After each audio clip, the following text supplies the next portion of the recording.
Yo, what's going on? Salute, salute. What's good, y'all? My bad. Being a little late. What up? Yeah, what's going on this Saturday afternoon? Junior Coltrane in the building.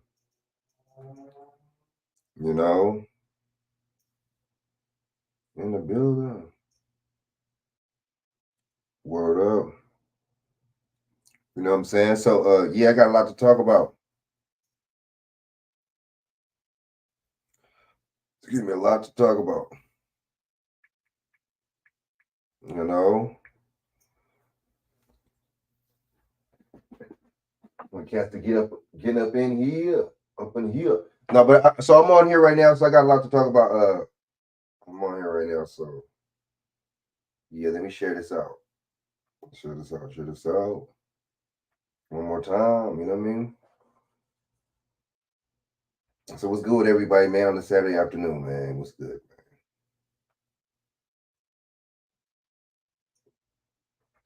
All right, so let me share this mug out again. You know what I'm saying?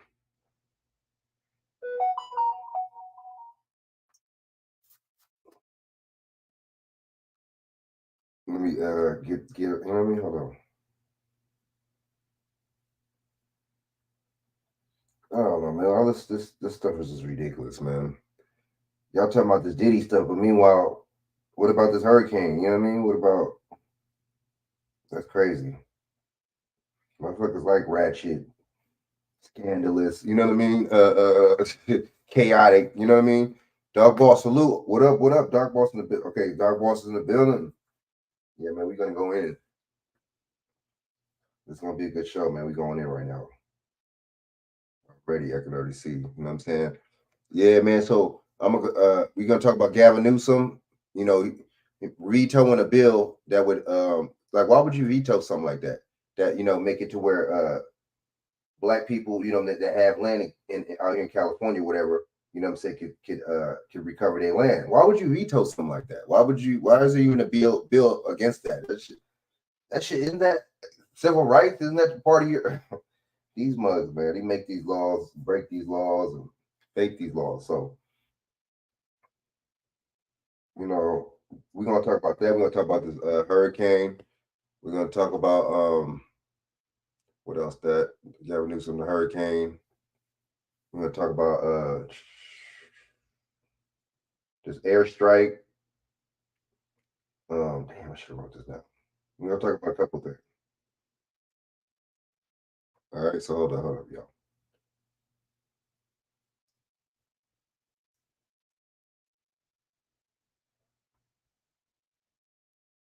You know what I mean? Oh yeah, Dark Boss, my bad. You're already on here. The homie Chris. See if he can come on here, you know what I'm saying? Get up on in here, man. Support. Maybe Dawson could come up in here, you know what I mean? Salute, salute. We on. We on like the kitchen light up in this mug, man. You know what I'm saying? You want to talk about a couple things.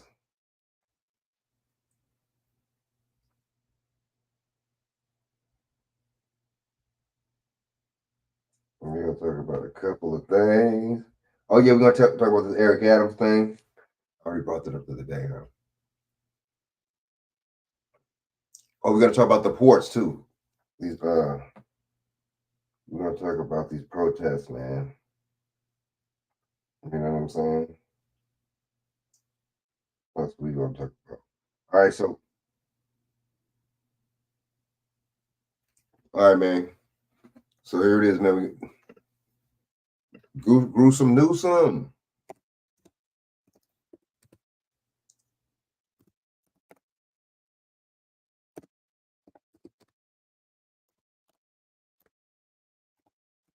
Let me see if it'll come up. So this bullshit right here.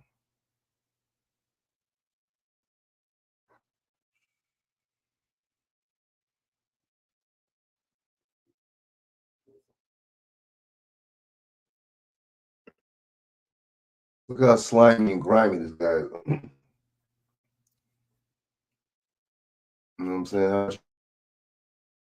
You look like one of them. Already, and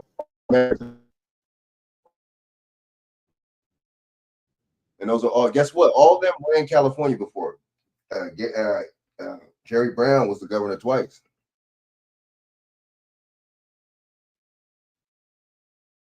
Fair use 1976 under the Copyright Act. For use of eminent domain. Newsom vetoed a bill that would have created a process for Black families to file claims for land taken through discriminatory use of eminent domain. The eminent domain bill was inspired by a 2022 case where Los Angeles area officials returned beachfront property to a Black couple a century after its unjust seizure. Senator Stephen Bradford, the bill's author, viewed the proposal as a crucial step toward reparations and correcting historical wrongs. You help block The veto reparations, though. dealt This a is the significant same dude that blow helped. to a key The part same of the dude talking about California he didn't want to bring it to Gavin Newsom because he talking about he was going to veto it. How would you know he was going to veto? See, that's all a ploy, you know. This dude, don't trust this guy Bradford right here. But I do think stuff like this is important. I do think this bill is important. Slate of Black. Of course, he's gonna block it though. This dude, we think this guy's our friend. Caucus's reparations package aimed at addressing decades of racial disparities. The Department of Finance opposed the bill, citing potential annual costs ranging from hundreds of thousands to millions of dollars. The Newsom administration proposed allocating $6 million to California State University to fund a study on a reparations task force, signaling a potential shift from direct action to further research. For Straight Arrow News, I'm Lauren Taylor. For more of our news stories, download the Straight Arrow News app. Well, listen, we'll watch another.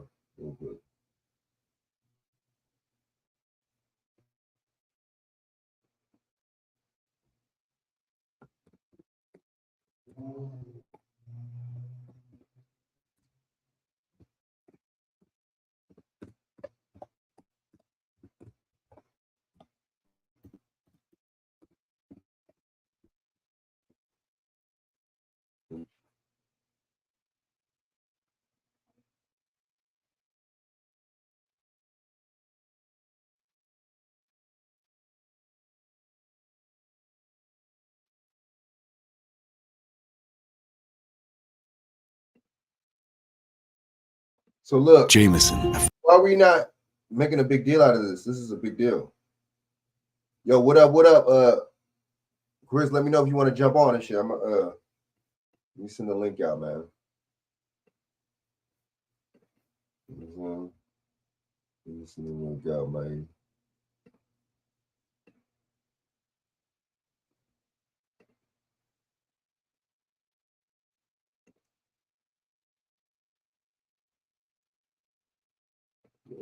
So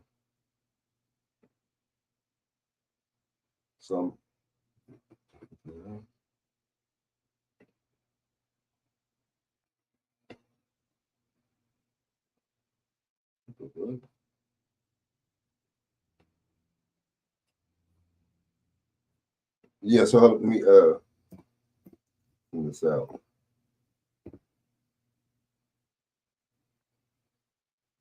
Let me send this out.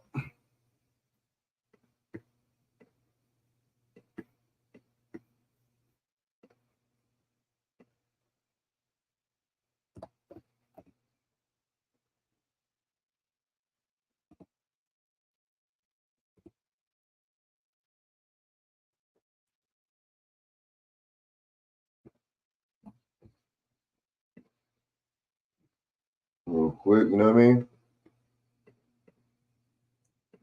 Some my little links, you know what I'm saying? But yeah, man. Listen to this cat. Was it Incredible Lucas, whatever? Man, Big Dev salute, man. Man, what up, man? My boy Big Dev in the building, you know what I'm saying? Big Dev, you know, what you think about that, man? But see, this is the Democrats, Big Dev doing stuff like that. Shannon, hey, what up? What up? Shannon in the chat, salute. You know, what y'all think about, man? This, you know, this is supposed to be our governor, man, doing stuff like this, man. Why would you veto something like that? It's not reparations, it's just people trying to get their land back from discrimination. So that means you're content with the discrimination. That means that you're cool with it, right? Famously smooth whiskey from a famously big family. Meet Julia. This guy is Shout out to Incredible Lucas, you know what I'm saying? Check out his channel, but break it down. I want to see his perspective on it real quick. something else. Oh my goodness. So y'all know how much I loathe Gavin Newsom. Y'all know how much I would say most Californians loathe Gavin Newsom. That we were this close into getting this man recalled. Right, Junior Cole, That's how much we can't stand this man, Gavin Newsom. And thanks to Larry Elder, this man's going to be here till 2027. That's what we have to deal with. We were so close to getting him out of here. So y'all remember the whole ruckus, okay, the debacle of the California Legislative Black Caucus. All right, y'all know when it came to the reparations bill, how everyone was like, okay, let's get the reparations bill going. Let's do this. Let's bring this. Let's get a vote. And these absolute Sambos in the Black Caucus didn't even get it to the vote. All right. They actually took it off of the register, which they weren't even allowed to do. The only person who was allowed to do that was, I forget his name, Stephen Bradford, who was the author of the bill. So they completely broke policy just to silence the bill. Everyone except Bradford needs to go. Bye-bye, see you later. Absolute, just a coon fest. What's going on? And the reason why they killed the bill is that they cited Gavin Newsom. That's what Bradford said. He said that he was afraid, they were afraid that Newsom was going to veto the bill. We should have gotten it to the governor's desk. He never signaled he would veto the bill. He just said he had some concerns, as they have with many bills. So, but that doesn't mean you don't move forward with the bills, because, you know, you can fix them. Then the chair of the Black Caucus talking about, that's not true. We didn't have anything to do with Newsom vetoing the bill, and we just need more time and yada, yada, bull crap, right? That's all they said. Then we get Gavin Newsom, who does Pioneer, what up, what up? Yeah, Pioneer in the building. Sunny days call for Sun Cruiser Vodka Iced Tea. That Pioneer in the building is a rap, man. Made with real iced tea and real vodka. Refreshing and goes down smooth. Let the good times cruise. When asked the question, you know, what happened to the bill? Why'd you kill the bill? And he goes on and says, well, I didn't talk to anyone directly, okay? You know how these things work, you know, with the administration. Very condescending. He's such a condescending prick. That's what Gavin Newsom is. He's just a piece, new scum. That's what he is. At this press conference, Newsom denied rumors he threatened to veto the two bills if they were to be taken up for a vote and reach his desk. He says the Black Caucus's decision not to take up the bills had nothing to do with him. I didn't talk directly to anyone about those two bills. I have great respect and admiration for the leadership of the Black Caucus and members of the Black Caucus. Absolute foolishness. Nobody said you directly talked to anybody, but you or your administration, one of the villains, right, which represents you. It's the same thing, fam. If someone, if I have a manager and my manager said he's not doing that, bro, it's the same thing. I relate to my manager. Right, that's what I'm not going to do. Your administration, those you have in your positions who represent you and your authority, told them, hey, we're not going to do this. Okay, make it more of a study than actual reparations. That's what he said, and that's why they didn't even bring it to the floor. Let's think this through. They didn't bring that to the floor because they were fear of veto. We have another bill that Bradford put out, talking about essentially eminent domain, land that was stolen from Black people due to racism, due to them just, hey, we don't like your black butt being here. We're going to take the property. That's what the bill was. It was going to be giving back stolen land, stolen property, things that weren't yours that the government stole. Do you want to know what this POS Newsom did? He vetoed the bill, citing, well, this wasn't a part of the budget. We hadn't come across it in the budget, yada, yada budget. Okay. Now, he vetoes the bill. Now, you explain to me why the Black Caucus, the California Black Caucus, couldn't put forward Bradford's bill for reparations and let Newsom veto the bill. He vetoed this one. Okay, you tell me what was stopping them, huh? Well, they were afraid it was going to be vetoed. He vetoed that bill. He vetoed that bill. This is, bro, these people have got to get a spine, all right? We either have to get a spine or we become extinct. It is that simple. I've told you all this before when it comes to political extinction. All right, this is our last year. It's really last year. It's game over, okay? If we put you in there as Congressional Black Caucus, California Black Caucus, then you have got to represent us. It cannot be about the money. It cannot be about climbing the ranks. It has got to be about us. You had one of these fools, this bald-headed clown, talking about, well, I want to bring us all together and we got to come together and I want to break up people and everything. I forgot his name. He's on the Black Caucus. Fool, just absolute fools on the caucus, and they got to go. It's done. It's as simple as that. They have to go. But in order for them to go, we have to have people to run against them. We have to primary these people. That's why I keep telling people, like, yo, I'm all for avoiding them. We got to have a plan too, man. You know, the political strategy, just like all these motherfuckers do.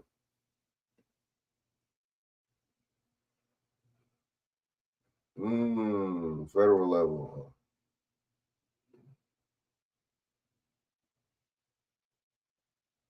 Yeah, they know. He knows that a lot of us are still gonna vote for him. Oh no, it was a hustle. Yeah, he said it was a hustle. Yeah. The map, but we got to replace one with something. I want to bring this up because I think this is so evil, so wicked. And what makes this truly evil and wicked is not him vetoing the bill, right? It's the fact that this man signed into AB 2867. And that bill, you want to know what that bill does? It essentially is the same bill that Bradford brought up, but to a lesser degree.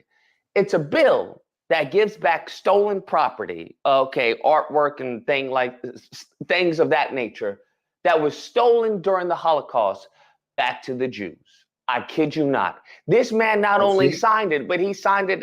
See, and that's what I'm talking about. BJ, what up? That's what I'm talking about. You know, you give stuff to them and these other groups, but see, that's on us, and it's on these so-called civil rights generation and these so-called misleaders, like the Talented Tenth and the Congressional Black Corps and all these misleaders. You know, that's on them. Telling us out, man. They want to climb the ranks. They want to climb the ranks, man. These people want to climb the rank, and they want to be, above, us. They want to be to the tip top. But why it got to be about climbing the ranks? Why can't you just pay dues like everybody else, right? Why can't you just live in this society and work hard, supposedly, like y'all tell us to work hard, and you'll achieve this and that, and live an American scheme. That's what I don't get, That's what I don't understand, That's that's what I don't get.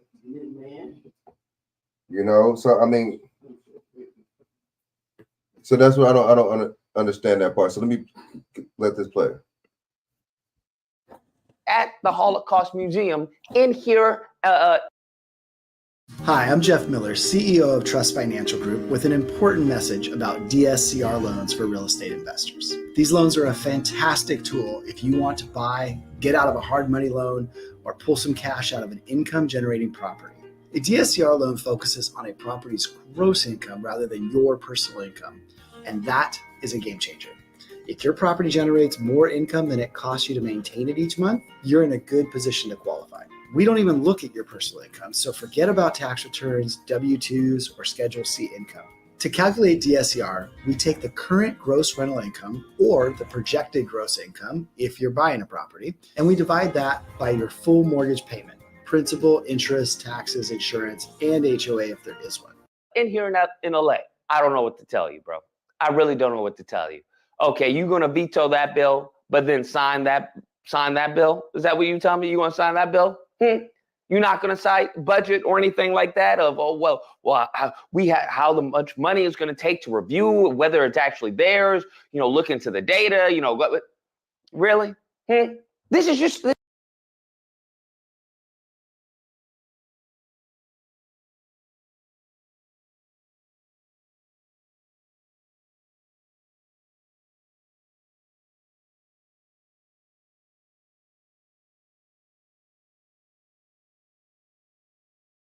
Oh my bad, you gotta buy politicians. You gotta buy your politician. The Godfather and movies like that showed you and told you how to do these politicians. You gotta have them work for you, even though they're really supposed to be working for you anyway. But that's another story. That's another thing. This is just wild. It's just blatant disrespect. Blatant disrespect. You veto that one, give him back as far as stolen property, and then you sign that one. What's really the difference? It's because I don't have a little small hat, right? I got the wrong hat on, Gavin Newsom. Is that what it is? I need to go get the smaller version. Okay, I can do it. All right. What do we need to do in order to get this bill passed? You tell me. It seems what's happening on a smaller scale is happening on a bigger scale. Okay. Now I can't stand Kuna songs, but it seems a broken clock is right 2 times out of the day. So I'm just saying this is quite telling and very, very interesting. Anyways, guys, that's a video. I don't know where you disagree with here. What are you disagreeing with, huh? You tell me he can veto that bill and then sign the other? Well, Lucas, it's not property. It's not like land. It's way easier to do as far as artwork that was stolen during the Holocaust as opposed to eminent domain that was stolen by the government. You tell me that's easier to track, that's easier to trace than government stealing property, eminent domain, which we know is definitely got some documents and some paper trails. That's what. Whoo, Jesus. Bring the rapture, Lord. Bring the rapture. I need to get out of here, bro. I'm way overdue. Anyways, if you happen to disagree, I don't know why. Maybe you're a coon. You can call in Friday through Sunday, disagreement day. You call in, we duke it out. Hope you guys enjoyed the video. If you did, please feel free to like, share, comment. Let me know what you guys think and subscribe. And that fun stuff. It's the fun stuff is really.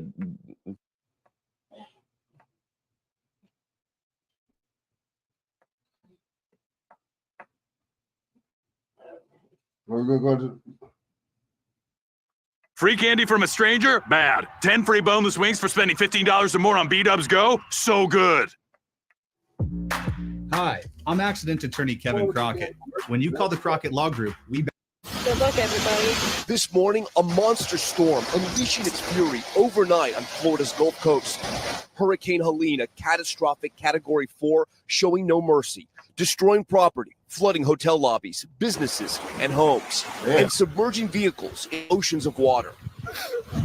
This is terrible. Helene not only bringing hurricane-force winds to the region, but also a historic storm surge. And tonight, on top of all this, the threat of tornadoes. Violent winds up to 100 miles per hour slamming into Florida.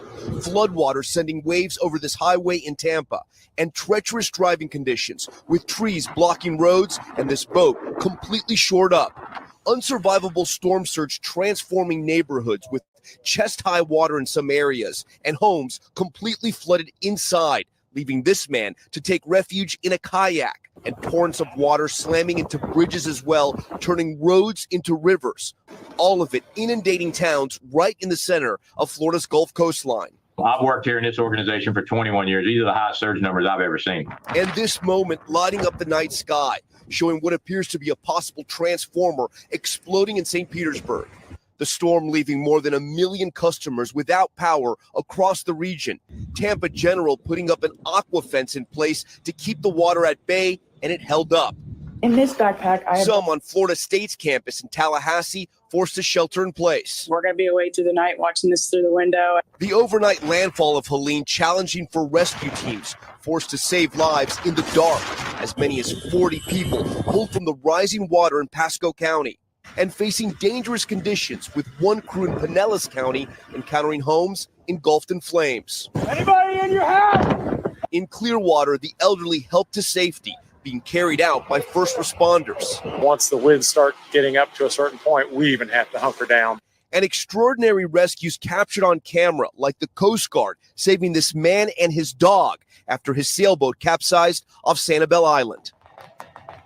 And we're back out now live with the damage here in Perry, Florida. Emergency management officials up and down the coast are pleading with Floridians this morning to please stay inside of their homes if there was damage in their city or towns, because when you see images like this, it is just still too dangerous. And in some cases, Hoda, rescues are still happening.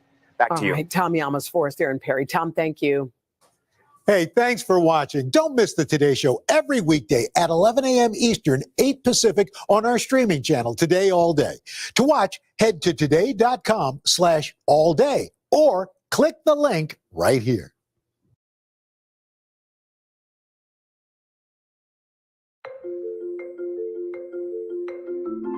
Collaboration is smoother than ever with Dell AI PCs that are simple and secure for IT to manage, so you can bring your big ideas to life from anywhere. Dream of speaking Ukrainian confidently? Welcome to Speak Ukrainian School, the online destination for mastering Ukrainian. Here you will find everything you need to learn Ukrainian with ease. Personalized, one-on-one lessons with our team of experienced professionals. Interactive online courses designed to help you build a solid foundation in the Ukrainian language. A perfect textbook selection to guide you from alphabet basics to advanced proficiency. Bright flashcards to enrich your vocabulary and make self-study enjoyable. Start your journey with Speak Ukrainian School and join a community passionate about preserving our rich culture. Become a confident Ukrainian speaker today.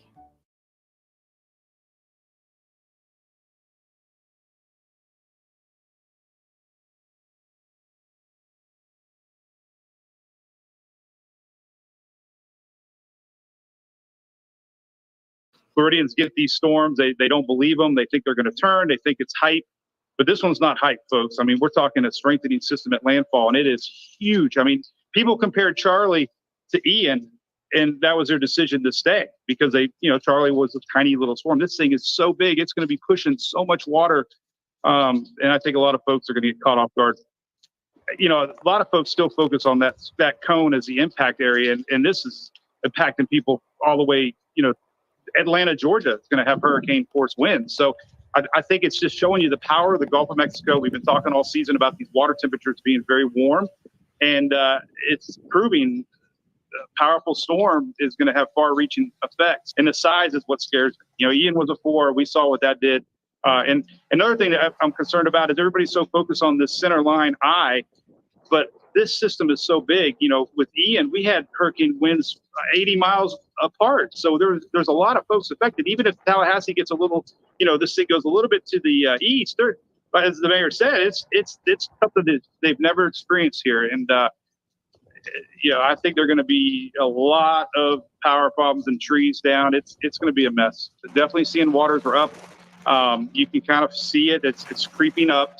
And that's the problem with surge. It comes in so fast usually with these winds, and that's what people get caught off guard. They're like, oh, it's nothing, and then all of a sudden it comes in sometimes so quick. And then you, like little towns like this here in St. Mark's, there's one way in, one way out. And if your one way out is covered with water, you're basically trapped. And that's why it's so important to get the heck out, because there's no other way to go. And if the rainfall, it's another story I'm concerned about. Is we've been seeing record rains in Florida, and that's been happening this whole summer, and we're going to get accumulating rains here through the night. They're talking about 20 inches possibly, so that's going to be another story that we're going to see. And Tallahassee is very roly-poly, and there's going to be a lot of flooding on top of trees down. It's not going to be pretty. The winds are actually going to be very, very significant. And even though the eye of the storm has entered into Taylor County, you are absolutely going to see major, major gusts in Jefferson County, in Wakulla County, in Leon County. Man. And there's a lot of people's Everyone needs to take it seriously, extremely seriously. The potential storm surges well beyond the immediate path of the hurricane could be significant and deadly. For you and your family's sake, I urge everyone in and near the path of the hurricane to listen to local officials and follow evacuation orders. And when told to do so.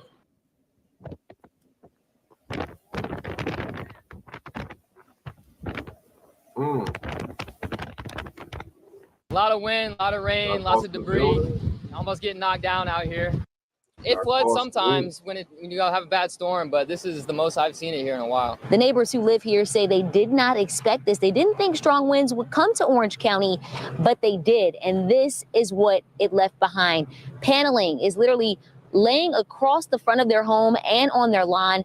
It's even covering this white vehicle over here. The neighbors tell me they don't even know how damaged the car is because they can't even get to it right now.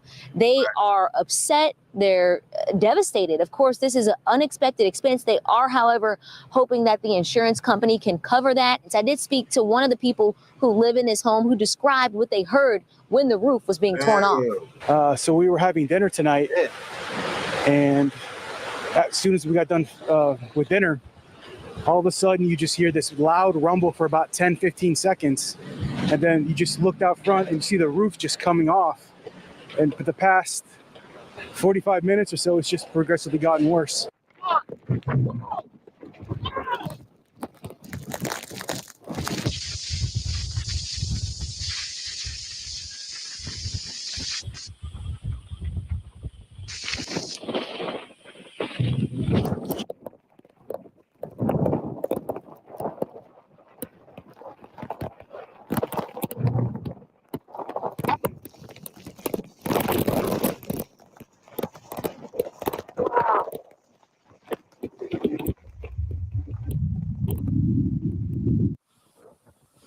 I think the greatest risk right now is that this is still a very dangerous situation.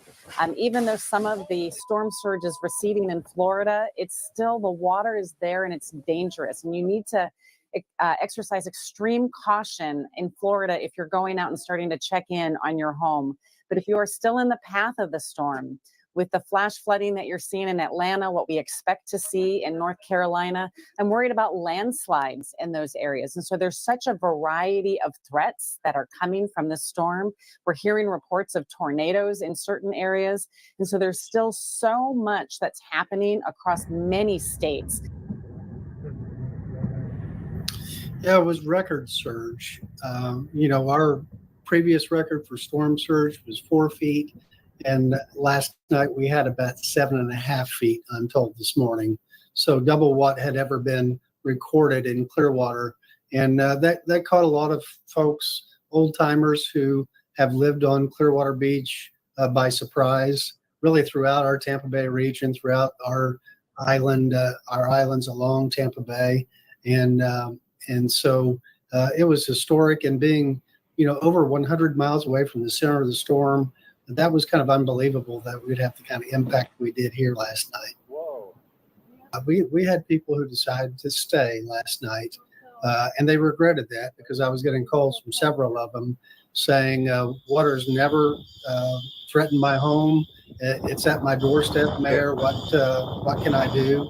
And it was too late at that point for our first responders to get to most of them. We did rescue some people last night. But I know there were 2 or 3 dwellings on North Beach of Clearwater that we just had to let burn. So this morning we're out there. Let me go to CNN real quick. Let me go to CNN.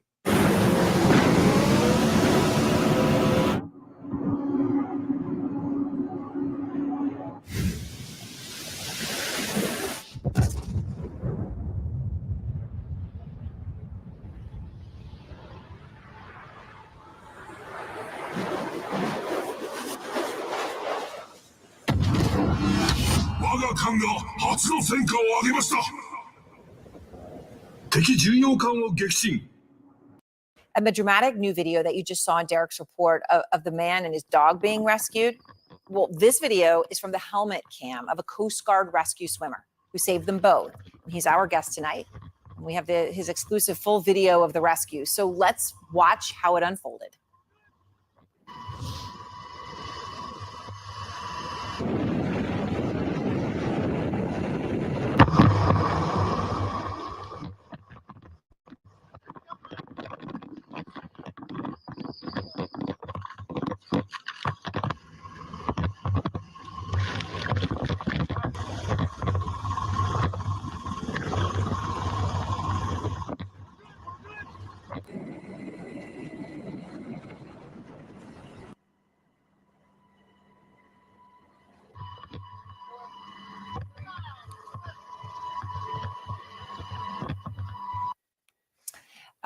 Out front now, Petty Officer Second Class Ted Hudson, his first interview since that daring rescue took place.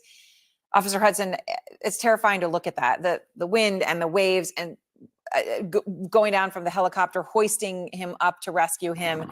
The man and dog were still on their boat. You arrive. Then what happened? Yeah, so we showed up on scene and we assessed the situation.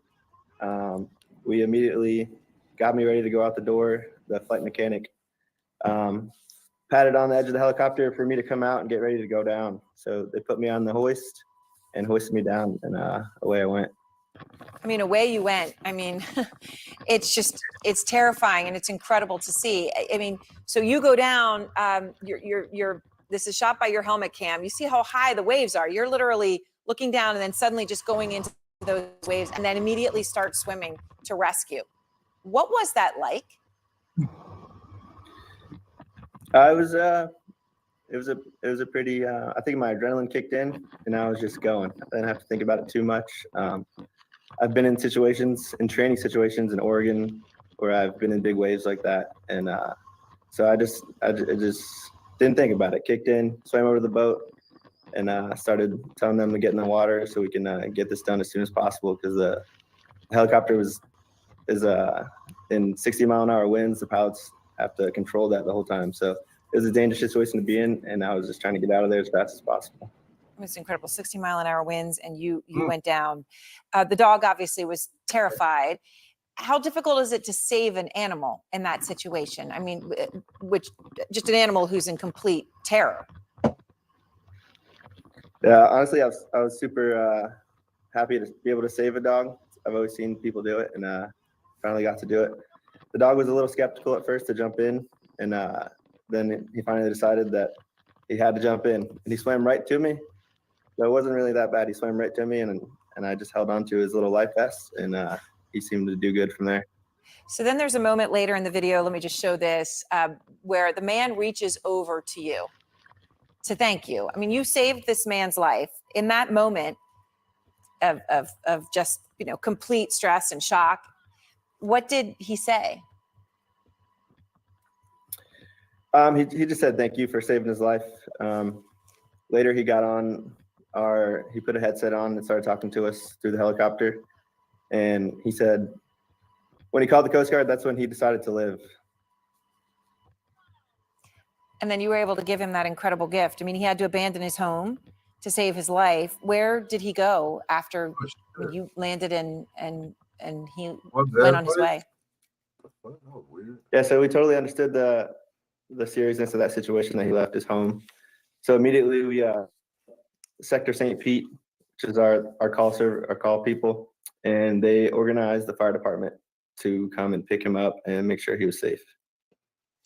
And, we have a second rescue when you went right back out. So you saved this person's life, 60-mile-an-hour winds, you dive into the ocean, the massive waves, and then you go back out. You rescued 2 more people who were trapped on their boat. What happened then? Yeah, so this was, we actually had 2 rescue swimmers on board. The other one's not here right now. Ben Barden was the other guy. You see him in the other video. He actually went down first, and there was 2 people on that train bridge, I guess it was. And he went down, and he called back on the radio and said it'd probably help if Teddy came down, and we can carry this lady along the tracks together. So went down to help. Officer, how does it feel to save a life? I say it feels pretty good. It's what I joined to do, and that's what we all want to do. Some people don't get to do it, and I say it's a privilege. Well, thank you so much for sharing that video with us in those moments. Really appreciate it, officer. Thank you. Thank you. Death toll rising from Hurricane Helene. Now in Georgia, at least 15 people we know have been killed. That is one of the highest death tolls of any state hit by the hurricane. Major flooding making Atlanta neighborhoods impassable. Torrential rain, dangerous winds battered the state. The state's governor. That's sad. That's fucked up, y'all, man. Send prayers to those people, man. So we're gonna go into a lot of people without power, man. That's crazy. You know what I'm saying? How come they didn't really talk? I'm not really hearing this on the news. Like, I don't know. I mean, I don't watch the mainstream news like that, but I'm hearing Diddy. I'm not hearing a lot of YouTubers talk about this either. I'm just hearing Diddy, everybody talking about Diddy. 24 to didn't even know that it was without power till yesterday. I'm like, wow. 48 hours. But as she said, most likely they know that you don't have power and they'll get out there as soon as possible. This does give you some perspective as to what she was saying. They have about 125,000 customers that are affected by this right now. That is about 24% of their customers who are affected. They have 442 active outages and they serve more than 500,000 people. So this gives you that kind of concentrated area where we're seeing most of these outages. You see the 50 plus, 18, some low numbers in St. Johns County, but I'll just give you this example. For example, it says 50 plus, they have 66 outages affecting 12,000 customers here. So you kind of can go into there. You see more towards the Bryceville area, McClenny, fewer people there, but you get on the north side and you're going to see those high numbers here in Orange Park, another 50 plus outages. So 31,000 people affected in that area. Let me give you a broader perspective because the outages just aren't affecting Florida. They are clearly affecting Florida when we look at the U.S. outage app, but they are also affecting North Carolina, South Carolina, Georgia, where you see the red, that is 50,000 plus people,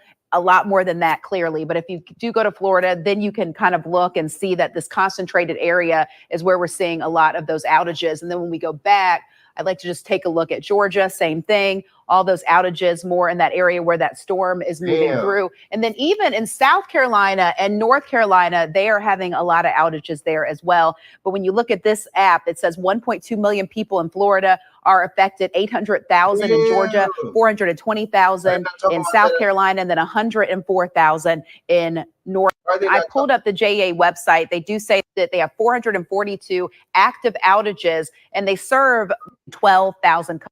Why are they not talking about this on the news, man? Like, why are they not? They're talking about, I'm just hearing about Diddy. I'm hearing about a lot of other YouTubers. They talking about Diddy this and the moms and Justin Bieber. Like, I think there's way more important things to talk about. I'm sorry than that. You know what I mean? Maybe I might be some lame, foreign motherfucker, but yeah, man, that Diddy shit. Come on, bro. Like, and it's not even all that type of evidence. It's just there's some. I don't know, man. They're just bringing more and more talks and allegations, but there's not less and less evidence. That's what I'm seeing from it. You know, it's just kind of weird.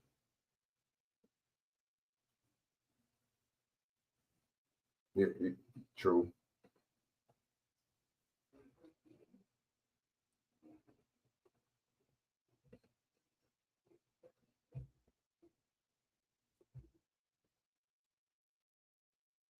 Oh yeah, I'm definitely gonna get on Eric Adams.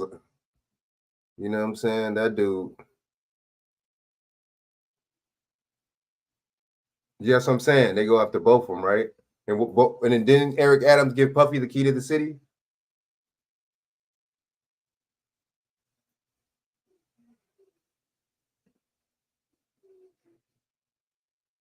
She looking pregnant.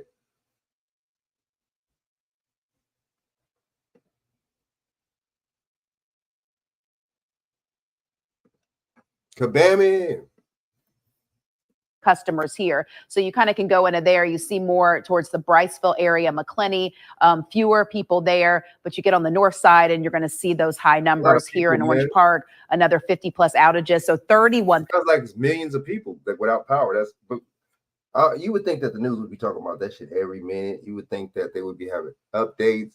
You would think they would be holding press conferences. Why are they not? See, they hold press conferences on these fake mass shootings, but they don't hold press conferences when they have millions of people without power in different states. Why are they not holding press conferences? This lets you know this is a real situation and those mass shootings be fake. That's when you get the press conferences, a lot of times the shit is not what you think it is. That's how that works.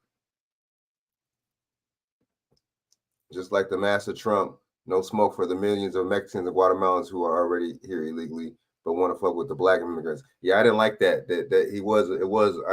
How you going? He didn't say nothing about them other motherfuckers in the debate, but he went and said something about the Haitians. He didn't say Haitians, but we know we was talking about the Haitians. That was corny. That was corny. I didn't like that. And that wasn't even something. He didn't say nothing about how they're getting $20,000 in EBT. He didn't say nothing about that. That's why I was like, oh, he's corny for that. Because if you would have said that, that would have made Kamala Harris look stupid. That would have made her look stupid in the debate. How are you giving people $20,000 in EBT, bro? And that's another reason. I mean, Eric Adams got what he got, I guess. I don't know. He was the one, they was complacent and all that. The mayor, the governor, they were complacent in $20,000 in EBT. I never heard of nothing like that.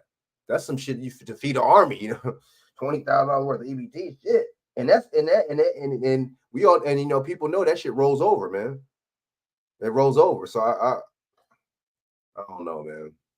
1,000 people. Trump, that was corny. Trump didn't even call none of that out. He didn't even, I don't know, man. But all these, I don't know. Affected in that area. Let me give you a broader perspective, because the outages just aren't affecting Florida. They are clearly affecting Florida when we look at the U.S. outage app, but they are also affecting North Carolina, South Carolina, Georgia, where you see the red, that is 50,000 plus people. A lot more than that, clearly. But if you do go to Florida, then you can kind of look and see that this concentrated area is where we're seeing a lot of those outages. And then when we go back, I'd like to just take a look at Georgia, same thing, all those outages more in that area where that storm is moving through. And then even in South Carolina and North Carolina, they are having a lot of outages. That's what I was saying. All these black YouTubers doing videos about Puffy and talking about him, all the evidence isn't even out.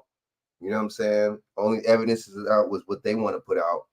It's just like, is they giving him like the same charges they did R. Kelly? That doesn't kind of shock you? That's not kind of weird?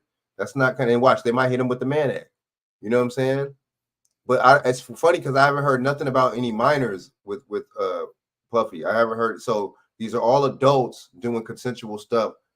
I haven't heard nothing about no NDAs. I haven't heard nothing about I don't know. I just think you just got to read between the lines, man. I don't know. I don't know. But like I said, if Puffy is guilty of this, he should go down. But some of this stuff is not what you think it is from what I'm looking at. But yeah, everybody going in on Puffy. Nobody talking about helping these brothers and sisters out here in these states, in Florida. Nobody's talking about, you see what I'm saying? Starting to GoFundMe for these people. Nobody's talking about, Gavin Newsom vetoing that bill. You know what I'm saying? We're not talking about stuff that affects us. The Puffy situation, how does that affect black people? How does that affect us? He's not the face of us. Puffy doesn't represent all of us. But the stuff is funny because that's how they distract us with these shit. Distract you the tangibles that you should be worried about and you should be focused on. They distract you from that with bullshit like Puffy and bullshit like Justin Bieber and bullshit like, you know what I'm saying? What they want you to focus on, you focus on from what they put out 24 hours in these news cycles.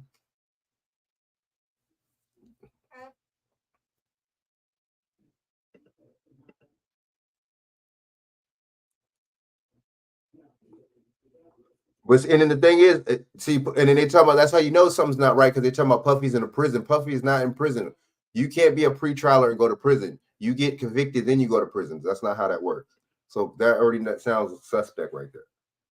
It don't work like that. Adams spoke against illegal immigrants, and I think that's why. I mean, he kind of did. He was just like, oh, there's not enough for them, but enough for them, and we don't have enough. But was that really speaking against them, or was that, what I'm saying? Outages there as speaking against them. But he was the one that was saying this is a sanctuary city. It's all good. We can let them all in. Come let them. But when you look at this app, it says 1.2 million people in Florida are affected. 800,000. That's a lot of people.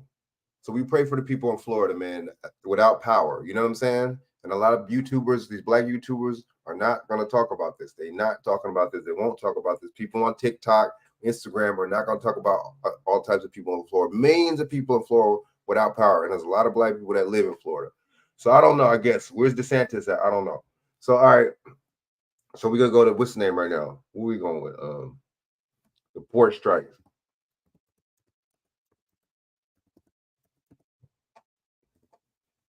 Got some pork strikes going on. Damn. You know what? Fuck Fox News, man. Straight up. We'll go CBS.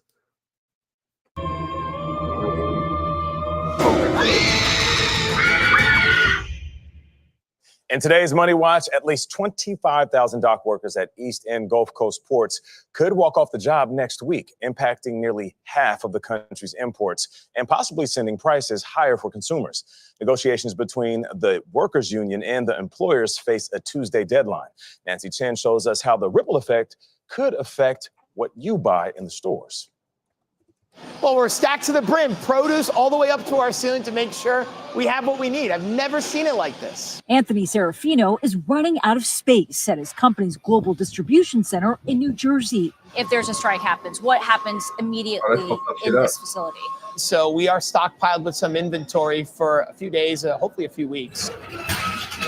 It's one of the many preemptive measures his business and others are taking to prepare for a potential walkout. Day one of the strike, the supermarket shelves will be filled. But if the strike lingers on, we could see a position where we start to see empty shelves, and that's every retailer's nightmare. Dock workers from Boston to Houston and 14 ports total along the East and Gulf Coast could be walking off the job in the union's first strike since 1977. The sticking points? Right now, workers make between $20 and $39 per hour. According to a source familiar with the negotiations, the union wants annual raises of $5 an hour, while management has countered with half that. The union is also fighting the increasing use of automation, which they say could take away jobs. What will the impact be on consumers? We could see price increases to offset the supply chain cost increases. Also, I think we could see longer delivery times. Can even one day make such a huge difference? One day, not so much, especially with some of the preemptive measures that have been taken in a week, several weeks, in fact. That's where we really see the ripple effect. That's especially true for items like produce. I always say our stuff does not get better with age. It's not wine. It gets worse. So there's only so much inventory you can stack. Now, the White House does have some authority to step in and pause your face. What if it is a strike? She's over here smiling like, okay. Strike or potential strike. A Biden administration official tells CBS News the Department of Labor is monitoring the situation and has been in touch with both sides, but there are no plans to get involved with the negotiations at this time. All right, Nancy, so the holidays are coming. Why even talk about a potential strike then? Why even report that? Just to hype, to scare motherfuckers and shit before this election, to hype it up, to make the Biden administration sound good, make it seem like they doing something right. Like, sound like some bullshit to me, man.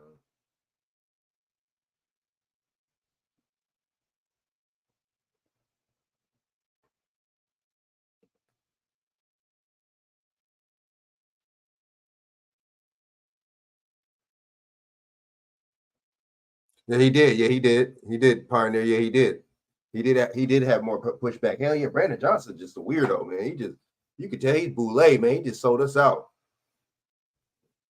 But why would they even report all this and hype this up and then they're talking about we're not going to get involved and all? Then why even report on this? Then a potential strike? It's just not, because honestly, this has been happening for a minute. You know what I'm saying? Because I've been known that for a while. Since that bridge crash in Baltimore, I knew that the strike was coming in October. I knew it. Potentially, if they don't get, the needs don't get met, demands, everything, what I'm saying, from this union, it's gonna happen.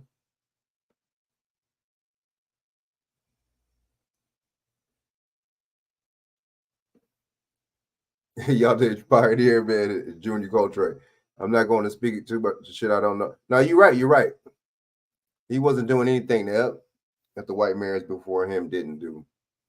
So why would he change? Hey, he was for stop and frisk. That was weird, dude. Why would you be for stop and frisk? Yep. How should shoppers prepare for this potential strike? Yeah, this is not something you need to run out for and start stockpiling items. A lot of the holiday merchandise is already in store warehouses right now. But the supply chain expert we spoke to said if the strike happens and it goes on for a few weeks, that's when there could be an impact. So maybe just be a little vigilant in ordering items early if there's something specific you want. See, and that's when they get you hyped up on Christmas and holidays and all that. This is all a money ploy. That's all it is. Let me get another perspective, man, from another station. Look at her over here, looking like Connie Chung's niece over here. But okay, so this is. What's different about you? It's Chevron with Techron. I'm feeling so good. I'm getting unbeatable mileage and working on keeping those parts clean. Come on, what is it? I'm telling you, Chevron with Techron. Awesome decision. Well, what's happening? How could you be for stop and frisk unless you're not a cop or you're or a politician, dude, or one of them white politicians? You know what I mean? Why would you be? Why would you be for something like that? But see, that makes sense though, you know, because they know the stop and frisk wasn't going to affect them. So why not be for it? The U.S. economy is coming very close to getting absolutely destroyed because of the potential strike of 45,000 union workers at key seaports on the U.S. East Coast and Gulf Coasts. And essentially, this strike is scheduled to begin on October 1st and could bring vital trade arteries to a standstill, affecting everything from food imports to vehicle shipments, and might have ramifications just weeks before the nation's presidential election. So in this video, I'm going to be breaking down what this strike means, how it could affect the U.S. economy, and why it could cost an estimated $5 billion per day if this strike goes down. Okay, so here's the basics of what's happening. The International Longshoremen Association, or the ILA, is a union representing 45,000 dock workers. They are facing a contract expiration on September 30th. And they are in negotiations with the United States Maritime Alliance, or again, the USMX. Maritime, yep. This is maritime law. Why they don't have their maritime lawyers and experts getting involved in this situation right now? You know what I mean? If it is a potential strike, this the maritime lawyers, and because they know the legalities and stuff like that when it comes down to maritime. Maritime law is different than law of the land. That's law of the sea. You see what I'm saying? Which represents port employees from Maine to Texas. So the primary sticking point is pay. And if these negotiations fail, we could see a massive strike. And this would be the first strike by the ILA, or again, the International Longshoremen Association, since 1977. And again, it's happening at a critical time for the U.S. economy and global trade. Now, the ports in question handle around half of all U.S. imports. That includes a wide range of goods, from bananas and clothing to cars and machinery. And these ports serve as vital gateways for trade, and a strike would create weeks-long backlogs, slow down shipments, and likely cause shortages and price hikes. And as you'll see, the potential consequences are far-reaching and touch multiple industries. You're right. So let's talk about this $5 billion per day estimate the strike could cost everyone. Analysts from JP Morgan have projected that a full-blown strike could cost the U.S. economy $5 billion each day. All right, why so much? It's because these ports handle an enormous volume of goods essential for daily life and business operations across the U.S. Everything from food, clothing, and electronics to cars and raw materials comes through these ports day in and day out. And when you stop that flow of goods, the ripple effect impacts nearly every sector of the economy. Logistics experts warn that backlogs created by even a short strike could take weeks, if not months, to clear. So higher shipping costs would likely be passed on to consumers, me and you, driving up prices for already expensive goods. Right. And this is especially concerning for Americans who are already grappling with inflation in areas like housing, groceries, and fuel. So I think all of us. Now, the ports that could be affected by the strike are major hubs for U.S. trade, handling billions of dollars worth of goods every month.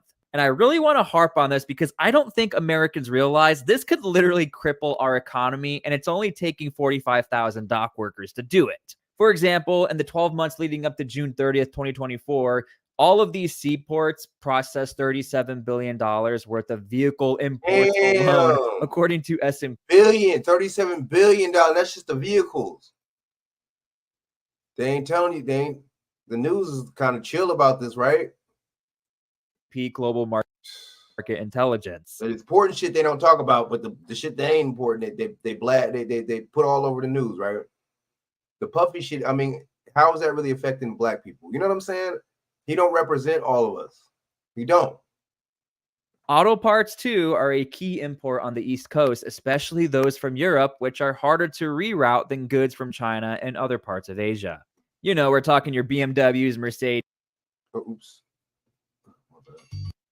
Well, it's happening. The U.S. economy is coming very close to getting absolutely destroyed because that could be affected by the strike are major hubs for U.S. trade, handling billions. 24. All of these seaports process $37 billion worth of vehicle imports alone, according to S&P. No, don't get me wrong. The puffy thing, now, if he was doing something to little kids and minors and stuff like that and raping people like that, then that does affect people in their life. Don't get me wrong. And he should be punished for that. But other than that, we got to cut it out. We really do. We got to stop it now. These are grown ass people they talking about. So we ain't never heard of some freaks, some weirdos, some freaks. We never heard of that. Motherfuckers being freakos and sickos. You know what I mean? Global market intelligence. Auto parts, too, are a key import on the East Coast, especially those from Europe, which are harder to reroute than goods from China and other parts of Asia. You know, we're talking your BMWs, Mercedes, Mini Coopers, Jaguars, Ferraris, Lamborghinis, every single European import ever or auto part, you know, is coming in through the East Coast. And beyond cars, these ports are responsible for importing large quantities of machinery, fabricated steel, and precision instruments valued at over $97 billion combined. All of this could be delayed, impacting manufacturing, construction, and other industries that rely on these imports to keep their operations running smoothly. And it's not just imports. About 14% of all U.S. agriculture exports are handled by these ports as well, representing around going out, not just stuff coming in, stuff goes out. This all plays a key role, man, in your everyday life, man. I don't. This should be on the news every motherfucking minute. Talking about shit like this. 318 million in goods per week. This includes products like soybeans, chilled or frozen meats, and eggs. A strike would severely disrupt these exports, which rely on specialized containers like refrigerated units that cannot sit idle for long periods of time. And since we're talking about food, one of the most immediate concerns is the impact on food supply chains. A significant portion of the nation's food imports, including bananas, coffee, and cocoa, comes to these ports as well. And large volumes of coffee and cocoa, essential for businesses ranging from grocery stores to restaurants, would be delayed. So could you imagine all the angry Karens out there who are not getting their coffee, to include myself? Oh, and by the way, meat exports would also take. What do you see? This is what, okay, Junior Coltrane, that's what they say that he was doing that, right? But they got places in Vegas where you can see shit like that. They got places in, my bad, Mexico and other countries where you can see that. And even certain countries, in states, they got places to where you can see donkey shows and weird shit like that. That's not far-fetched. There's people that went to other states and seen weird shit like that. I know people that said they seen weirdo motherfucking donkey and shit, donkey show and weird shit, right? And I mean, they were doing weird shit before Puffy, and they put the black man face like we're the face of the weirdos, freak shit. We're the face of the crime. We're the face of all that. We're the face of everything negative. We're the face of that. When these Europeans was doing this way before. You see what I'm saying? These weirdos and freakos. I'm not saying it's right. What they said, hold tight for a few minutes, Frank, while I fix myself a and a catfish sandwich. Catfish. Yeah, it still is evil, but I'm just saying, you know what I mean? I'm not saying it ain't because we doing it or whoever, or he's doing it or she's doing it. All right, so damn. Look at, okay, these are the places in the hubs. Let me see. Take a hit. Around $18 billion worth of beef and pork export markets and the $5.8 billion poultry and egg exports. Wilmington, Delaware. Right? So Charleston, South Carolina. Didn't a man just get executed in Charleston, South Carolina the other day? Isn't a fisher from South Carolina, I think, taking some heat? I'm gonna get into all this. This shit is kind of weird and it's kind of connecting a little bit. Sectors. These products require refrigerated containers, which can't sit for extended periods of time. Even a short delay could lead to spoil. Why? And so, because they're doing the negotiations on the East Coast, that makes sense. They're doing it on the East Coast. So you don't hear nothing about none of the ports on the West Coast. The ports on the West Coast are big too. Long Beach, Los Angeles. You see what I'm saying? So yeah, I ain't voting for no devil. I'm sitting out on this one.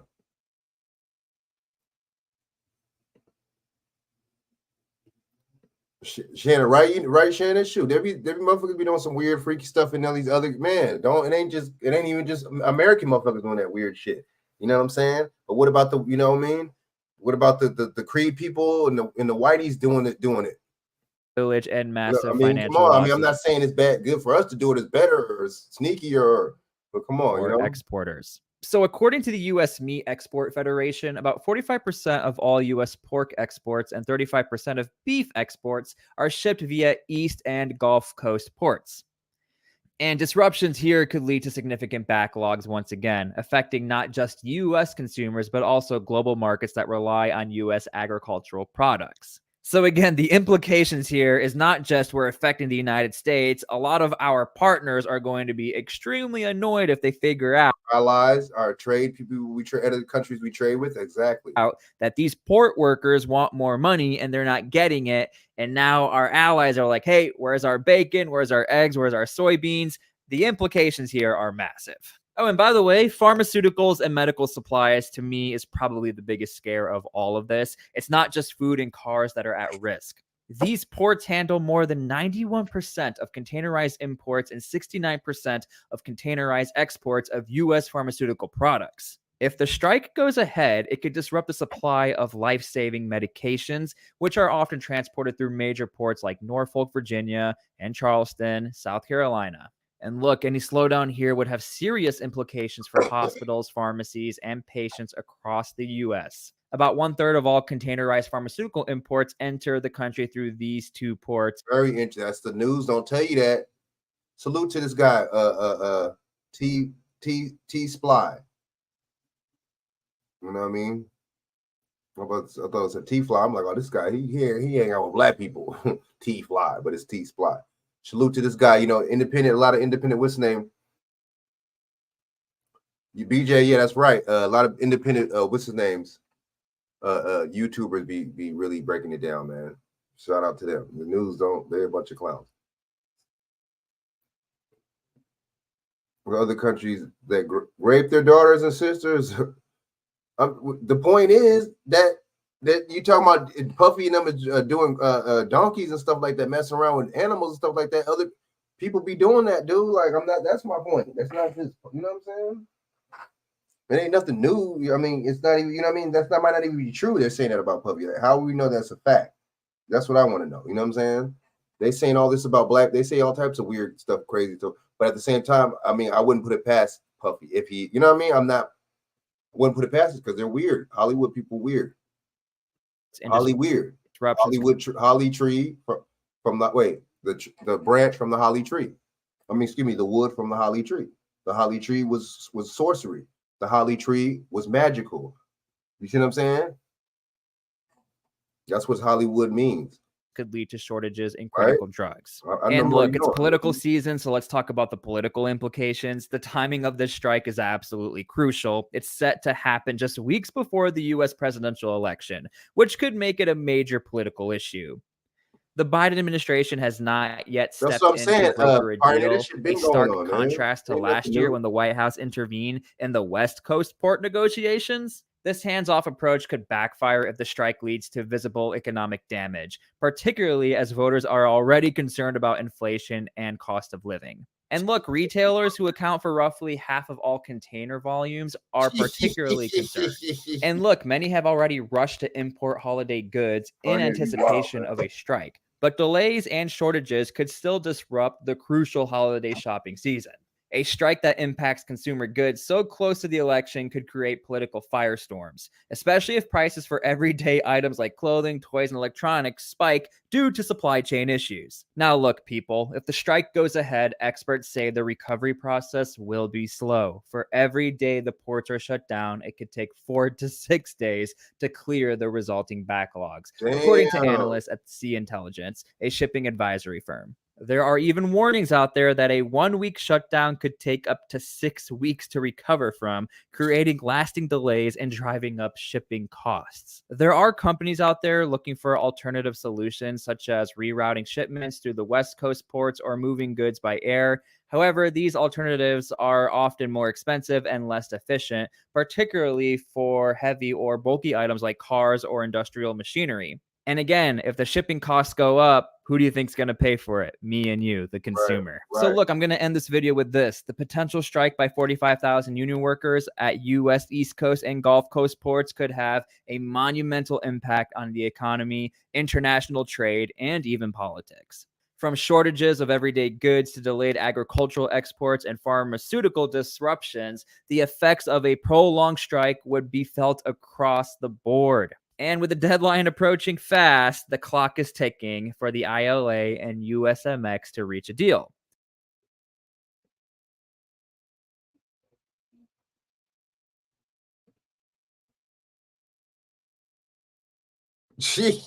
Yo, you burnt, man. Y'all wild in the comment section, man. Pioneer and Junior Coltrane, y'all wild. Good morning, man. everyone. Thank you for gathering. My name is Damian Williams. Why is it and all I'm the low? I United hate States that. Attorney here in the Southern District of New York. You know what? I already Today played we this. are announcing campaign Oh, look, finance, Eric Adams, look. bribery, Let and me conspiracy see. charges against Eric Adams, Let's the get some mayor of kinda New York short. City. As the indictment alleges, Mayor Adams engaged in a long-running conspiracy. Bribery. He was shaking up. He was shaking these people down. Shaking these politicians and these other Good evening, I'm Dick countries Brennan. down. And I'm Mary Calvi. Christina and Maurice are off. Tonight, Eric Adams has become the first sitting mayor of New York to be arraigned on federal criminal charges. They appeared before a judge and pleaded not guilty to federal bribery, conspiracy, and campaign finance charges. And breaking tonight, a new development in the investigation around the administration. Chief advisor to Mayor Adams, Ingrid Lewis Martin, and her phones seized by federal agents just a short time ago. This is a live picture right now of Gracie Mansion, where the mayor has said he is going to continue doing the work for the city as he fights these charges. But some leaders question if they'll have the time. We have team coverage with reporters on all angles, starting with Alice Gaynor, who's live outside the courthouse. Alice. You know what, Shannon, you're right. The judge addressed and referred to Adams as mayor or the defendant. The entire proceeding lasted less than 20 minutes, and when it was all over, Adams went back to work. A thumbs up from New York City Mayor Eric Adams outside the federal courthouse, where he let his lawyer do the talking for him. He's innocent. Minutes prior, the mayor was arraigned on charges including bribery, fraud, and soliciting illegal foreign campaign donations, telling the judge, "I am not guilty, Your Honor." The more than 50-page indictment unsealed Thursday alleges Adams sought and accepted improper gifts like more than $100,000 in luxury travel and illegal campaign contributions from wealthy foreign business people and at least one Turkish government official. What they're doing, they're telling us the secret. They're telling us these politics secret right here. That's what they're doing. They're telling us the secret. They're telling us this is how it goes. They're telling us the blueprint. They're telling us that's how it goes. You get you know, quick pro quo. You scratch their back, you scratch theirs.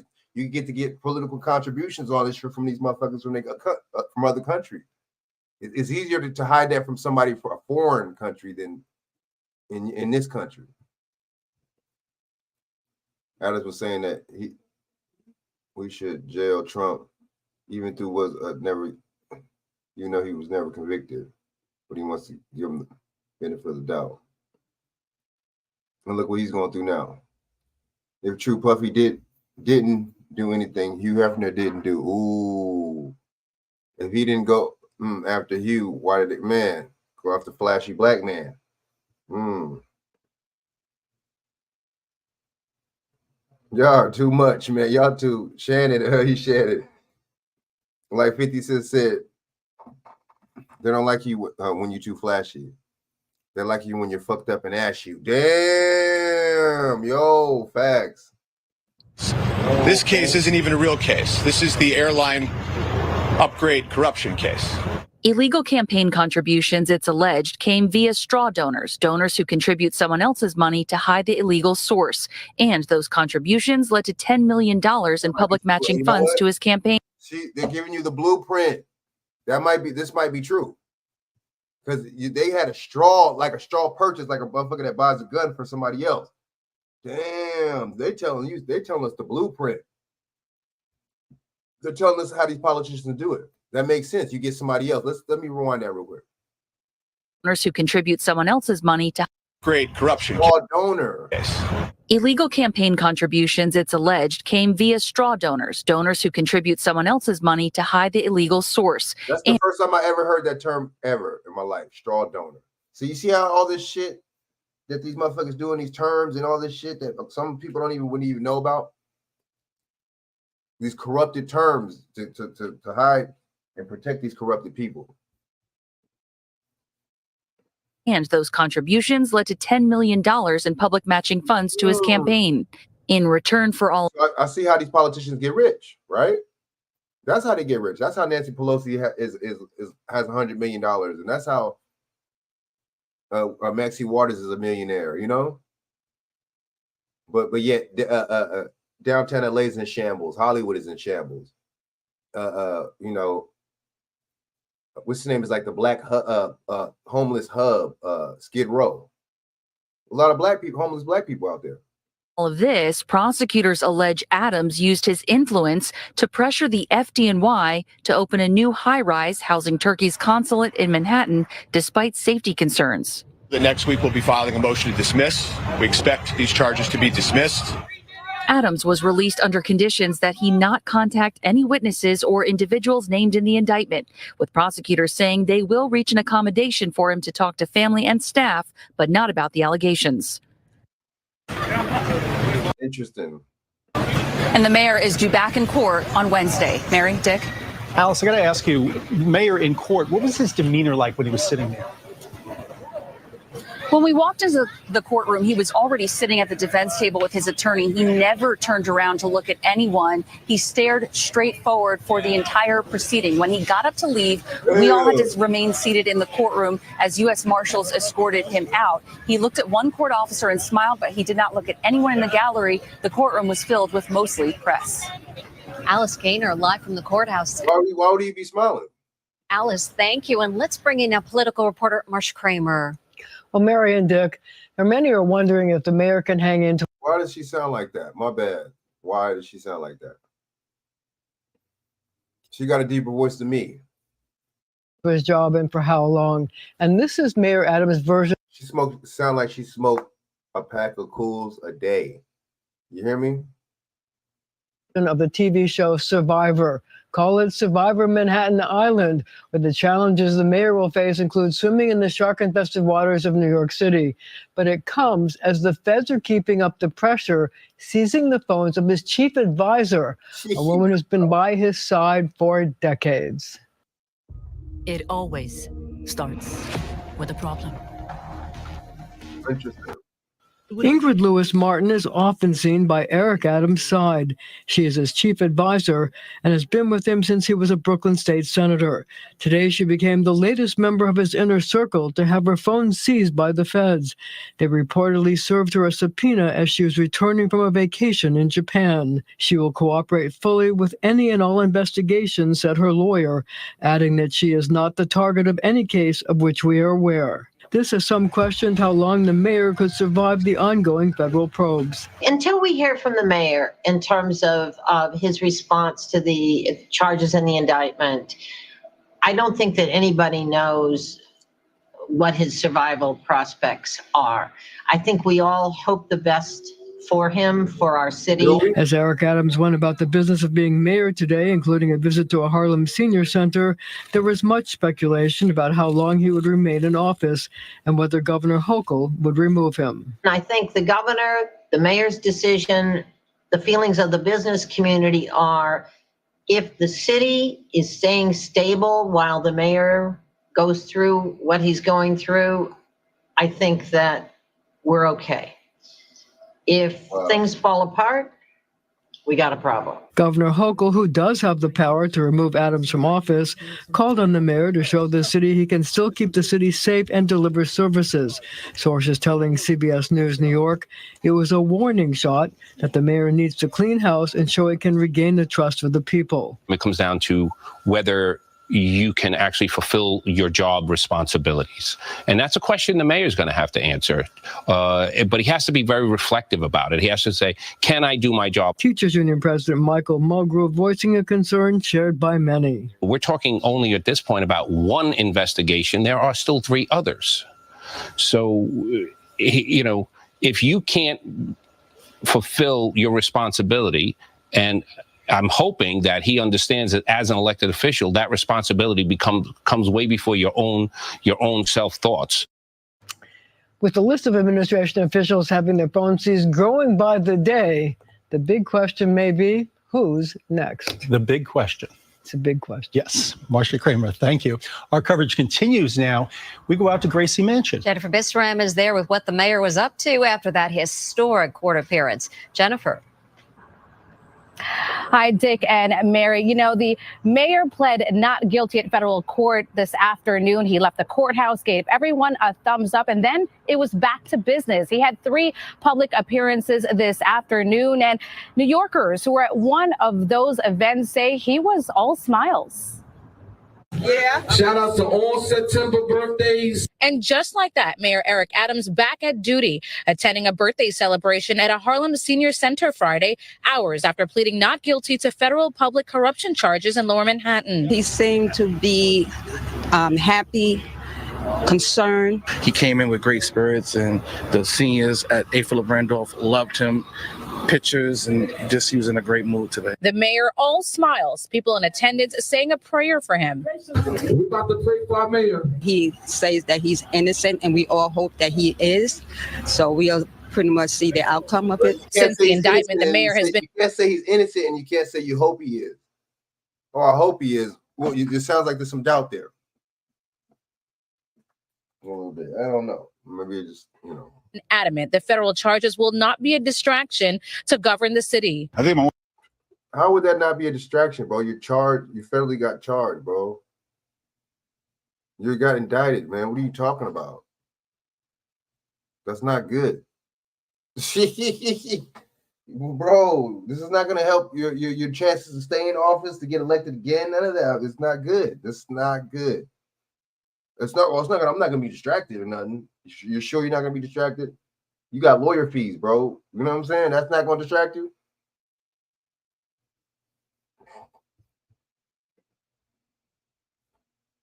He's going to be one of those people to pretend reality isn't happening. He needs to come back to reality because he's in trouble. Like, what's up with dude, man? This dude over here, man, looking like a Ninja Turtle, man. Emotions are tied up with most New Yorkers. It's a strange space to be in, space of some confusion, and it's a little chaotic at times. And it's a really sad moment. This is not some place that anybody wants to be in, including myself. Public advocate I'm not Giovanni. saying he deserved jail or anything like that, but look how he did to people. He backstabbed us for these immigrants. He was talking about, "Come, y'all can come. We'll let him. If he wants to sit at DeSantis and you know what I'm saying, and Abbott want to send him on the bus and send him over here, man. That's on them, man. They can send him over. This is asylum. This is asylum. This is we're asylum seeking city. This is you know what I'm saying? Really? What about us though, man? Like, no kind of what's the name, man? No kind of allegiance to nothing about no so-called black people. It's just really sad. You know what I'm saying? At this point, man, it's these black officials doing this stuff.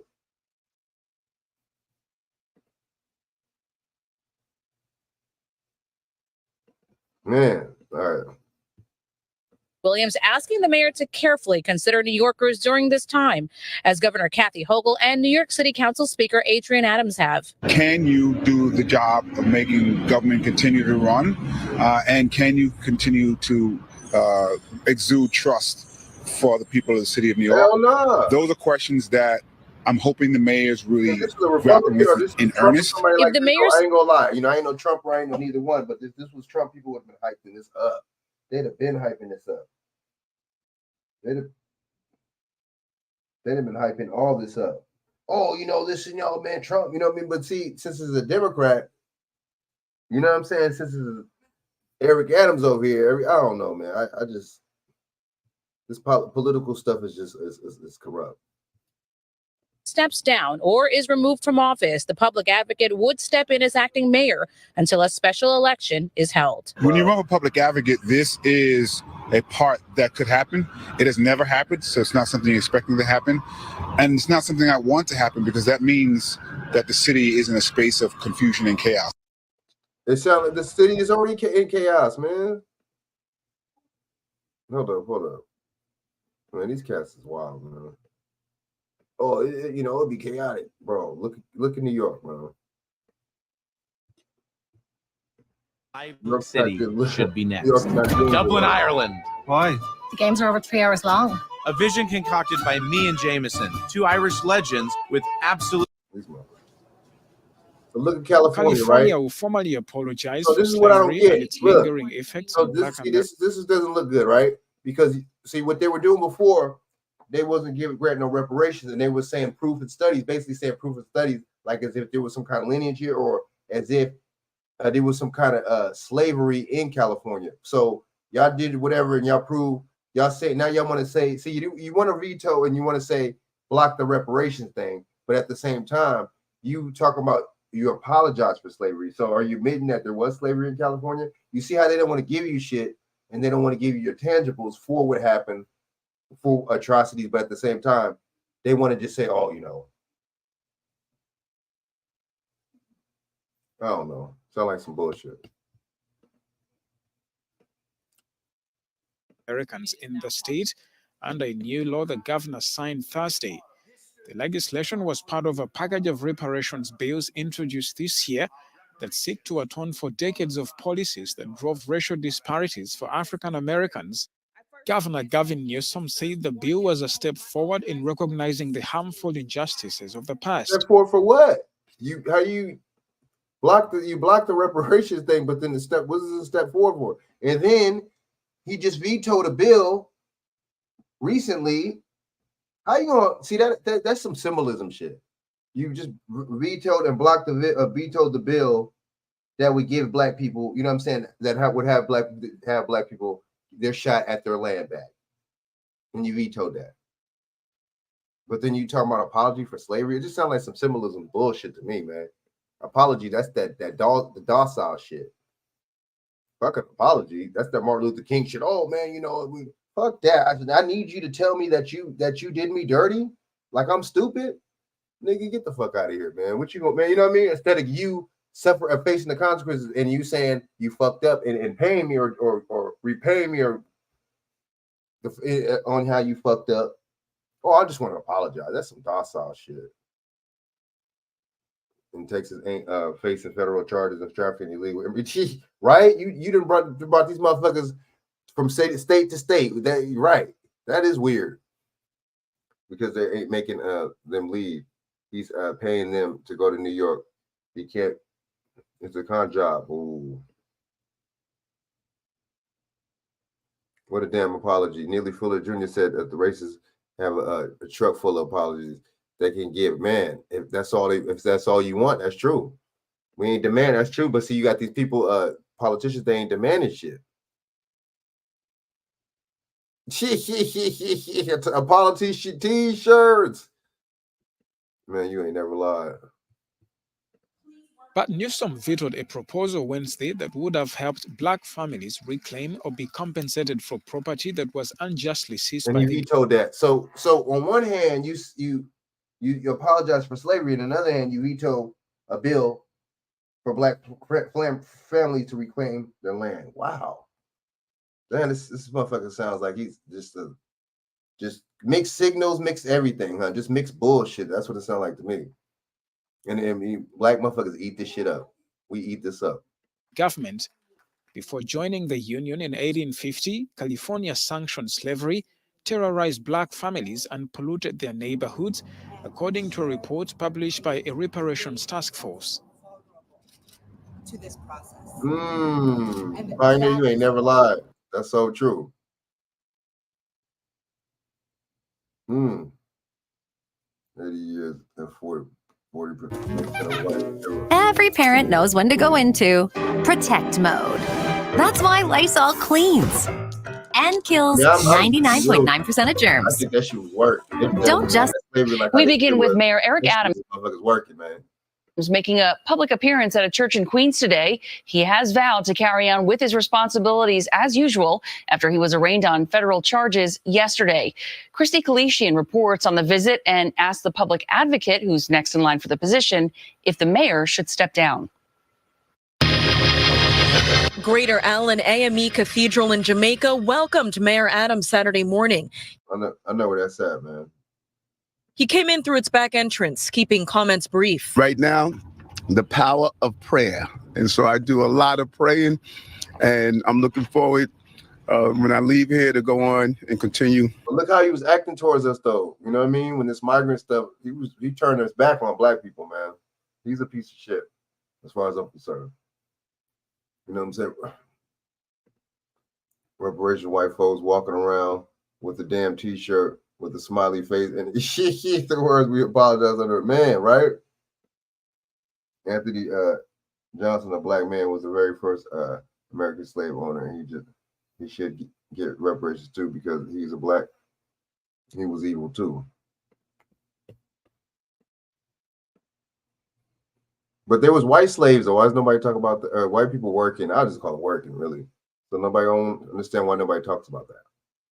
And why is there a term "free white person"? That means that they were slaves. Doesn't that mean that if there's a term called "free white person," that means that they weren't free, right? I don't know. Maybe to do what I do, moving our city forward. That is what needs to take place now. But today is Pastor Green's Day. Have you What other resignations going on? He visited the church during the installment of its new pastor, Stephen Green. In his speech, the mayor reflected on his upbringing and his mother's love. And her baby that went through so many trials and tribulation would become the second black mayor of the most important city on the globe. On Friday, less than 24 hours before this, Mayor y'all in the chat, man, Judy Coltrane at Pioneer. Y'all wild, man. That shit is funny, man. But we got, I mean, just because we, you know, we could all agree to disagree, man, but at the same time, you know, it's knowledge, you feel me? Adams pleaded not guilty to federal like a Ninja Turtle right there, like a mug right there, man. bribery and conspiracy charges. A 57-page indictment alleges he solicited illegal foreign campaign donations from foreign nationals. All I can do is pray for him. Most parishioners we spoke with Saturday morning supported the mayor in his vow to continue his mayoral duties as usual, even after his indictment Thursday. I wish him very well. I hope he stays in office. I hope more people believe that he's innocent first before let him be proven guilty.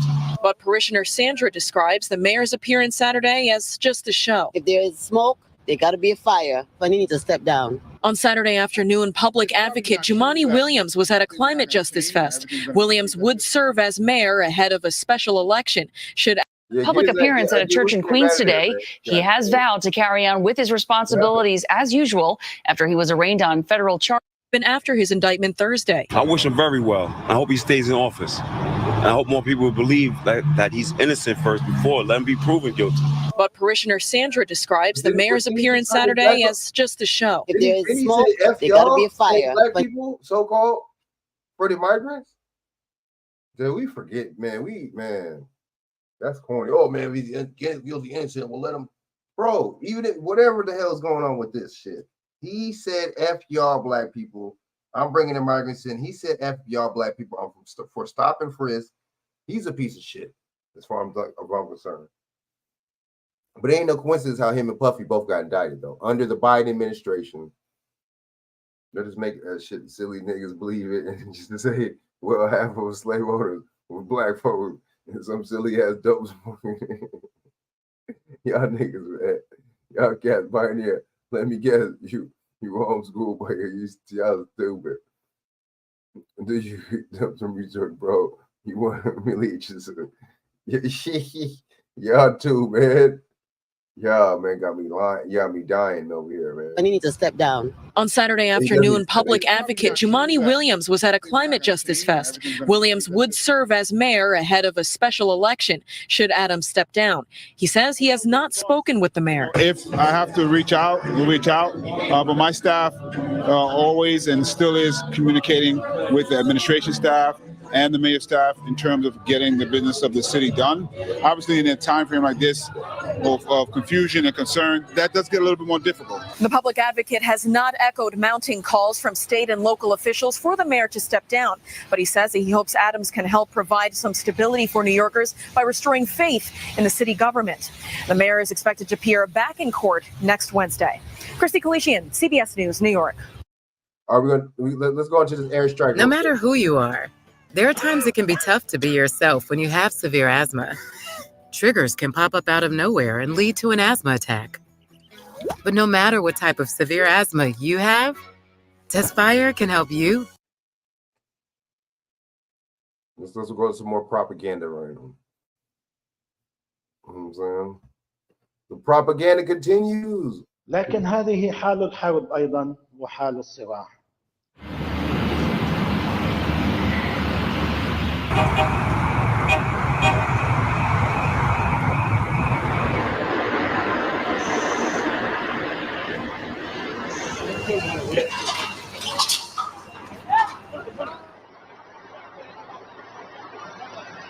הבוקר הודענו רשמית על חיסולו של חסן נסראללה, ראש ארגון הטרור של חיזבאללה ב-30 השנים האחרונות. בתקיפה ממוקדת של חיל האוויר, אגף המודיעין ואגף המבצעים, אתמול בדחיה שבביירות. Pioneer, wow, man. Oh, shit. Oh, yo. Pioneer, wow.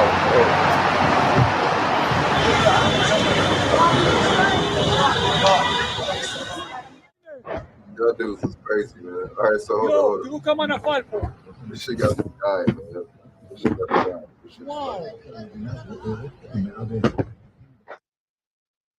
Yeah, fuck Sky News.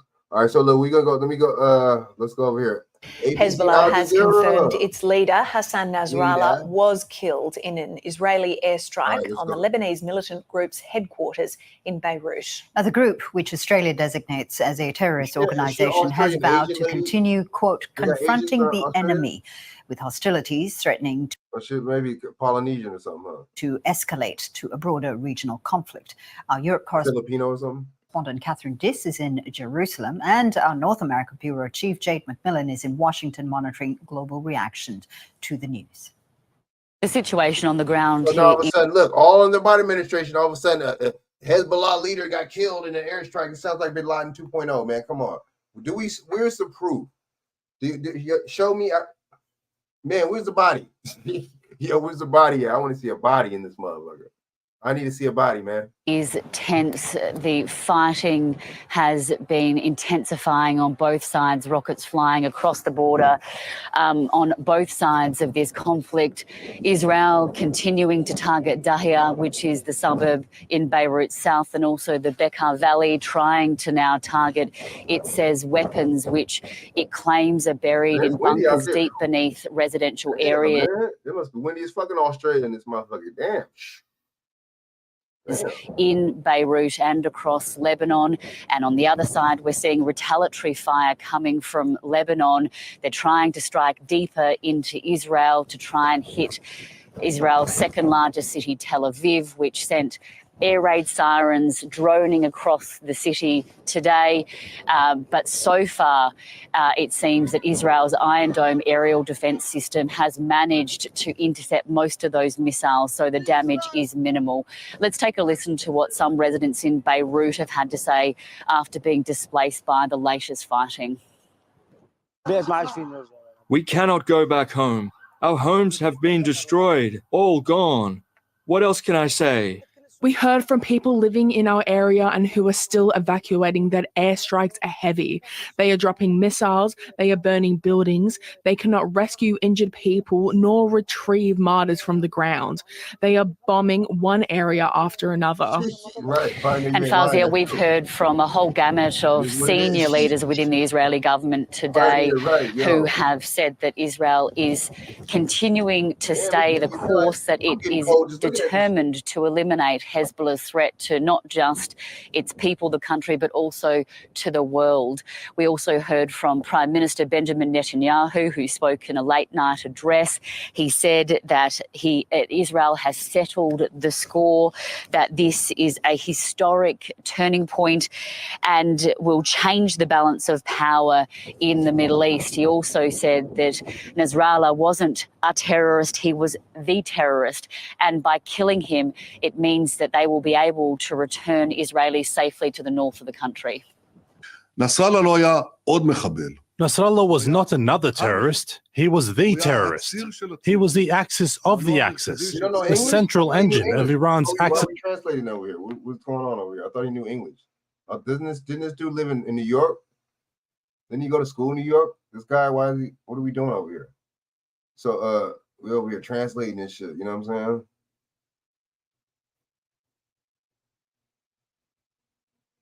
Man, facts. Of evil. He and his people were the architects of the plan to destroy Israel. Now, Catherine, we know that Hassan Nasrallah is a longtime leader of the set in the back, because that shit is cold and windy as a motherfucker. They look at it, it's not even moving in the back. That's just a set. And she actually, she's live and in effect and drools on this windy as a motherfucker out there. terrorist organization, of course. So She live, and direct in this bit. Where does Hezbollah go from here now? And how would you know if they're a terrorist? If Hezbollah is a terrorist organization, why would this reporter know what the fuck their strategy is? Can anybody ask me that question? If they're a terrorist organization, supposedly Hezbollah, why would a news reporter know what their strategy is? Oh, what are they supposed to do from here? Jane, like she's the leader or something. Like she's the leader's mistress or something, you know what I'm saying? Like she one of his the leader's side pieces or something. That don't make no sense. You see the propaganda. You see how stupid they think we are? You're gonna ask a reporter what she thinks the fucking terrorist organization is gonna do next? Are you kidding me? We're crazy, man. Something's wrong with us, man. Straight up.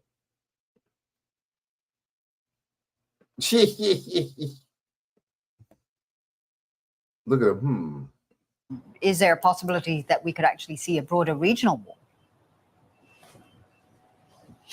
Yeah, look, Fauzia, there's no doubt that this is a major victory. The cold, distracted, you know what I'm saying? She just like, man, she should have wore a jacket in this bitch. Golly. Look at this shit out there. What the fuck? Shit, it's like it be daytime out there. It be like motherfucking 12 o'clock at night out there. You know what I'm saying? For Israel and a significant blow for Hezbollah. This will weaken. How do we know this was the guy, man? How do we know for a fact he's dead? How do we know that? There's no proof. Cats don't got no proof. I'm confused. Now I can see if they had a body, you know what I'm saying? If they had even if you had something outlined in chalk or something like that, you know what I'm saying?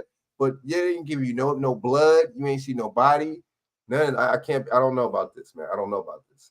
This is like in Transformers when they do Megatron's body in the fucking ocean, and then that's the same way they said that they did with Osama bin Laden, threw his body in the ocean. Come on, dude. Y'all don't see what they do? The predictive programming they do with these movies, and then this is a lot of this stuff be staged, man. 80% of this shit be staged. Straight up. Its leadership and also its organisation. It's important to note that over the past couple of months, Israel has managed to take out an entire generation of Hezbollah leadership. This last strike, getting the man at the very top of the organisation. So this is likely to cause a vacuum of power. It is likely to cause unrest within the organisation, Lebanon, but perhaps more broadly across the region as it tries to find who can possibly replace those members that they have lost. It's over the course of 3 decades at the helm of Hezbollah, Nasrallah has managed to build it into a formidable fighting force, both politically and militarily in Lebanon, but also the Middle East more broadly with the backing of Iran. So as to what happens from here, there are significant fears that this could lead to a broader regional conflict. The question now is whether or not Iran decides to retaliate or intervene. We heard from its supreme leader today, who has announced 5 days of mourning and urged the Muslim community to get behind Lebanon and Hezbollah. We don't yet know what it will do. There are a few scenarios that could play out. It could retaliate on its own, or we could see some of its other militias across the region known as the axis of resistance, countries like Iraq, Yemen and also Syria intervening and weighing in, and this becoming a more broad. They got allies, Iraq, all of them. Iran, I'm telling you, they all, come on, don't think that they just not.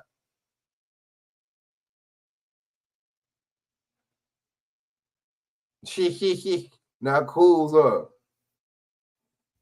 Man, you know? Man, them cools.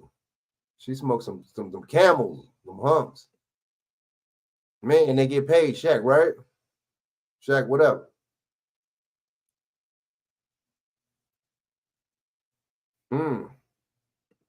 Right. A broader regional conflict, but at this point in time, it's just too soon to tell. Okay, let me go on and jump out your effects just for a second, man. Let me see what the hell Zach Hubbard's talking about. Is that let me see. Not everyone's life runs in straight lines. At Sophia, we get that. Our flexible, affordable,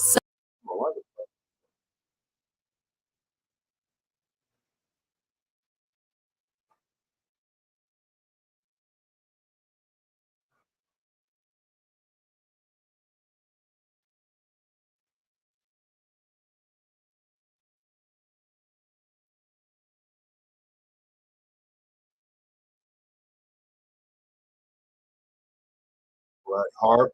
We got Harp. We got Popeye. We got a couple.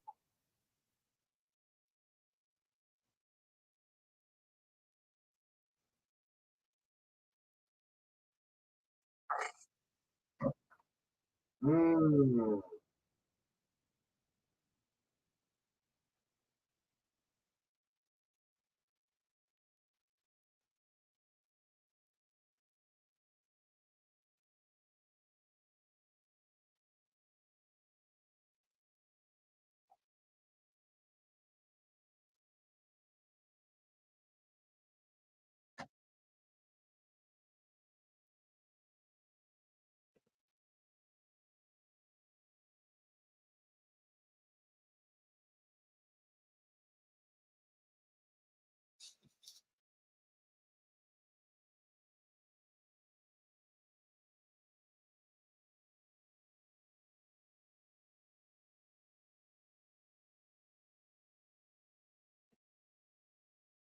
For over a year that this was going to happen ever since Maui burned up right after The Rock announced the new live action Moana where he's Maui the fire god. And if you still haven't seen the trailer for that, it's an island bursting into flame. Again, weather warfare. People need to learn about it. You learn gematria, the Kabbalistic practice of coding numbers into words. You can see how these storms are perfectly named and perfectly created. No doubt. Why would you name the storm? If it's so devastating and it's something that's going to, you know what I mean? If it's a natural disaster, why were you naming it? Why does it have a name? Does that mean, does it have a patent too? Does it have a patent? If it has a name, does it have a patent? Because if it has a patent, that means it was made by somebody, right? Through military technology that's become a lot more sophisticated since 1952. But yeah, the fact that the headlines had to break this morning, at least 52 dead from the hurricane. I mean, give me a break. And sorry to everybody who got ransacked by this storm. And if any of you are out there who got ransacked and come across my work and doubted it, karma's a bitch, isn't it? Let me hold up. All right. Here's the $1 million question. How come nobody wants to debate? I always got people passing through the comments saying, the Jesuits don't run anything. Again, Adam Greenstein, who's always over there blaming everything on the small caps, he won't debate. He debates everybody, but he won't debate me. Again, is it not perfect proof what we're demonstrating day in and day out? You know, how many times have we educated about the Jesuits and their high rituals on September 27th, the day leaving 95 days left in the year, when they were recognized by the Roman Catholic Church on that day back in 1540 to stop Martin Luther and the 95 Theses? Every year, just some mega ritual on September 27th. And this year, it's the supposed killing of the Hezbollah leader, Hassan Nasrallah, whose name equals 95 in gematria. You know, did we not call the Diddy headline that would come on September 27th, the day of his arrest? Supposedly he drugged and raped a woman and got her pregnant, and the word pregnant's also 95. Again, going down at 54, just like R. Kelly, who was sentenced on the same day in history when Jesuit orders 54. Not to mention yesterday is the September 27th is also the anniversary of O.J. Simpson's lawyer, Jesuit educated, saying, if it doesn't fit, you must acquit, in regards to the glove. And that's why they have Josh Allen wearing a glove this year in tribute to OJ, all part of the sick jokes, and everybody's playing for the Jesuit Vince Lombardi trophy. Again, I demand that all of you guys who come on and leave these comments about how it's not the Jesuits, that you step up to the plate and have a debate. So in the comments section, let me know when will be the debate.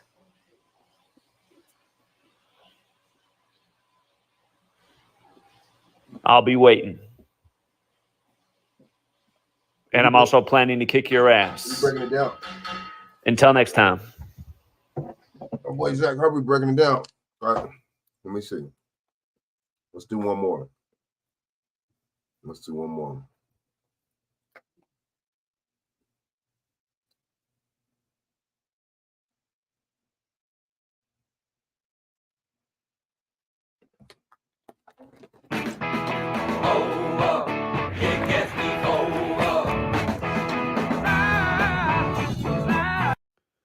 Welcome back, Truth Seeker. In the headlines, at least 25 dead from Hurricane Helene, September 27th, 2024.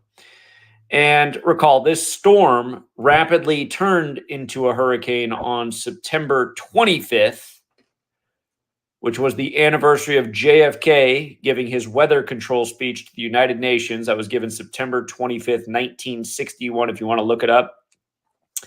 And they're saying that most of the deaths are from the storm surge and the flooding. Of course, wind, debris, but people being dragged out to sea, drowning are all the mix of ways that have created to the casualty report. And again, if you're new here, gematria, the Kabbalistic practice of coding numbers into words. You learn this code and you'll be amazed at the way natural disasters unfold and the numbers that are reported with them. Notice how Pope, Earth, Flood, Enlil, Devil, they all equate to 25. And if you're not familiar with Enlil, he is related to the devil from Babylon, but he's also the god of flooding and storms. And again, this storm began on the 25th. Notice also how the word death equates to 25, as well as 97, like hurricane equates to 97, and 97 is the 25th prime number. And again, this hurricane formed on September 25th, the day leaving 97 days left in the year. But here's what else I want to say. Who is responsible for this casualty report, of course, is the people who control our military. Remember, the first act of weather warfare was admitted to in 1952. And look at all those 52s up there as well. Keep in mind, hurricane also equates to 52. First act of weather warfare admitted to in 1952 on the Jesuit order's birthday, who consider themselves a military order. It's why their leader is the superior general. And again, with regards to the Jesuits who run this nation and its military and its technology, and you could even say this storm, again, just look at the reminders of Hurricane Helene. It formed on 25/9 when Hurricane Helene equals 259. And Hurricane Helene also equates to 83 like flood, and Genesis 8:3 is where the biblical flood ends, and it formed 83 days before the Pope's birthday. I'll give you another 83 word, football. And last night is week 4 of the NFL season was kicked. Pioneer. If your wife is walking around in the neighborhood butt naked, offering men her Gucci, don't blame the men for screwing her. Blame her. Man, that's true.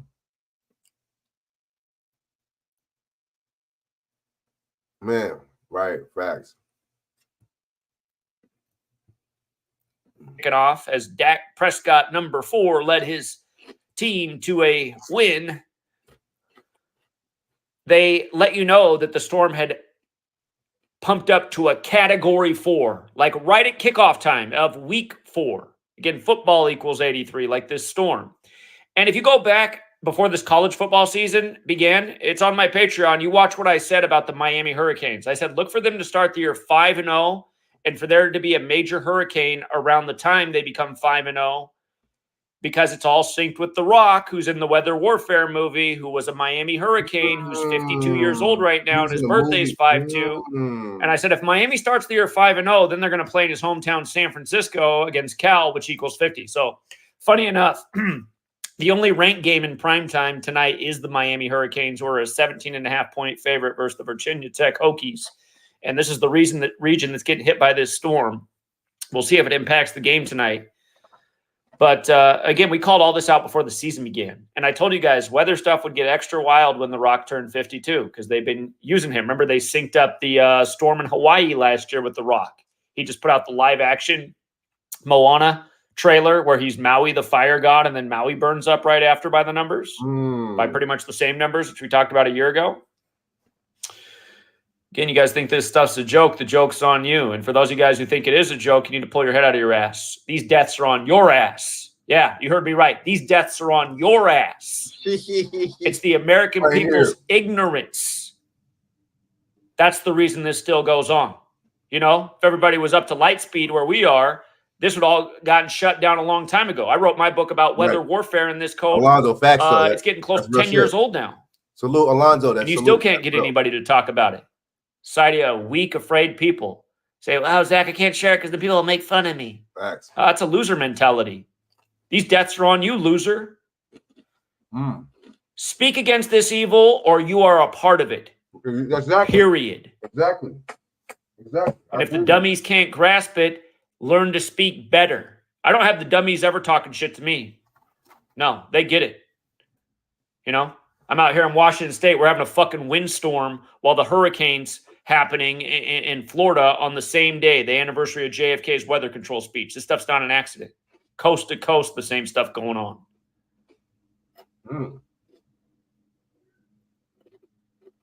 No, this stuff's sick. It's sick. And again, if somebody's out there laughing like, oh, hurricanes in football, remind me when the New Orleans Aints, didn't they finally win a Super Bowl after Hurricane Katrina by the numbers? Yeah. Isn't that how it was? Archie Manning's team could never win a game until Peyton Manning went down to town and started lofting lob balls into the secondary as the Saints beat Archie Manning's son. Yeah, by the numbers. Not to mention his son was born on the 83rd day of the year, like Tom Brady born on 8/3.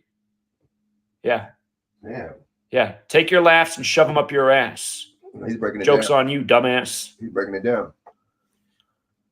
Yeah, we should all be pissed off. This is our tax dollars at work, killing American people, causing, you know, billions of dollars in devastation. Our tax rates are all going to go up even more. Our insurance rates are all going to go up even more because we're too stupid to see the scam, because we're too cowardly to speak against it. It's a major problem. And then the guy who has the balls and who does it better than anybody and breaks the code, can't find anybody to donate him $1. Gay Sean's online going, oh, Sean Diddy comes, you're going down. He's got ladies throwing him $1,000 a minute doing his little fruitcake poses. Wish you'd, in a way, another part of me just wishes all these people get washed away. Come on, Genesis, make it rain. All right, Truth Seeker, we'll leave it there for now. Again, don't forget, though, Genesis 8:3, that is where the biblical flood ends. These people use the Bible like a playbook. It's the other football analogy. Until next time. Facts. Pioneer facts.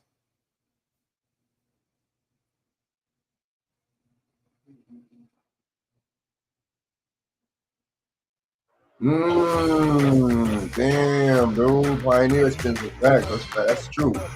Pioneer, that's a good point, bro. That's all true. Fire silly. Hold up. Hold up, man. Welcome back. Comment section, man. Hold up. All right, let's check this out. Welcome back, Truth Seeker. Demachi Effects, check it out. Just want to cover why Beirut got bombed so bad on September 27th, the anniversary of the Jesuit order being recognized by the Roman Catholic Church in the time of its leader, Ignatius of Loyola, who went on to become the first superior general. Loyola, that's what that's named after. Notice the Marymount Loyola, that's what that's named after. Gematria of Beirut in Loyola Marymount, my bad. 4 base ciphers. You see the 75 with the alphabetic order. You see the 30 with the alphabetic order and numerology. You see the 87 with the reverse alphabetic order. You see the 42 with the reverse alphabetic order and numerology. Again, the founder of the Jesuits, his name, Ignatius of Loyola, equates to 75 and 87. And we've seen these numbers come together a lot this year because the first ever Jesuit Pope, Pope Francis, is 87. And don't forget the Jesuits came out of suppression in history on August 7th, 8-7. But the leader of the Jesuits, the Black Pope, the Superior General Arturo Sosa, is 75. Again, Arturo Sosa, born November 12th, 1948, the same year Israel was established. The Pope born December 17th, 1936. Keep in mind, the Catholic Church also equates to 75 and 87. That's who the Jesuits serve. And the Jesuits are the Society of Jesus. And notice, when you apply numerology, you have 30 and 42 for Beirut. The ministry of Jesus begins at age 30. The word Bible equates to 30. The New Testament is the story of Jesus. New Testament equals 42. It begins with the 42 generations to Jesus. Keep in mind, war equals 42, as does World War. Pioneer. As does Hamas, as does Iran, which was overthrown by the CIA in a major Jesuit ritual in the 50s. Facts. And you better believe we never gave it back. We use it as a boogeyman state to create excuses so that we can, do what Eisenhower warned about. Things beyond our worst nightmares with this military-industrial complex. But yeah, on this very Jesuit day, another very Jesuit bombing of Beirut. And remember, the Jesuits like to blow things up with fireworks. Go back to 2020, August 4th. It was Obama's birthday that there was a massive explosion in Beirut that was blamed on fireworks. And we know that was a lie. But it was on 8/4, 201 days from Michelle's birthday, when the Jesuit order equates to 201 and 84. Again, we're in the time of the first Jesuit Pope, Mr. 201 himself, the first to live in Suite 201 at the Vatican. Mentioned Ignatius Loyola equals 75 and 87. Remember, Ignatius Loyola equals 201, like the Jesuit order, like Order of Illuminati, like Jorge Mario Bergoglio. That's Pope Francis, when the Jesuits are from France, and the last French Pope was the 201st. But yeah, this is sick, you guys. Again, when Israel's bombing, it's really just an extension of the U.S. bombing. Let's not forget state. That's a fact. That is a fact. That is a fact. The same thing I was thinking the other day. When Israel's doing something, we mirror that. Should we back these motherfuckers up? We just as guilty as they are.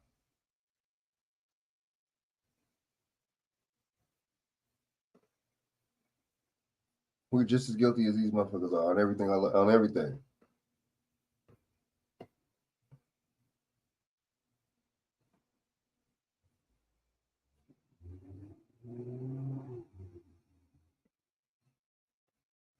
Like real shit. State of Israel equates to 201. Same Jesuits run both nations. Our tax dollars in the U.S. pay for Israel's bombs. Remember, we sent $95 billion to Ukraine and Israel on the 201st day of the war in Israel, and that money was approved a few days earlier on Adolf Hitler's birthday, whose birth certificate name is Adolphus Hitler, which equals 201. And he modeled his order after the Jesuits, and the Catholic Church turned a blind eye. And again, state of Israel equates to 201, and Netanyahu came back on Albert Pike's birthday, 1229, when 1229 is the 201st prime, and Albert Pike wrote the letter about 3 world wars and published it on August 15th, the day the Jesuits were born in France in history. And the Third World War is about political Zionism. And it goes with Netanyahu first stepping down on June 13th, the day leaving 201 days left in the year before he came back by the numbers. For the record, Benjamin Netanyahu equals 282, and the war began 282 days after his birthday. Again, it's the Jesuits who are the puppeteers. They run that nation, they run this nation, and again, they're the Illuminati, Order of Illuminati 201. Just like how David Ben-Gurion died 201 days after the anniversary of the establishment of Israel, Adam Weishaupt, the Jesuit who founded the Illuminati, died 201 days after the anniversary of that order's establishment. Fire illuminates things, doesn't it? Just like big bombs. I still remember how they were marketing to us The destruction of Baghdad after 9/11. Tune in to CNN. It's like a free pay-per-view if you got cable.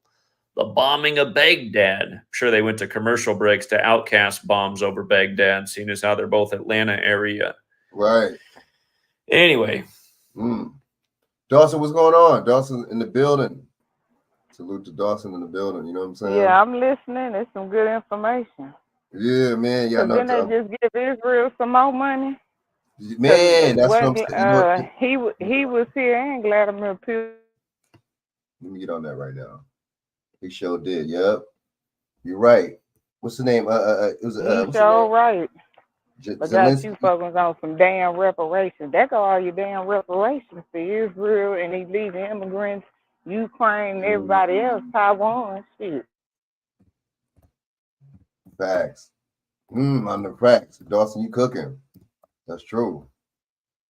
Yeah, and then see, that was for the ask. Now he want troops.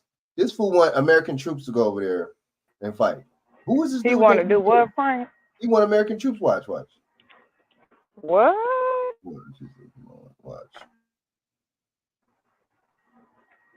Hold up.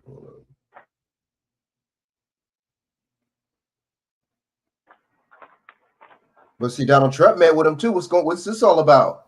Yeah, that's what we keep saying. Why he fooling with him? See, but did you know there's a YouTube music app where you can listen to playlists based on? Not right, you know. Do you think it's a ploy though with him doing that, Trump? Because I know why he met with Zelensky, but I'm talking about Netanyahu. Did you ever pull up Frank when Netanyahu Trump election in 2020? Trump reached out to Netanyahu and support them. I remember that, and they said if they didn't want to give, he still haven't supported or endorsed Trump right now to this day. So I think Trump, you know how his chestnut checkers. I think it's a ploy. It could be a ploy. I think he acting like, you know what I'm saying, you can act, because Trump a Gemini. I know my mama Gemini, my son dad a Gemini. I know how they operate. They smile, that other next thing to the other side. BJ, jump on. What you doing, BJ? Oh, okay. I see BJ. Wait for me, illegal getting damn every month. No, you brought Dawson. You could be right, man. You know. Oh yeah, Junior Coltrane. They cooking in the chat. You see these two, Junior Coltrane and Pioneer. They don't blame racist white folks for anything. Blame the Illuminists. Well, goddamn it, who makes the Illuminati? What race are they? Pioneer, you wild, bro. No, but I think it's foreign interest though. It's a foreign government. Hate America. They just use our wallets as theirs. Yep. But I think it's a foreign government we got now. You know, it's not just, you know what I'm saying? You could tell because foreign governments both got say in the Federal Reserve.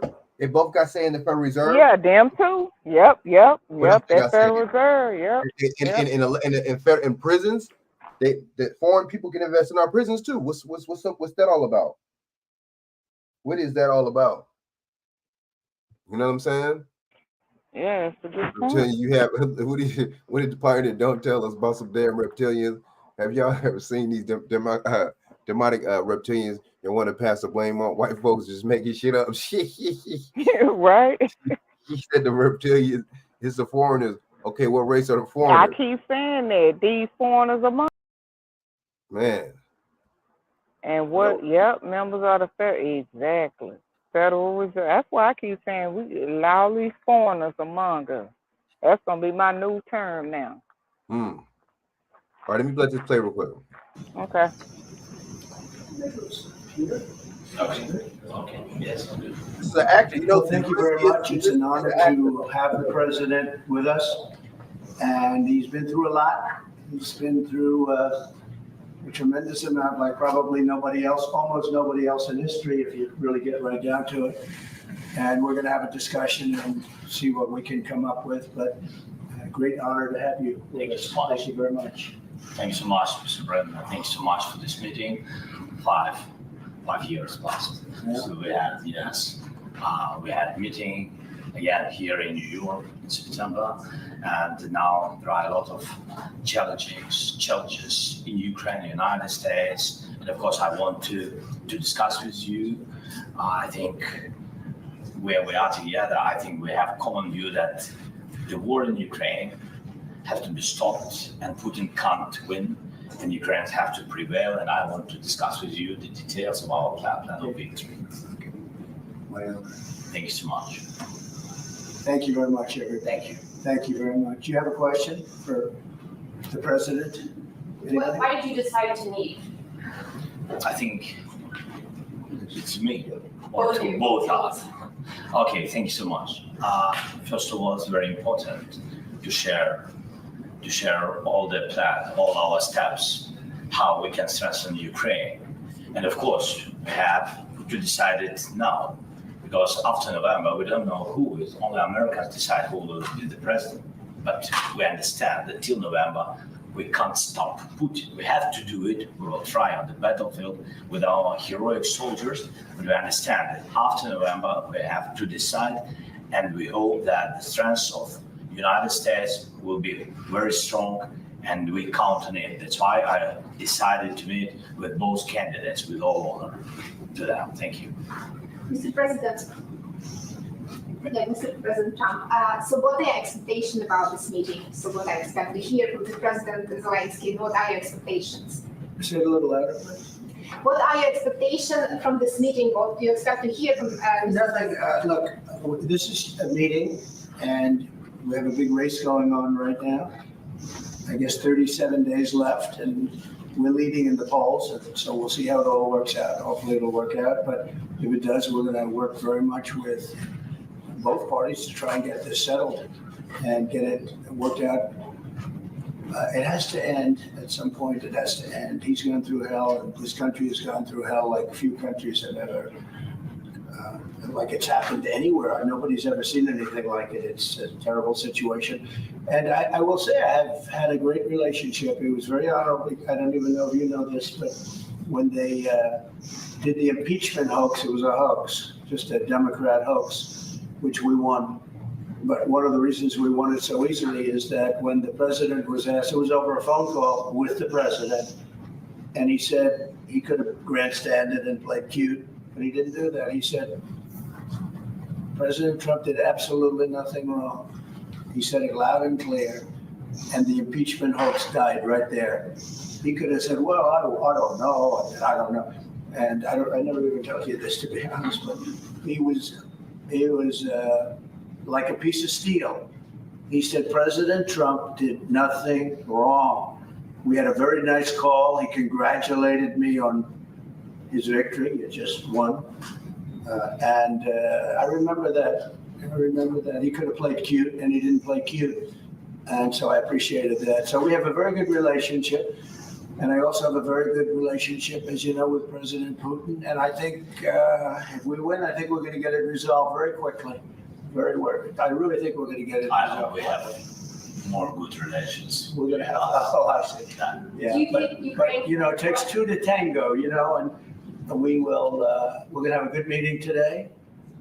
And I think the fact that we're even together today is a very good sign. And hopefully we'll have a good victory, because the other side wins. I don't think you're going to have victories with anything, to be honest with you. So we're going to sit down, just discuss it. And if we have a win, I think long before January 20th, before I would take the presidency, it's January 20th.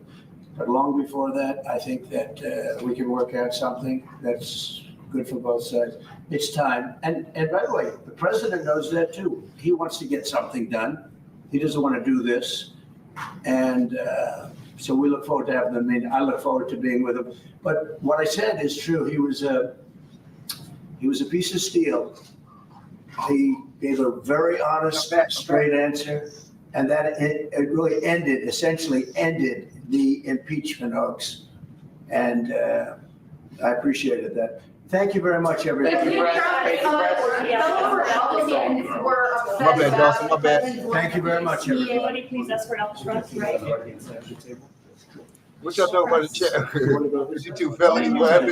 That was former President Trump and Ukrainian President Zelensky taking questions before the two meet privately. We heard Zelensky there calling for support from the U.S. and saying they need U.S. support and are counting on U.S. support regardless of who gets elected in the U.S. this November. And so they are meeting with both Vice President Harris, or the president, I should say, is meeting with Vice President Harris and also with former President Trump. And ABC's Patrick Reevell joins me now for more on this.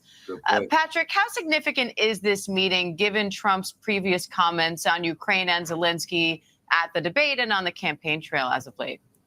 Hi, Dan. Yeah, I think it's a very significant meeting for both men, really, but particularly the Ukrainians will have been very relieved that it's taken place because since President Zelensky arrived in the US, we know that they've been trying to make sure that they have a meeting not only with Vice President Harris and with President Biden, but also with former President Trump, because the Ukrainians all the way through this war have been very concerned about support, about American support for Ukraine becoming a partisan issue and becoming something that Republicans are opposed to. And I think the comments all through the week that we've been hearing from President Trump and other members of his campaign and other Republicans were very worrying for Zelensky's team, because we've seen President Trump at one point call Zelensky just a salesman, disparaging him at a rally and suggesting that that Russia was most likely to win the war. Why are they meeting them? Why are they meeting with him now? You know what I'm saying? The Zelensky in fear for his life, Frank. I wouldn't be surprised. He looks shook. He looks shook. Republican Speaker Mike Johnson refused to meet with Zelensky while he was in Washington, and even calling for the firing of the Ukrainian ambassador to the U.S. over Zelensky's visit to an arms factory in Pennsylvania. So I think the Ukrainians and Zelensky's team will be very relieved that this has taken place. We saw, obviously, President Trump say that it was a great honor that he was there. He also wanted to talk about Zelensky's involvement in this call during his impeachment there. I think there will be a great deal of relief on the Ukrainian side that this has taken place, Diane. But y'all giving all our shit to go fight over there in Russia. Thank you. Giving all exactly. Because don't they make a lot of them guns? Ain't a lot of gun factories in Pennsylvania? Yes, I think Remington might be one of them is in Pennsylvania, if I'm not mistaken. Interesting. Man, I just think that's interesting. So he met with this dude Netanyahu, huh?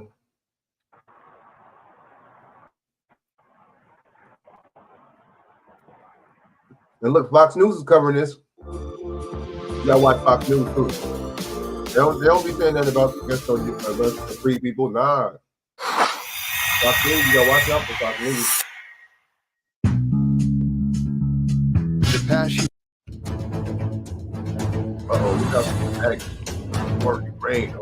We had a very good meeting, very productive meeting, and relationship is absolutely, I would say, fantastic. It's great, and I think a lot was learned, and it will all end. It'll end for everybody's benefit.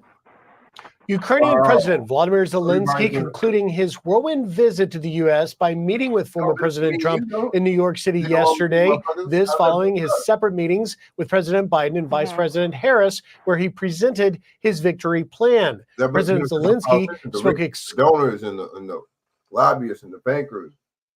That's what will benefit exclusively with Fox immediately following his Friday meeting at Trump Tower. President Zelensky, thank you for being here. You've just come from a meeting with former President Trump. How did it go? Thanks so much for invitation, and really we had very productive, I think very good meeting. It was very important for me because before I came to New York, I said that I have to strengthen my country. Now it's a very challenging period and we need the answers.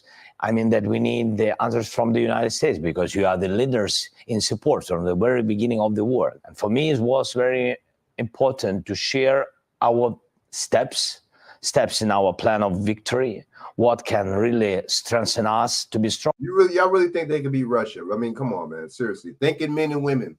Yeah, now. You know. Well, you heard what Russia say. Russia say you bomb them with certain type of military weapon. They fit in new parts of NATO, these NATO countries, which that would include the U.S. Frank, did you play the video? I'm not gonna hold you. I know you gotta finish playing it. Did you see the video where they said? This was shocking. I saw this on the local news. Where they said, excuse me if there's noise in the background. I'm outside walking my dog, but I'll be quick. Did you see the video where they said Russia fighter jets and China fighter jets was over there in Alaska? You know what? Yep. We're gonna play that. We're gonna play that right now. Okay. Yeah. Okay. Man, what's that all about, right? Correct. Cause I didn't know. Somebody told me, they was like, you know why? I said no. They said because Alaska is closer to Russia. They say you can stand up in certain parts of Alaska and you can see Russia. I didn't know that. Interesting. Oh shit! Okay, damn, there was a gang comment. It's true, man. Is Trump still the president? Is all we got? Trump is all we got. You said during your culture. None of them are actual presidents or leaders of country, but the power behind the scenes who put them in office, right? Which is why it doesn't matter who wins. I want to see some deportations, though, in the mass numbers, dude. But see, the thing is, we definitely ain't going to get it Bambies in there. Oh no, you finna get a more influx of motherfuckers to him. Our generation, you fight for righteousness. The president of the United States is a figurehead, and doesn't run shit, which is why very little changes no matter who's in office. That's why you gotta drain the swamp. You really do. You got to drain the swamp. Trump used to always say that, and I never understood why. I'm like, dang, he finds so many people. You have to drain the swamp. You have to drain the swamp, shut them 3-letter agencies down that hide behind the government corruption because we know who took out, and I'm just saying, like I posted on Facebook, for all y'all so-called Christians or the people who wanted Trump to be taken out, when that shooting happened in Pennsylvania, I say, remember, these are the same people that took out Dr. King, Malcolm X, Medgar Evers, JFK, okay? Because at the end of the day, a life is a life. But some got to change because if not, we will. If you look at third world countries, they all like that because the government is what? Corrupt.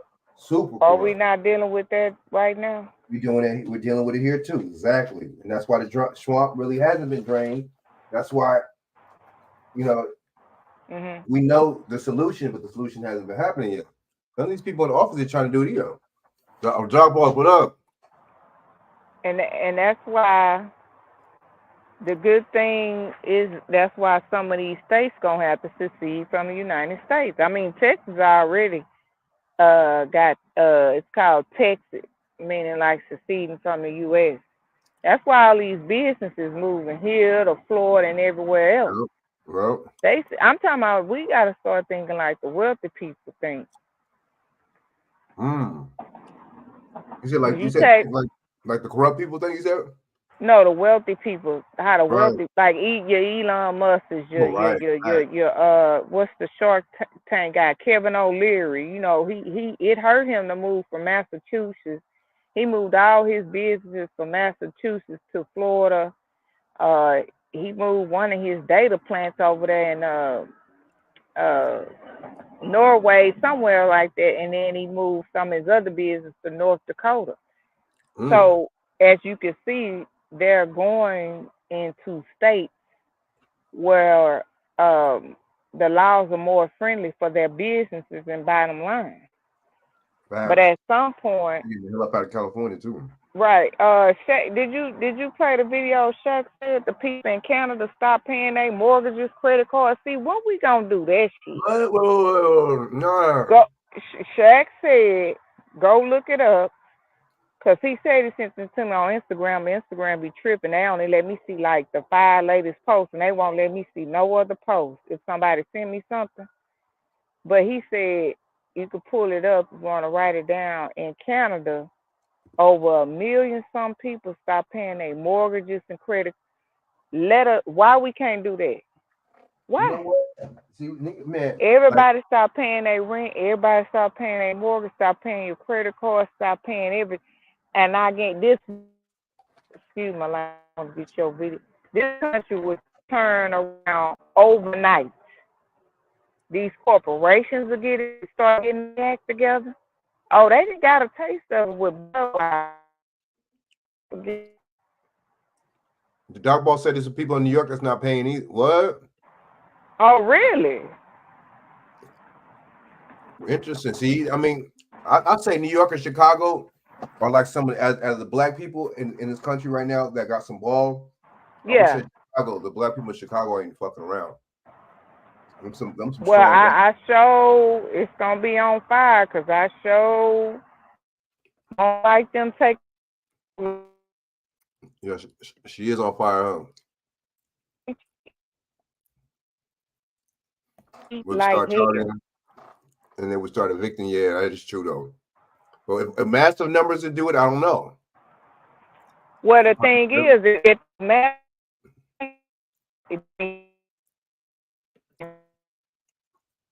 yeah, you know what, you breaking up. I am. Can you hear me, Frank? Yeah, now. Okay, let me try to get back in so y'all can hear me better. Let me get back inside. All right, for sure. Oh, okay. Strong on the battlefield. Even after battlefield, we understand, even in any kind of future negotiations, Ukraine has to be strong. That's what about we spoke with Biden, Kamala Harris, Donald Trump, and Congress of the United States. I don't know what will be after elections and who will be the president, because your country and your people is right, extremely right, that they decide who will be the president. But I've got from Donald Trump very direct information that he will be on our side, that he will support Ukraine. And there are so many details, I think, which he was very interested to hear from me, directly from me. Did he ask you questions? Did he ask me? Yes, sir. Yes, of course, a lot. What did he ask you? What do you see? What is really now the situation on the battlefield? How you see the support from the United States and the details? What do you think? Why Putin began this invasion? Former President Trump said that he had a good relationship with you and a good relationship with Putin. Does that concern you? I said that I hope that he have more warm relations with me, and I said it during this meeting. Why would you want to? You come on, that's a dumbass. Well, you think that's concerning, man? You're supposed to fucking be bipartisan, man. That's what politics is all about. You ain't supposed to be bullshitting around and favoring and all that. But see, America's doing this shit for their little interest. The deep state is. You know what I'm saying? So these politicians they don't got to, but that's how they sell out. But I'm sorry, Trump is looking crazy how he's over there. That looks kind of funny to me with this dude. I'm sorry. But gangs in Chicago wanted to go up against illegal. Right. They try to have us fight each other, Pioneer. That's what that is. I'm gonna play that right now. Right. Yeah, that's what I'm saying. They don't have the same energy with the Haitians and the Hispanics, so that's true.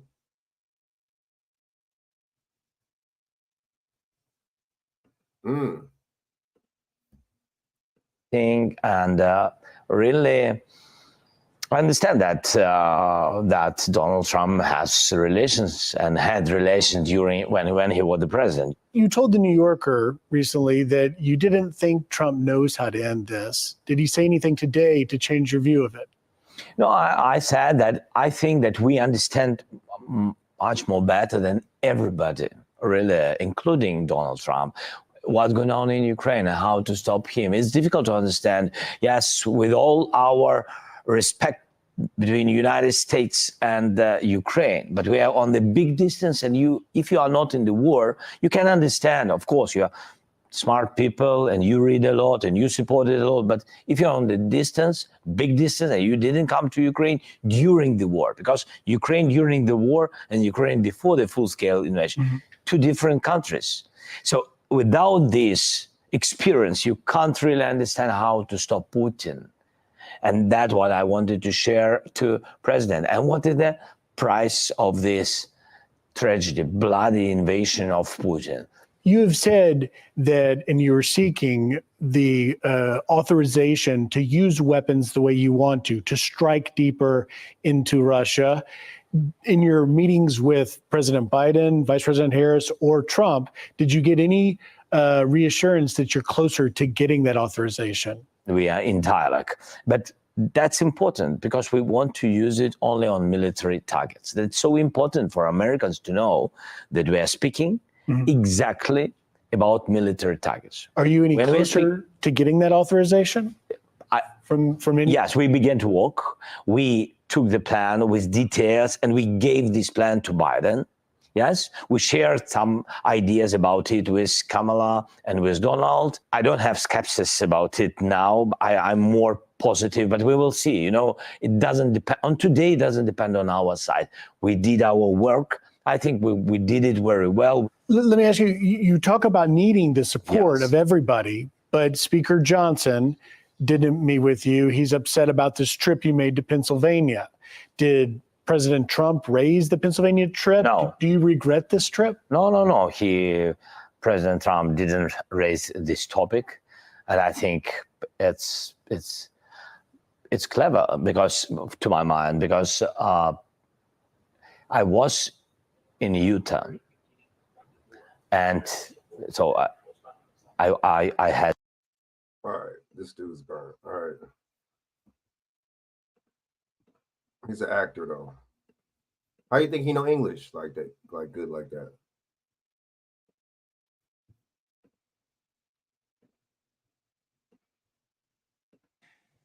Is it me, or does it seem that the DOJ and the FBI are raiding everybody in a way that we have never seen before?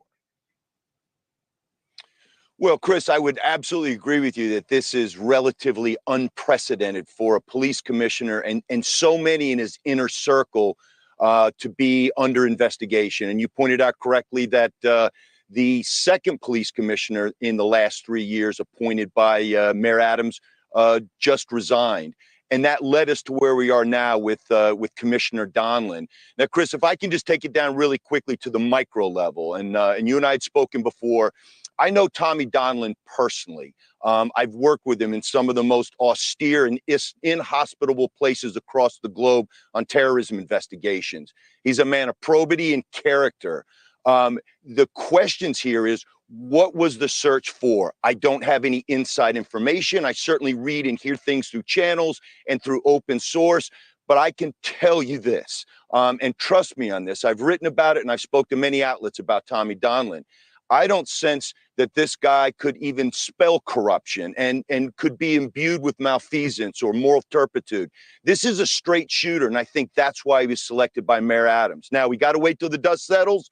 We know there's an investigation ongoing. We do know this. It has nothing to do with any of his actions at the NYPD, and I am reasonably confident he is cooperating fully with the feds on this investigation. Okay, so then I still have, thank you very much for that, by the way, Jimmy. That is of special gift status to the audience because you actually know who we're talking about. So, and you're an amazing judge of character. You're a public servant 5 times over. So we respect your take. Stu, now it makes even less sense because if this guy's so stand up, why would they treat him like this? And if he's such a stand up guy, why would it have ever gotten to this point? Where it could have been a phone call from a guy with extended family. At worst, it could have been a subpoena. Why this way? Well, Chris, you know, I think one of the things that we are hearing is this potential excuse that some 20 years ago, he may have had access or possession of classified documents. And now all of a sudden the FBI wakes up and executes the search warrant. First of all, and my hat's off to Jim Gagliano, one of the most respected agents that I formerly recall in New York. And so kudos to him, having him as a guest, and I defer to him. But let me just tell you, and I think Jim would agree, a veteran of the NYO office, they would pick up the phone knowing that he's interviewing to become the next commissioner of the New York Police Department and give him a heads up and say, hey, Tom, we understand we have some information. You may have some documents we may have had for 20 years. Come back and bring them in. We don't want to upset and disrupt your potential doing. But with that being said, the soundbite that is being sent out, or the narrative, I don't believe, and why I don't believe it is, quite frankly, and I think Jim touched upon this, the only thing you get when the FBI comes knocking on your door in connection with a search warrant is the search warrant itself. It does not give you any insight into the affidavit of what the affiant says there is probable cause to believe that the fruits of criminal activity is in your house. It may give an addendum, a schedule of A through Z of what they're looking for, but it does not necessarily tell you what. All right, let's go to the Manage money Chicago gangs versus the migrants, man. Family with the Venmo teen account, available for ages 13 to 17. So what's this all about? Commercials are meant to be 30 seconds, but this one is only 15. A violent Venezuelan gang called Tren de Aragua, or TDA, has set up shop in New York City, using migrant shelters as a base for their operations. The New York Police Department says that the gang is responsible for thefts at high-end stores and ride-by robberies and scooters. They're also selling something called 2C, or pink cocaine, which is a drug that's becoming more and more prevalent. TDA has also been linked to the shooting of 2 NYPD police officers. And New York isn't the only city dealing with TDA. From Chicago to Denver to New York City, there have been dozens of arrests that have been linked to the group. The Department of Homeland Security official told the New York Times that federal officials were, quote, working on more than 100 investigations linked to the gang at one point this year. And, quote, officers nationwide have made more than 50 arrests related to the gang. In Aurora, Colorado, there's still ongoing debate as to whether the gang was responsible for taking over an apartment building in a now viral video. Gangbangers can be seen roaming the halls with guns and seemingly breaking into apartments. This video, by the way, went so viral that even Donald Trump took notice of it. Here's what he said at the debate. You know better. What's happening? You see what's happening with towns throughout the United States. You look at Springfield, Ohio, Aurora in Colorado. They are taking over the towns. They're taking over buildings. They're going in violently.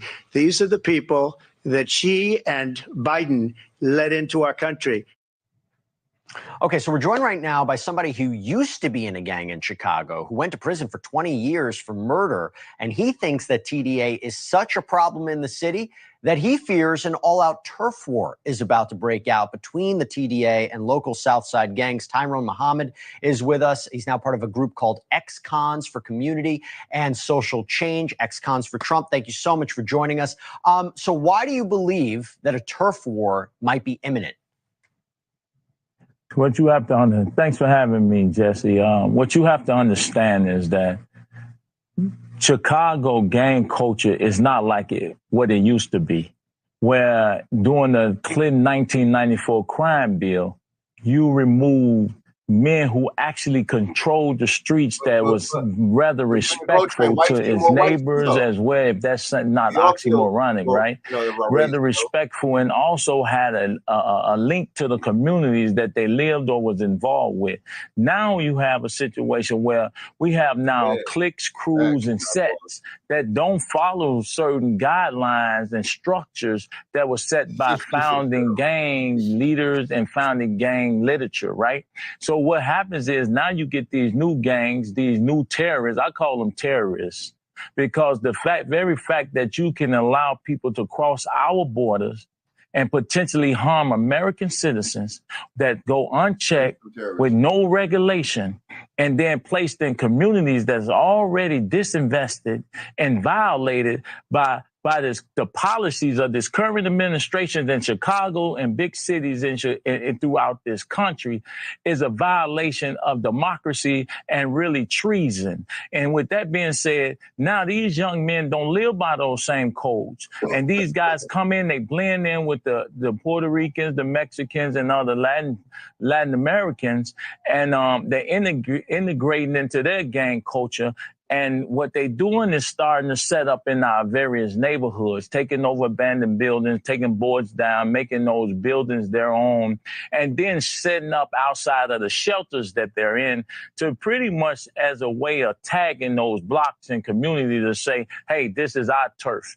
And before long, if we don't get in front of this, there will be a powder keg of bloodshed. Because there's already a disconnect in terms of culture and language. So Tyrone, real quick, about 30 seconds. What are you and your organization? What are the community? What can they do to fight back against this? Well, we've been on the ground since the beginning. We've been fighting forcefully, letting the Democratic Party and the policy makers in this Chicago know that it is unacceptable for them to continue to violate our communities. And as Black men, returning citizens who've actually had a hand in the terroristic effect of violence in these communities, we're on the front line now saying, hey, we have to protect our communities and our neighborhoods and our blocks. Well, Tyrone, thank you for amplifying this issue, coming on, exposing it. I think it was a wake-up call for a lot of people. Tyrone Muhammad, thank you. Thank you for having me. Thanks for watching. Go to joinnn.com to find News Nation on your screen. And don't forget to click the red. Hold up, though.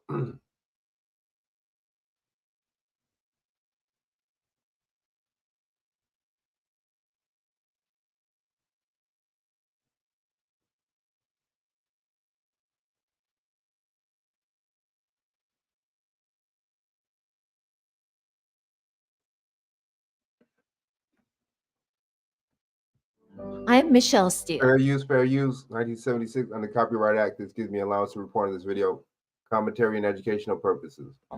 I've always supported access to IVF and will fight to defend it. For some, protecting women is a campaign issue. For me, there's nothing more important. Yeah, wow. California foreigners are running for Congress or running for, you know what I'm saying? Like, especially the Indians and the Asians. What's this all about? These foreigners, yep. These foreigners among us, yep. Right now, whatever she was, Japanese, I don't know, Korean or Chinese, Korean, Taiwanese. Yep. So it's just like, and now what is she talking about? Women's rights and abortions. They don't do that in their culture. They don't believe in that. Man, watch these people, man. You ain't never lied, Dawson. Frank, I'm gonna send you a video of that rally Trump had in Nevada a while back, and that Patel, who's Indian, talk highly of Trump, and they talk down on Kamala, and then in the background you got people got signs that say agents for Trump. So make sure y'all put that on y'all social media for the ends with an S at the end. Why y'all keep supporting Kabama and her own people don't? Ain't she South Indian? I mean, ain't she what is it, South Indian Asian? Man, please. Go ahead, Frank. What's his name? Tyrone. What's his name? DJ Tyrone Muhammad. What is it? I want to. Yeah, that's him. Remember the video? Wait. I want to play the video with the nail salon. Yo, I'm play that real quick. I know that was funny. Damn, they went back the next day. They was like, "We going to do a half off in this motherfucker." That's burnt, man. Them black women did not appreciate what he did, bro. That's fucked up, man. That's fucked up. But black men protect me, dude. What the motherfuckers do protect you now? What? You don't even look at it as protect. Protect. My homeboy was just talking about that. How these women, that's why I call them all culture women, are become America's most unwanted because of the shit that y'all do, right? He was like, they don't want no man. They don't want no man to protect them. They don't want no man to help them. They want to go to happy hour. They want to go buy Birkin bags. They want to be in a nice neighborhood, flossing like their friend is with their house. They don't care about men. And that's why he say he just screw them, take them to a cheap little restaurant, screw them, and send them home. Damn. See, they send them on their way. Damn, man, they gonna do what they want to do anyway, though, too. And that's what he's saying. Ooh. Yeah, and I know my homeboy, my homegirl. He a dog. He know. He could be a good dude too, but to the right one. To the right one, but like I tell people all the time, you can turn a good person bad, and a bad person always turn back good. Seems like they turn the brothers out where they don't even want to deal with the sisters, or they going to other races. You can't complain about that. Y'all can't get mad. And you know, my thing is I just don't, you know, the honesty thing. That be something. You know what I'm saying? Yeah, they be lying. Yep. You know what I'm saying? The lack of integrity. You know what I'm I saying? agree. The attitude. Oh my God. When you do something, you know what I'm saying, when it's okay, you know, but when you call them out, it's just like it's a big problem. That type of shit. I don't be liking that type of shit. You're right though. It's a lot, and dudes get tired of shit like that, man. Oh, well, I know. I hear y'all sentiment. You see, BJ, one told him she's looking to buy a new Porsche. Her priorities fucked up. One told me tonight, you see what I'm saying? I bet you that bitch ain't got life insurance. See? Yo, break that shit down, man. Remember Kevin Samuels used to say that? What you got to offer to a man? I bet you ain't got a life insurance policy. And he was like, I ain't talking about the one on your job. Pay attention. They ain't got their money right. Ain't got shit, doc. Don't let me start. Yeah. But then this is the thing. They want dudes to have a certain amount of money so they can spend his money and not theirs. There you go. Honestly, when a woman's like that, she's a user. She's not really feeling that dude like that. She's looking at him as an asset or something. That's a come up. Yeah, that's a come up. That's a come up in a extra piece of change in her pocket. No. I ain't do dudes like that. Hey, here's my bills. I'm in my. We can make agreement on what you paying, so you know I'm not lying. Right. Here go the bills, but these bitches, I need 200, I need 300. My homeboy, somebody, he told a girl, what you need it for? What do you need it for? To pay her daughter car note. And he said, pay your daughter car note. She need to get a damn job. Yo, man, what happened?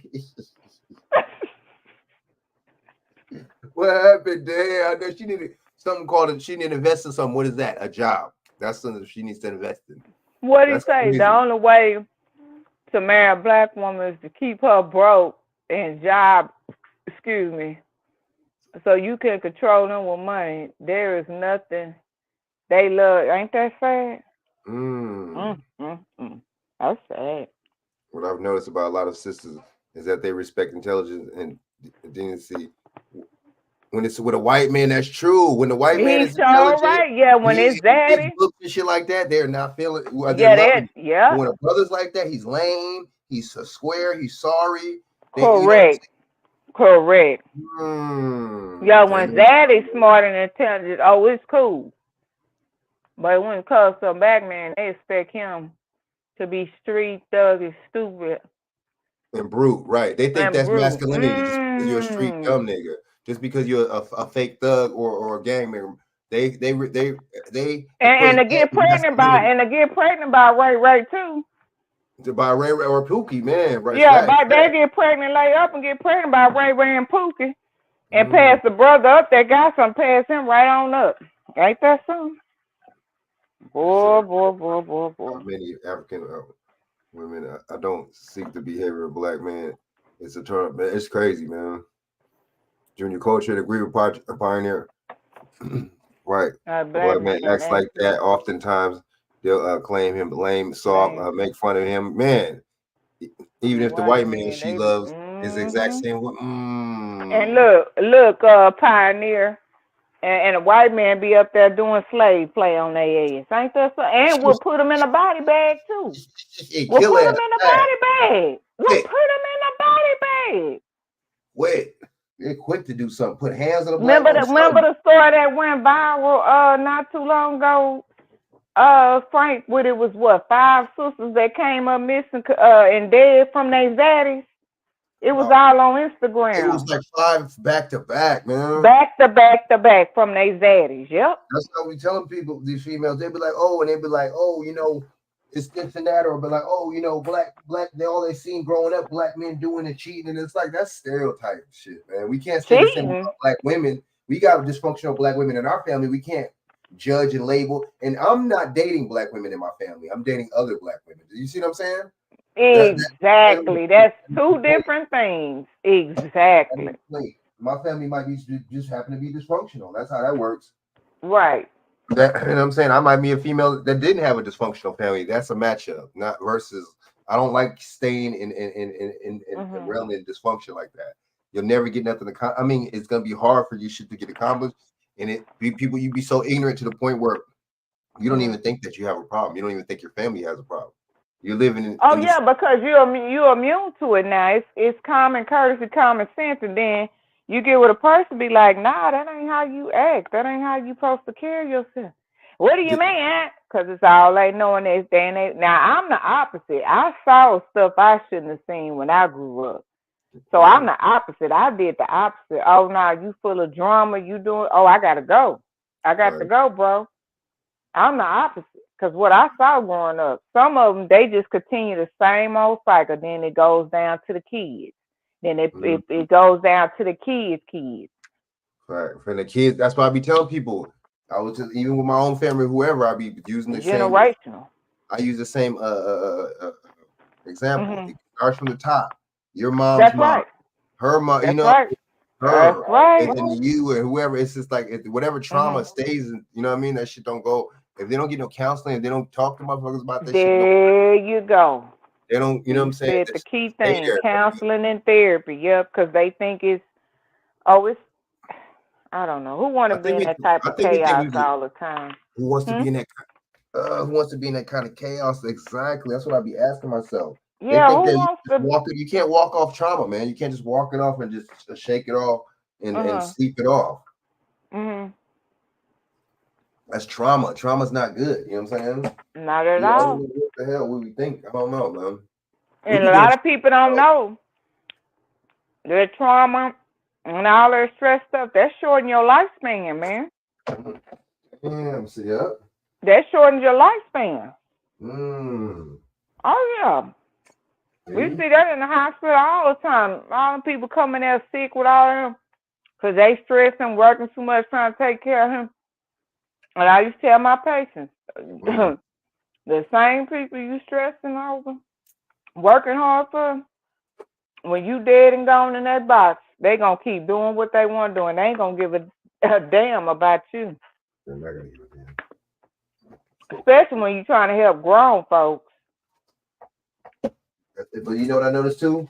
Now it's like they push all types of dysfunctional shit for black men and women on YouTube and on these spaces, so we can fight, you know what I mean? So we could beef, so we could not to get along with this and disagree about that.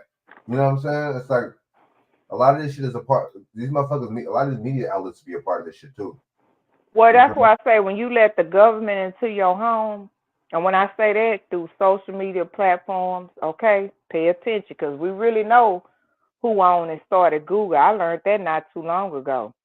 Do you know there was a project for some guys from Columbia, MIT or Stanford, one of them universities, and then they did their PhD thesis over there and the government brought it. And we already know what Zuckerberg said years ago. He made social media addictive and diabolical because he was tired of being the kid they used to get bullied and wasn't being paid attention to. You see, the same would kill Bill Gates. When y'all gotta look at, just go back when you see people dysfunctional, go back to their childhood. Just ask, hey man, how was it growing up? Were you bullied in school? Were you you know? I had to tell my friend that about a guy. I said, girl, he doesn't want you. Okay, he got money. He climbing up the ladder in a power position because he's a little short, fat kid that used to get bullied. So he's not going to take you over that power he's never had, ma'am. Right. Facts. 10 years? Girl, please. He don't want you. All right, this dude BJ about to come on. You know what I'm saying? BJ, drop some jewels on this. What's the name too? On the what's the name? On this summit and on this. Hold on. Let me like BJ on real quick, man. We've been cooking, man. The chat looking good. Y'all press that like button. Send this out to y'all social media. Send this out. Hit the like button, man. We was at 15 people. Now we at 11. You know what I'm saying? Good looking out on the support. I don't be on here. I ain't the average YouTuber, man, that's gonna report that bullshit, man. You can't, cause see, I like, why have a social media page or anything like that if you're just gonna report the exact same shit that the media reports on the regular media? That's kind of weird. You know what I'm saying? And plus, I mean, I let you know too that you have some kind of faith. I don't got no faith in the damn media. I know what it's about. I know it's lies and bullshit. You know what I'm saying? Yeah. You know what I'm saying? Send this out to y'all social media, share it out. It's Pioneer, you know what I'm saying? Junior Culture, y'all. Man, what y'all talk about? Look at the chat. I love this chat though, man. Especially with Pioneer and Junior Culture, y'all be going at They it. be going in. They be doing their thing. You know what I'm saying? They speaking facts though. But see, guess what, Shay? I mean, Frank, when they stay in your chat like that, they boost your algorithm. That's why bitch tube up there blocking you. Right. People don't know that the chat pushes your algorithm in them like buttons and the shares, but I know the chat and them like buttons. Facts, Dawson. Be your own Jesus, Junior Coltrane. Just like promoting men and women with the women in the black community. The more of it you have, the lower your population becomes. Absolutely. Junior, I don't go to Jesus, Muhammad. I go straight to the source, the supreme being. Man. Yeah. I mean, go, not God. Yeah, I'll spin some shit, man. Y'all two be going at it. So I'm gonna play this clip. Okay, this is Tyrone Muhammad, man. This is the same dude right here. You know what I'm saying? This is the same cat. Remember, like 5 years ago, he went to that beauty supply shop spot and broke the window, got arrested for them at Walgreens. Oh yeah, and he went back the next day. You gotta look. You are the people. She actually said that. What are these people doing for you besides putting fake nails on you? This piece here. Okay, you broke. They're the brother. They went right back to that particular nigga, got a report that they were putting hands on black women. The first time he told them not to do that. The second time he came over, he decided to make a statement. So as you saw in the video last week, Tyrone Muhammad got a bag of bricks and he started breaking windows. And the community bailed him out of jail. They donated over $30,000 to Tyrone to help him and be in support. But that's not the end of the story, unfortunately. We wish that Tyrone's efforts was something that could be respected, something that could be honored. They're the brother that went right back to that particular nail shop. And he posted the video. I want you guys to see exactly what this brother is going to show. And then we're going to get into this conversation today. And some feelings going to get hurt, but that's part of how we do things here. The truth hurts. Let's go ahead and roll that clip. Let's see who all peeking up and going in this piece here. Oh, they still getting productive business. Oh yeah, business booming. Yeah, they done. What up?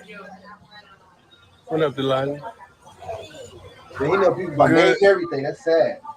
Where's the support? Be quiet. Quit talking to me. I'm just checking stuff out. I just. Nigga, they up in there spending their money, man. Putting their kids through college. They kind of deep in there. Putting their kids through college, man. You know what I'm saying? saying? Right, Frank. You absolutely right. Right? BJ, what's going on, man? BJ's on here. What's good, man? Hey, what's going on, man? What's up? What's up, Dawson? How you doing? What's going on, BJ? I'm good. Look, I've been on the move all day, but I'm glad I had to come home and get my laptop, so I'm gonna come home about 20 minutes. But what y'all seeing is just what I told Frank earlier today. Last night, I had a flat tire and I couldn't change it because the fog was so thick. So this morning, I went to go change the flat tire, and this African dude comes out and he was like, it ain't your tire, it's your valve stem. I said, well, can you change the valve stem then? He's like, no, we don't do that. I don't. He said, he told me to take it to the other top over south side. I'm like, well, I ain't gonna be able to make it over there. You know what I'm saying? That's a little bit, that's like 5 miles away, you know? So the Mexican dude comes out and he was like, I can change, he changed it for $10. Now I'm sitting there saying, so I looked up and down the street. I said, well, wait a minute, what do they got all these tires? They got tire shops all up and down. Well, I know they're on south side, but they're on north side too now. And I said, damn, they got the market on the tire shops too, just like these nail shops that he's showing, right? Right? You see how they're cornering the market? Now, because the right thing to do with change is the spare, but I need to get this valve stem fixed. So what I'm saying is, I don't know if people know it, over the last year or the last 3 years, 1.3 million native-born Americans lost their jobs. So I think 635 foreign. Well, put it away. You had more foreign workers hired last month than American workers. Let's put it like that. So I don't have to get into all the numbers, right? You just said okay. Too, right? Okay. Yes. Yeah, I posted that on my Facebook page. Yep. Okay. Now check this out. So now what do we have? The Darren Muhammad was on earlier today, and he was talking about that big port strike they got now. So some let me know think they might come to agreement, but they got that strike going on because the workers don't want automation to take their jobs. But on the backdrop, they also want the immigrants to come in and take those port jobs. Thanks. Yeah. See, that's another thing that's going on. Pay attention. You heard him say the king was the Saudi Arabian prince, or the king of Jordan was down there in Baltimore the other day. Why are you coming over to Baltimore for? That means he's over for business. Matter of fact, yeah, man from another country came to Baltimore the other day. And he said he ain't coming to see your governor for nothing. Matter of fact, speaking of that, while we talking about governors, what's your boy named Andrew Cole, who should be locked up for what happened in nursing homes. He waiting for Adams to get out the way because he is in the shadows waiting to become the mayor. Are you serious? Yeah. I was gonna pull that up. Yeah. What is it? Yeah. So they not gonna give it to his mayor pro tem? I mean, I don't know, but it doesn't go to the mayor pro. It seemed definitely. You forgot Hochul. Hochul got the power to get rid of Adams, right? But I told you. Well, I told you a couple weeks ago. The guy Ray when I was up in Baltimore, he was on the show that day and already told you the Jews already mad with Eric Adams' ass anyway. They were gonna get his ass anyway. I told you that a couple weeks ago. Now, if you realize who in the crosshair now, Eric Adams. I told you Dawson, years ago, they ain't gonna regret that fool when I told you a police chief and he power hungry. And I said, once he started talking that stuff to Biden, only say that to the end. Don't say that shit to me. I told you they were gonna get that fool because he kept on running his mouth. You gave Diddy the key to the city, didn't you? Won't you connect it to Diddy too? Oh, you gave Jay-Z that holiday. They don't give a damn about none of that shit. Right. Man, they talking about it's gonna be over 300 people who's gonna be fairly indicted. They talking about the lesbo Trump hating, men hating, Letitia James, bad built apple bottom looking ass. They say she in it too. She been real quiet. So they gonna take her down too? Well, I think Pioneer. She is mad. They say Kamala Harris not paying them the money they giving the White House. They got all this campaign thing, but they not going to them. I told you Kamala Harris won't gonna do nothing for y'all anyway. I knew they won't gonna do nothing for y'all. Just shut up and vote, or shut up and push propaganda. I ain't giving you no real money. So Pioneer's asking the question. Well, Pioneer, he said, okay, how the hell the governor has the power to get rid of the elected mayor? Is it something in a state statute? I think that would be just like how the police chief would get the mayor could get rid of the police chief. You see what I'm saying? I think it would be the same kind of subordinate over and under. Oh yeah, whatever in a state law. Yeah, that's what I said. Probably be in a state law. Yeah, because if he talking about, if BJ talking about now they gonna put Andrew Cuomo, it must be something in they state law saying that. Oh wow. Because I thought it goes to the mayor pro tem. I mean, that's how they do it here. Like if something was to happen to the mayor, then the mayor pro tem would take over. But I don't know. I guess every city or state law is different. I don't know. It may not be him though, because the AOC is back. A girl named Wiley. Wiley also was on the human rights campaign. So I'm guessing she's a lesbian, probably, right? Okay, now, but she back in a girl named Wiley. So, but really, what they trying to do, they either really probably trying to get a woman or a Jewish person in there to take that seat with Adam, because Cuomo got baggage because of what happened, but he actually is waiting in the shadows too, because they see what they when they prosecuted Cuomo for, they really. I ain't worried about that sexual harassment nonsense. Get him for that shit that happened in this home with your grandmother and stuff. Forget that sexual harassment nonsense. How the hell I know? Like I told you, even with P. Diddy, I ain't trying to be funny, but you talking about all these women. Some of these women were consenting too. Let's be real now. Let me tell you something. I know this for a fact. Shit was consensual. I don't want to hear that shit. That shit was consensual. P. Diddy been doing that for how long? Well, as soon as he tried to file that discrimination lawsuits against that liquor company, them small head boys came after him. We know what this about. Yeah. Look, now check this out. Now look, you're right, because when you look at it, let me say something. This is for clarification purposes. I remember 20 years ago, maybe. Y'all remember a rapper named Memphis Bleak? Like way back in the day, like Memphis Bleak, you with Jay-Z in there? Yeah. Well, he came here to Richmond, but it was this girl, matter of fact, my boy girlfriend at the time. And I guess they were talking or whatever, and somebody asked we was all talking and stuff, and what's the wildest thing you ever done? Me and my homegirl, Memphis Bleak, came here. We hung out with them for the night, and they gave me $500 and gave my girl $500. This shit happens all the time. She told us straight out. Okay? So she now she claimed that Memphis Bleak liked her, but she did something for that $500. A lot, dude. She say she didn't, but I don't really think you don't really think you got some simps that'll let that happen, dude. You got some simp ass niggas that'll let that happen, bro. You know what I'm saying? Straight up. Hey Dawson, she say Memphis Bleak liked her, gave her a friend, they went with the entourage, gave $500, but she say ain't nothing happened, but I don't believe that. But that's what she said, but she did say they hung out with Memphis Bleak for the night, and they took them around in the ride or whatever and hung out for the night or whatever. Okay. I mean, if that was the case, then he wouldn't have gave her no money. He'd have just showed her no friend around and paid for everything. I mean, I didn't have that done, and you ain't got to sleep with nobody, so she lying. She know what it was. She does a strange thing for a piece of change.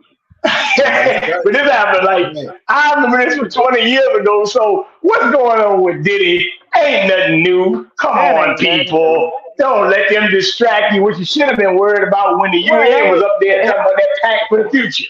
That's what you should be worried about, not this bullshit with some damn Diddy.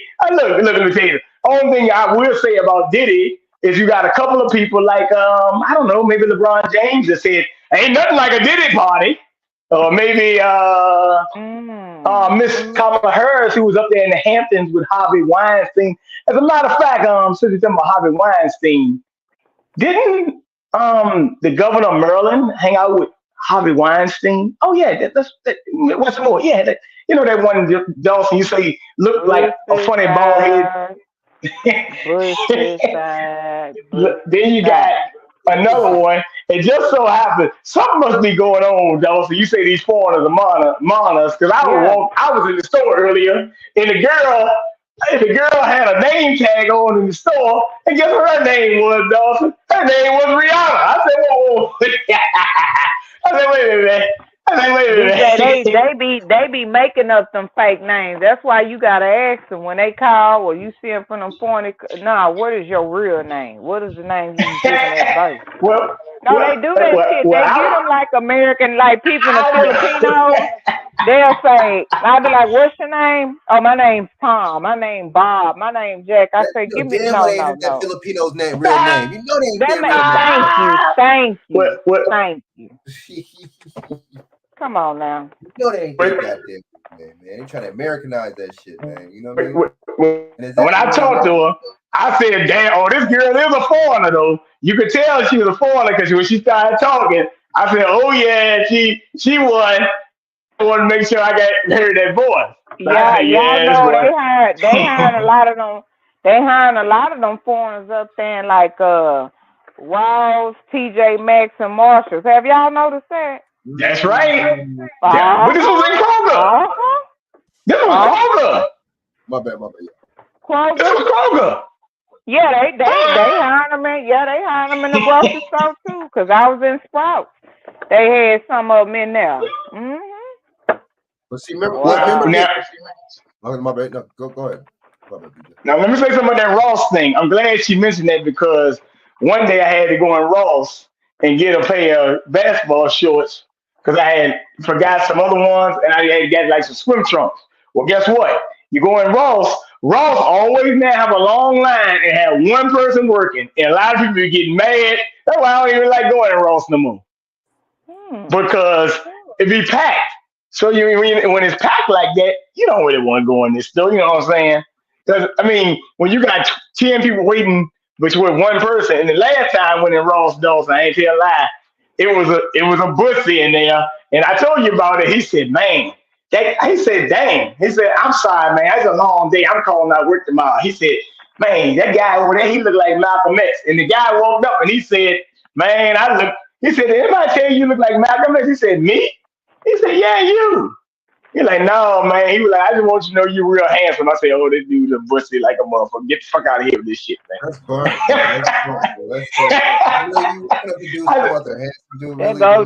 There go all your DEI jobs. But see them,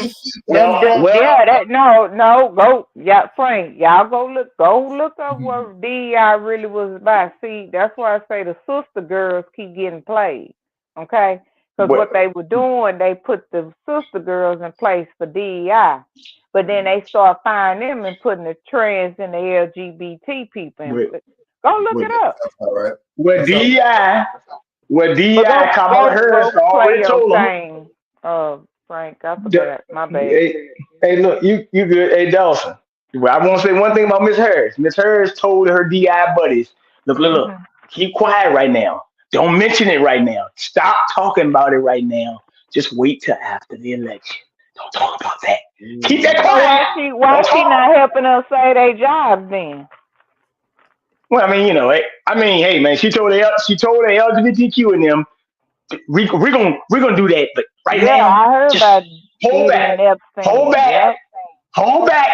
back right now. Don't worry about it. Wait till after the election. We'll talk about it. But right now, we don't want to show our real agenda because if we're gonna find out that this shit about some homosexual shit, I'm telling you, Dawson, I've been being around some guys. These motherfuckers say they is ready to tear this shit up with these homosexuals because they are tired of this bullshit. You're starting to see them more. And what did I say? When you start seeing it more and you keep trying to force feed something, I'm gonna be honest with you, Dawson.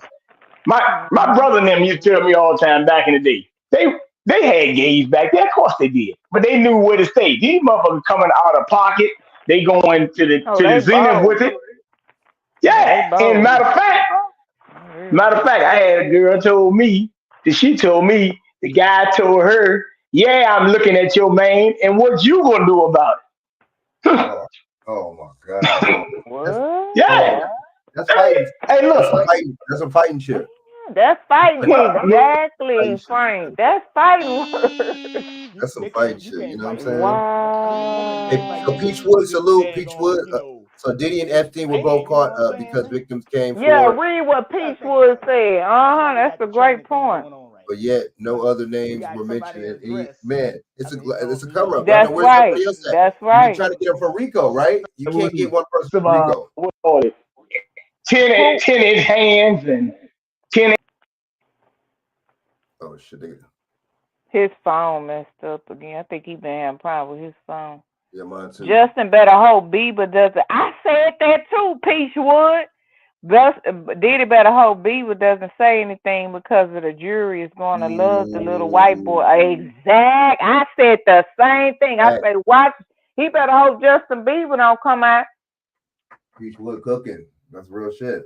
Wow, great point. Yeah, man. Great, excellent point. I said the same thing. I said they better hope Justin Bieber don't come out. Man, never lie about that. Yo, we back. I don't know what happened. Man. I don't know. Maybe somebody.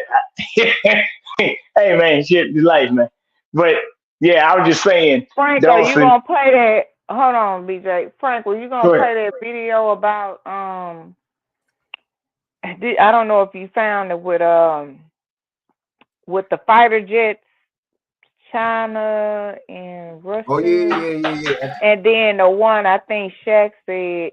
Well, I could try to find it and put it in messages. Shaq said something about the people in Canada not paying their mortgages. Okay, we'll get into that. Let me play this real quick though. Okay, go ahead, Frank. Go ahead. Shout out Papa Duck. Look at what Diddy was saying about black people. Look at what he was saying about. I never seen this before. I've never seen this interview. It's very. Oh wow. You ain't gonna see this on too many other YouTubers. Shout out Papa Duck. Fair use. All right. Yeah, I like Papa Duck. My cousin turned me on to him. Okay. Yeah, he'll be on it.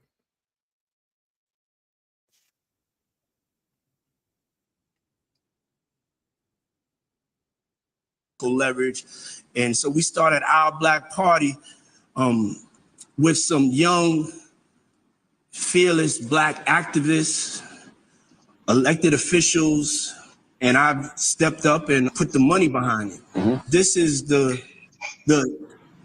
biggest threat and the only option that we have right now as far as making a change, taking our own self-responsibility and accountability to be educated and empowered with our vote. So what's the goal for our Black Party?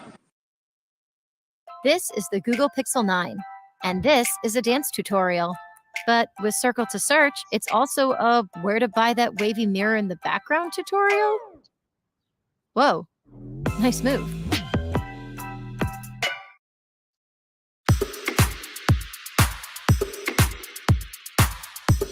How they be doing that with these commercials? Our Black Party's #1 goal is to unify behind a Black agenda. That's it.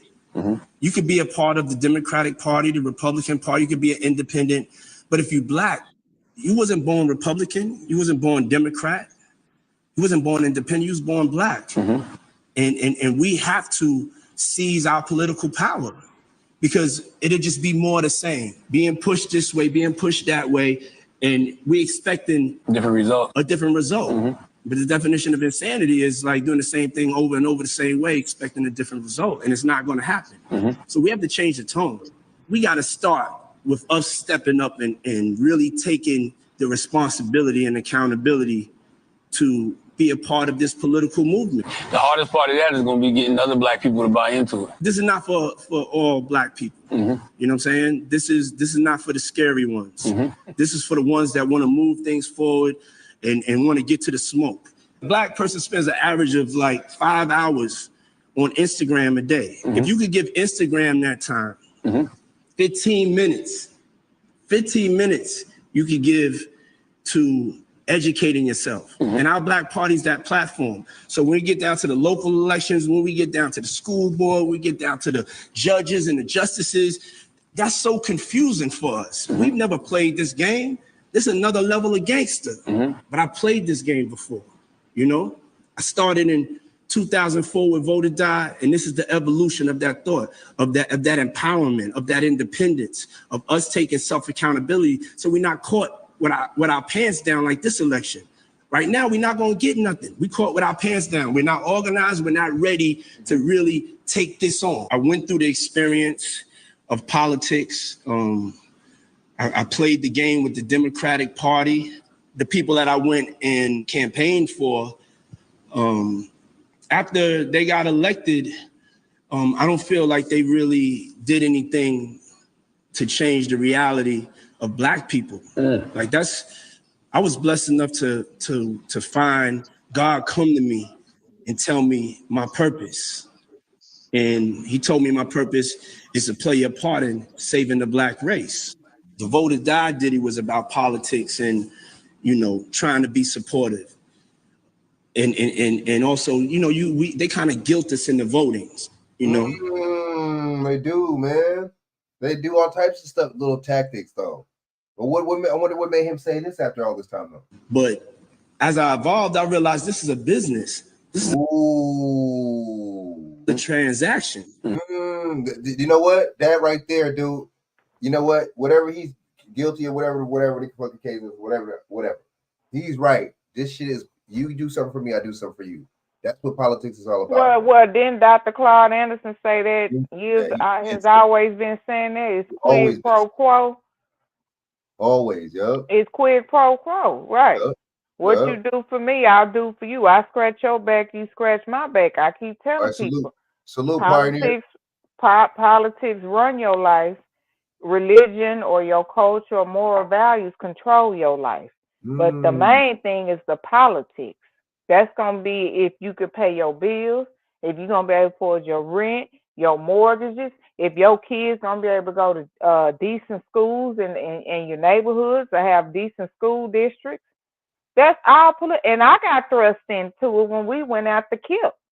We were just trying to expose them, and then I got thrust into the politics, and I say, oh, this is how this works. It's whatever in black and white in the policy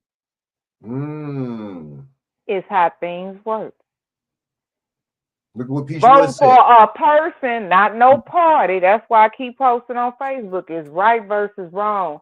It's about policy over a person or a party. Right. So whoever got the policy, which if you look at our history, we've always been conservative. If we kept our history and they didn't, like I say, bring the government into your home and destroying your entire culture. But see, now it's a problem, Frank, because my generation, which I know we all the same generation, the generation, my son, them generation, some of the Generation X, we not having it. We not voting blue no matter who. See, we a problem for the Democrat Party now. So they want to sit up here and say, oh, we only 13% of the vote. You better check them numbers. And y'all wouldn't be campaigning so hard if that was true. Thank you. I rest my case. Actions speak louder than words. Hey, Frank. Yeah, break it down, BJ. Now check this out. Now, this how you know it's a BS anyway, because really to tell you the truth, for the most part, it's been going on a while. Only 38 to 34% of the American population votes anyway. A lot of people don't vote. Rich people really don't. And people who poor on the economic ladder don't really. So this used to be more of a middle class thing, right? Supposedly. But here's the problem. As you notice where they do their campaigning at. See, they don't really they do campaign, but they really don't. Because I'm like, when they campaign, they're campaigning you on like abortion and social issues, right? Social issues is like, I mean, what? What's a social issue for women or men is completely different. You can't mix women and issues on some type of social fantasy because this shit ain't gonna work. Okay? I mean, unless you're trying to say everybody's the same, why you think they keep saying we all in this together? equality. All right, look. Like I had to tell a girl about a year ago. Look here, baby. You keep on saying about equal. What do you mean by that? I told her straight, you got a pussy, I got a dick. Let's be real. Okay, let's be real. Okay, let's get this right. Okay. You got a womb, I don't. I said, I don't give a fuck what some clown out there, some doctor says, because she started doing it too, talking about, you know what, I'm at work and they start saying her, she, all this.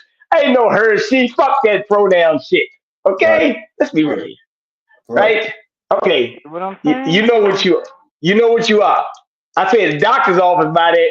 I said the doctor need to be fired. I work there, and he's like a nerd.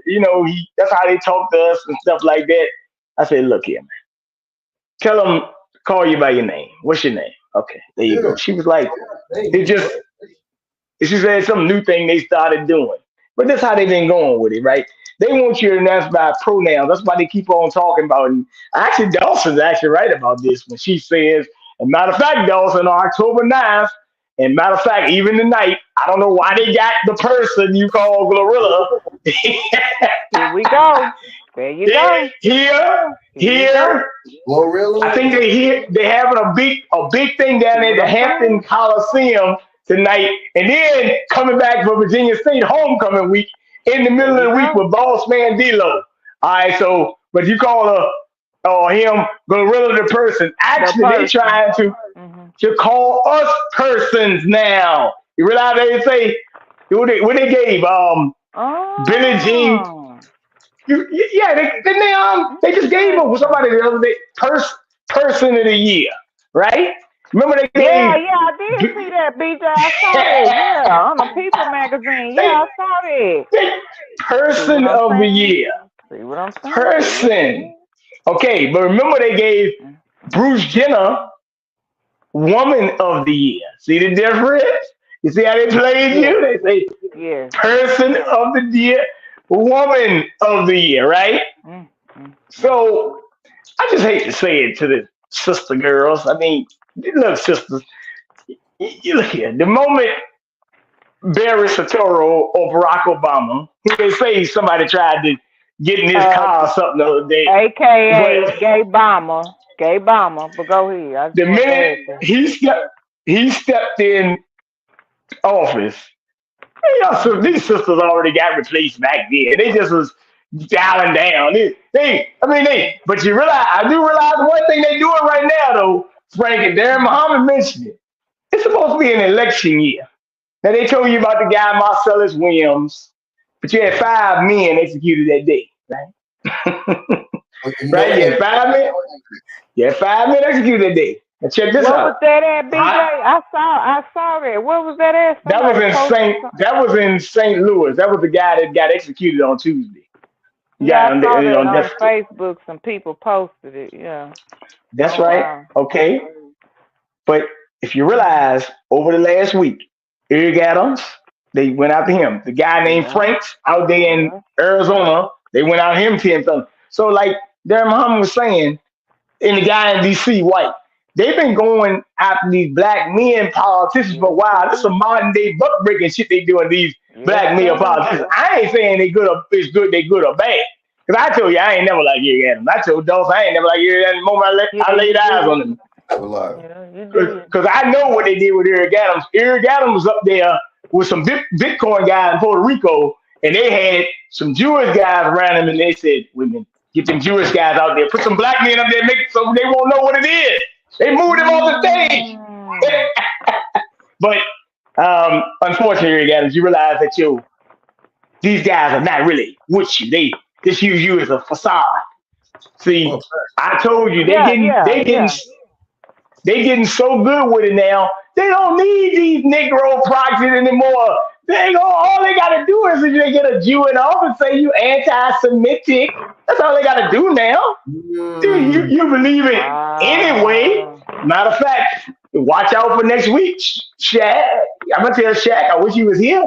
Shaq, Dawson, Frank, watch out next week. They got the Jewish holiday called Rosh Hashanah coming up or something like that. Don't be surprised. Yes, some type big. Don't be surprised. Some big thing. October 7th coming up, ain't it? They don't be surprised if. Oh yeah, the You just, anniversary. Yeah, the you just, anniversary, yeah. A ritual a ritual or something happened crazy, yeah. I've been hearing you about just, that. you Watch out just, for October 7th. They've been saying they that. say they took a man there in Iran today, right? They say they killed a leader in Iran today by the Israeli Defense Forces. So I mean, hey, so I mean, they've been trying to go for this play for a minute. All I'm saying is we gotta understand when them fools told you that Kamala is not giving these media organizations money. And by the way, by her coming on the other day, see, she took that stroll down. That I thought a strike was going on, Frank. Why she ain't talk to the strike workers? She went down to the border. She ain't been to the border. I saw She ain't been to the that. border. She rolled down the border now.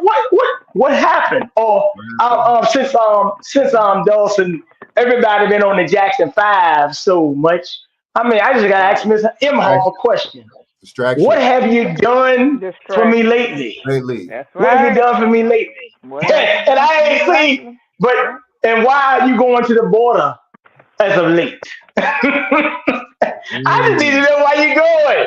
Because it don't add up. But I gotta give Kamala credit. I've heard through the grapevine that Kamala Harris may show up at a few homecomings. Don't know where, by the way. Just saying that she might be showing up at the homecoming. Matter of fact, if you go to Howard University, can you please fix the dorms down there? You know the dorms down there in Howard messed up a couple of years ago with the water and the Where was mold and she stuff. at? That's why I said, where was Kabamla at? When they was having that issue with Howard, where was she at? Where was Taraji P. Henson at? Where was Diddy at? Y'all all alumni, ain't you? Well, now remember they gave Diddy an honorary degree, but now they trying to take it back. Right? You see how Diddy? But see, Diddy, I'm gonna tell you something, Diddy. Hey, look, back in the day they told you don't do no squealing, but Diddy, I ain't telling you a lie. You might want to tell this thing because see, Kamala Harris ain't. You see your friend that you had, Diddy? They ain't backing you no more. This is shit, man. You know what, man?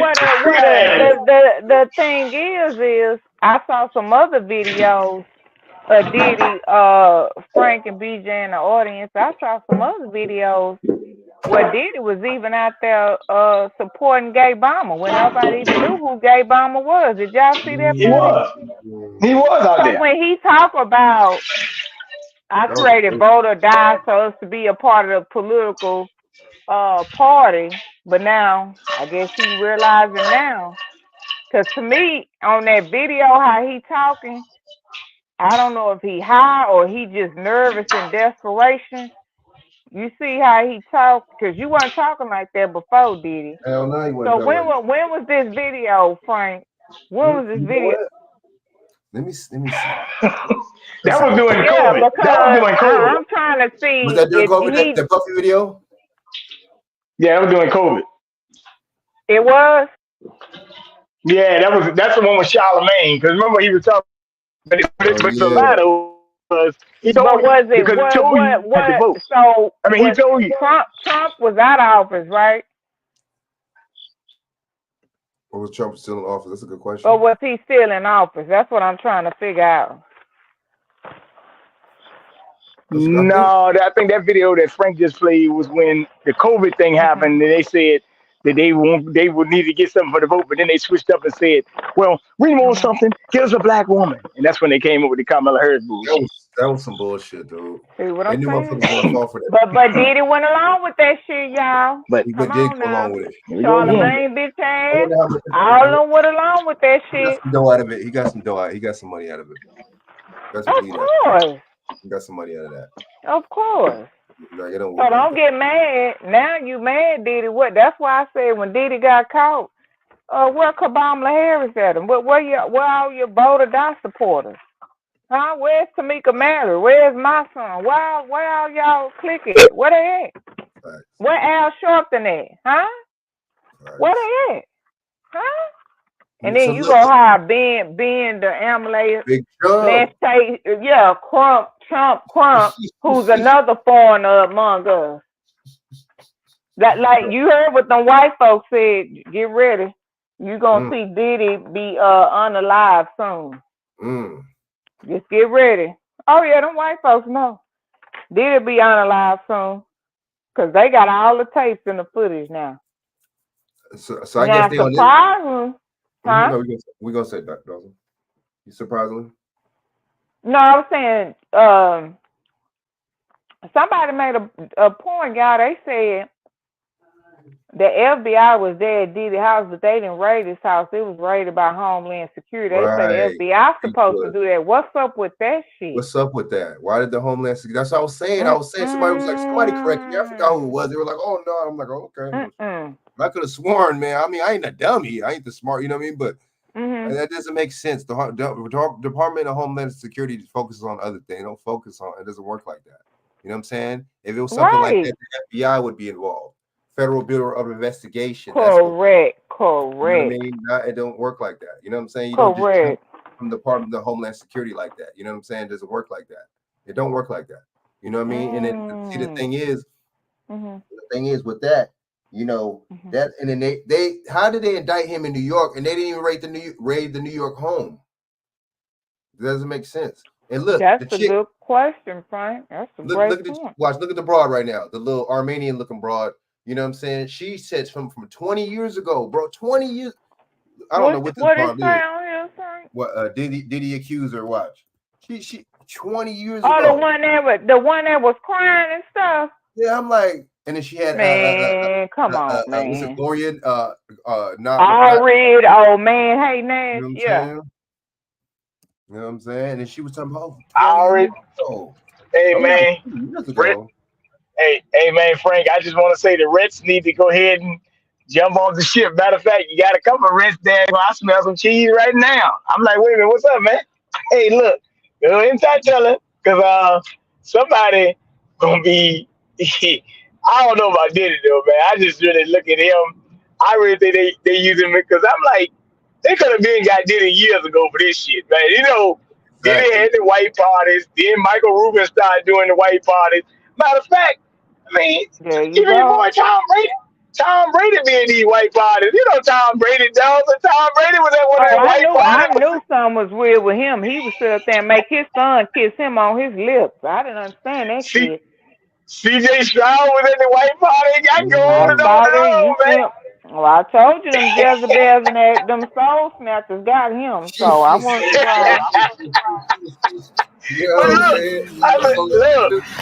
Dream. Okay, well, you said them soul snatchers.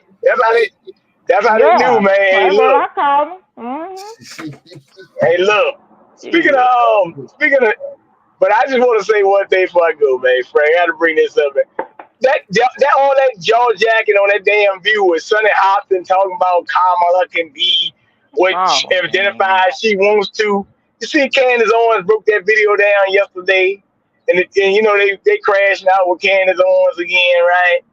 You know, and I'm like, look here, man, look y'all, can y'all stop with the Kamala Harris facade, man? The shit getting old. You know, the woman can't.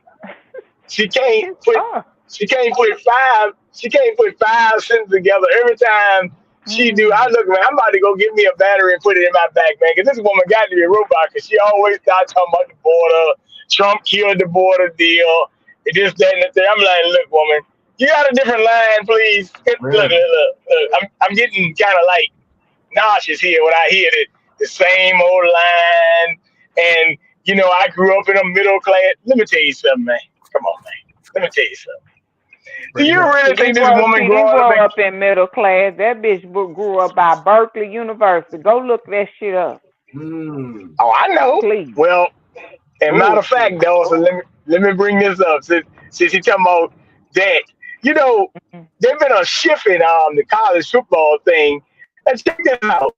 Stanford University, just having a look, was playing Clemson. Stanford in the ACC now, which means they're going to be on this side of the coast playing a lot of their games because they're in different conference now. Stanford always been on the West Coast. Now, Stanford is one of them big brainwashing institutions. You know that. Absolutely. So why would they move them to the Atlantic Coast Conference. They ain't even, they on the fucking other side of the country. They out there in California. Why is Stanford playing football games? And South Carolina right now playing a game. If it's not, I'm saying. So I said, oh, they said, oh, they moved Stanford to another conference. I said, well, damn, really? Okay. You say that cat from that other country went and to go to look at the port in Baltimore. Why they yes. I think from Jordan or something like that. Strike, right? The East Coast ports are all on strike. Right on strike. Now let me say this. Remember what Darren said today? Where all these storms been hitting it around these areas where they strike. Remember, everybody hit with another storm. Lean, one of them, I think they Isaac, another one. There's a lot of storms coming in. What me and Dawson tell you, ever since that eclipse came, it rained heavy as hell yesterday for a while. And it was 88, 90 degrees. I said, damn, it's out here. Like, what the hell is going on? Like, it's supposed to be 80 degrees a mile. But this morning, the fog was so thick. I told you, I couldn't even hardly see the time when I was trying to get. So, well, I'm letting you know, they is hitting us with some weapons, and you better be careful, Dawson, because like I said, about these women, I think these women got some juice in their head, because I said, look, well, Frank, I'm gonna be nice to you, man. I'm gonna start asking these women, have y'all been eating Kamala Harris pussy or something, man? Because y'all got to be going. Yeah, the way it is kind of weird. They I mean I had so many of them, especially them AKAs unfriend me on Facebook so fast after I went in on Kabbalah on after the debate. Get off my page, these lies and rhetoric. I say, what lies? That's why I say, but see the way y'all think, I say, see y'all them same ones that sit up there and lined up for them shots to the arm. Y'all the same ones. Y'all the same ones up here like her, motherless and unwanted and whores. But I'm still with y'all bad built ass. I don't remember AKs being that bad built. Well, look, Frank, Dawson and Frank, I gotta run, but I do want to say this, Dawson, you're 100% right, because it was a woman I know that's a realtor this week, and I hadn't seen her in a while, and I asked the guy, where's she been at? He said, BJ, she had some condition called pulmonary arterial hypertension. She got the things in her nose now, you know. And I said she was in the hospital for 90. Oxygen. What? She got on. Yeah, she Dawson. This woman was in the hospital for 90 days. 90. You know what, days. BJ? It's funny you say that. I was talking to my auntie, right? Remember, you was like, "Who is Ruby such, right?" And I was like, "Yeah, that's my auntie or whatever." But I'm gonna get on her. But anyway, which I did. And she called me after we talked about, you know, what I got her about posting stuff on Facebook and being funny. And she come out, well, I got some health issues going on. I said, what's going on? Guess what she got? The same thing that lady got, pulmonary hypertension and fibrosis. So she be short of breath, and they may have to put her on oxygen now. But see, got them same people lined up for them. And she is either 50. She's either 50. She's not even 60 yet. She a realtor and was an insurance agent. But yeah. But I said, damn. I said that's why I hadn't seen her. So, but yeah, man. Y'all take your time. I here for y'all. Dry bones tomorrow. This is good. Just keep on putting out the good information. Dawson, by the way, I just want to say something to the AKs. You know what? I just gotta be like it is. Fuck them. Hey, look. They not, because in a while they're not gonna be ski win no more. They're gonna have a heart on ice. Because they're gonna be mad. Hey, look, Frank, they're gonna be mad. They ain't getting nothing. Hey, look, then they did win their song. She still ain't got them. That's why I posted. When is Kamala added y'all to her cabinet yet? Still ain't. Look, didn't he? I say that's what I did in my live. I say, what happened at the DNC? None of the AKs was invited. She didn't shout y'all out. What happened? Oh, gotcha. Well, Frank, Frank is Dawson out, but remember this, Dawson. They did go to a local bar. Take your time. All right. Yeah, for sure. Stay up, man. Yeah. Okay.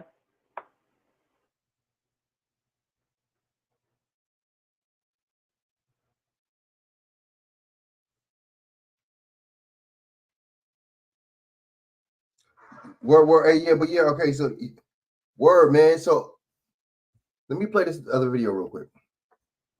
Okay, fine. Thank you for A coming little bit of today. it. I'm gonna I'm play the Attorney one about Gloria the Allred. on the coast. With me is our client, plaintiff Thalia Graves. Today we filed a lawsuit in the United States District Court, Southern District of New York, for our client, plaintiff Thalia Graves, who is given permission to use her name.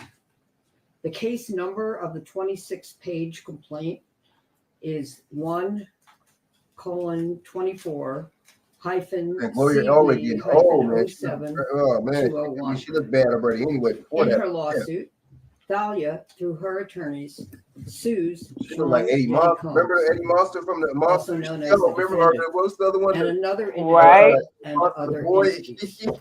The You son. silly Frank. In the first cause of action, that defendant Combs That's and all another that evil, Agent committed Hayes. a quote violation of New York City Victims of Gender Motivated Violence Protection Act by viciously and violently forcing sexual contact, oral sex, It is all and drama. sexual intercourse on the plaintiff, end quote. But it's just money. In addition, the complaint alleges in the second cause of action that defendant Combs and another defendant committed a violation of New York civil rights law, quote, section 52-B, end quote, by quote, raping plaintiff and recording it. Defendants caused plaintiff to be depicted in a video image, unclothed and with intimate body parts exposed, and engaged in sexual conduct with another. Where's the tape? If there's a tape, I didn't even. Last time I checked, I didn't even know. I forgot the part they said it was a tape. If there was a tape, what are we talking about? Where's the tape? Should we be talking about this, or should we be showing the motherfucking tape? That's what we should be, or talking about it then showing the tape right after. I'm confused. They don't got no damn tape because it was consensual. Get the fuck out of here. You know, that's ridiculous. This is, this is we know who paying them and telling them to come forward. We know who actually just the same shit with Cassidy. We know who pulled them strings. Man, come on. Person, end quote. The lawsuit also alleges that, quote, defendant Combs and another defendant published and or disseminated the videos without plaintiff's knowledge or consent. On information and belief, defendants have continued to disseminate the video. Right, there's gonna be some more people coming out. Yeah, selling it as pornography. Yeah, yep. That's how they got Bill Cosby. Sure did. We ask that, quote, yep. Defendants should be ordered to account for and destroy. And most of them was non-black women too. You notice that? Most of them was non-black. Absolutely. That are in their actual That's how you got to get the sympathy. or Get some white women constructive on there. possession, custody, or control, end quote. And that, quote, defendant should be temporarily and permanently enjoined from further disseminating or publishing any intimate videos of plaintiff, end quote. We also allege in the third cause of action that Combs and another defendant committed a violation of New York City Administrative Code, section 10-180, quote, recording and showing others the video of themselves violently raping the plaintiff. And the defendants disclosed an intimate image. Why is the other guy not being charged? I just thought about it. Why is the other guy not being charged with this, man? That's What's a good question. the other guy's name? So it's just Puffy's name. What's the guy's name? What's the other guy's name? Well, what they finna come out with now, Frank, surviving P. Diddy. Yo, oh shit. The white man get a lawyer and protect. No, but see, and then they got his kids. They were talking about the kids were saying, but then it was like some clickbait. Then they were like, oh, his kids speak out, but his kids wasn't talking. The kids weren't talking about him. They were talking about how people were like saying so-called conspiracy theories about the moms. Like they try to make this clickbait. Oh, Puffy's Puffy's kids come out of silence or come out of what's the stupid word they use? Break silence, like they break their silence, yeah. Anyway. Oh man. For consent. And I heard Kamala with the thing with Janet Jackson. I heard Kamala was trying to get at Michael Jackson, trying to prosecute him. Yeah, BJ sent me that. BJ sent me that. What's going on, man? What's really so good? Janet had, man, these people so even diabolical. Y'all going after Janet Jackson when she just lost her brother. What is wrong with y'all? Yeah, just for a comment she made. The timing. I mean, God, y'all people are diabolical, man. It ain't just the white man at this point. It can't be, It can't. No. You know what I'm saying? Because you got your big crumbs and you got these people coming out of nowhere and shit. Only when we already look. I call Kamala lock the ends up. Kamala. That's what she is. Hey, look, it's sad, man. It's sad. That's who she is, man. When people tell you who they are, you gotta believe them, man. Absolutely. You know, Frank, you in California, you know her policy. You know, that's why I tell people, y'all getting mad at us.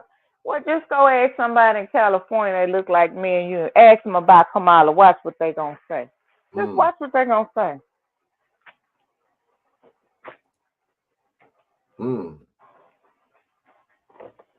But the demon spirit is right. End quote. As a result of these and other allegations in our complaint, we request that judgment be entered against defendants. Why is it about money, though? It's not. Why don't you want him prosecuted? See, man, I be telling people, man, people don't listen to me, man. Why do you want them prosecuted? I mean, why don't you want them prosecuted? Wouldn't you think that was the thing? Put him in jail if he did that? Man, all I gotta say, I hope Diddy, and this is what I be talking about. We need to get our fucking. Excuse me, like we need to get our money right. I hope Diddy got his shit in the estate and the trust. Well, they can't get up much. See, that's why they didn't like O.J. Simpson. You know they still can't get no money from O.J. Simpson to this day. That trust, huh? Because how he put his money in a trust, and then after that he had his money in annuities. And life insurance, they can't touch your money like that by law. Oh shit! Free game, y'all. Free game. Yeah, they can't. But guess what? They can touch your 401k. They can touch your pension. They can touch your 403b, 457 TSP. They can touch y'all damn Roth IRAs y'all love to brag about, which is another scam. They can get you for that. Damn, Dawson cooking some stuff. So I hope Diddy. I don't know, Frank. I don't know, but that would really help Diddy so he can have money for at least to take care of his kids. Oh no, huh? Good point. Yeah, the lead of his kids. That's what I'm thinking about.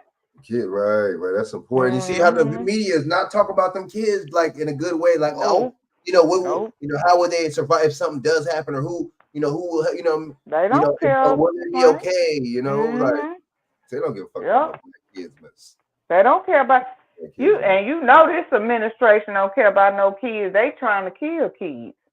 Women's rights. Women's rights. Women's reproductive rights. Damn, like we can't, like motherfuckers are saying that women can't have babies or something. Diddy don't fall in that category because he got 8 kids. Damn, right. So he don't fall in that category. Look at this logic. They tell you women's rights, but then they want, but at the same time, they don't. It's like women's rights, but then they don't want you to have the kid. But then it's women's rights to production. But excuse me, the whole thing about women's rights secretly is they don't want you to produce, or if you do try to produce, they want you to kill the baby. I don't understand this. It just make this make sense. You know what I'm saying? Like, and for these females and women for that, you just gotta be ignorant. You know what I'm saying? Really ignorant. And niggas ain't. Oh, well, don't say niggas ain't shit. Because that mindset that you got about killing your baby, that the niggas don't got nothing to do with that. That's some propaganda. You kill your baby because you done slept with Pookie and Ray Ray. You got other 4, 5 baby kids running around there. You don't want no more. Like the sister who did you see what Andrew Stan King posted? The sister who was pregnant with twins and took that abortion pill. And remember, they was trying to fight it. It went all the way to the Supreme Court. And because people was like, the pill that they trying to push, these people, boy, they diabolical. They don't give up. The pill that they was trying to push, you could only take that pill under a supervision of your physician. Right. Well, when it went to this same pill, when it went to court, the Supreme Court didn't want to get involved and didn't really want to touch it. So now people can go buy the shit over the counter, and look what happened to the sister. And Angela Stanton King said it and killed that same pill and killed 26 more women.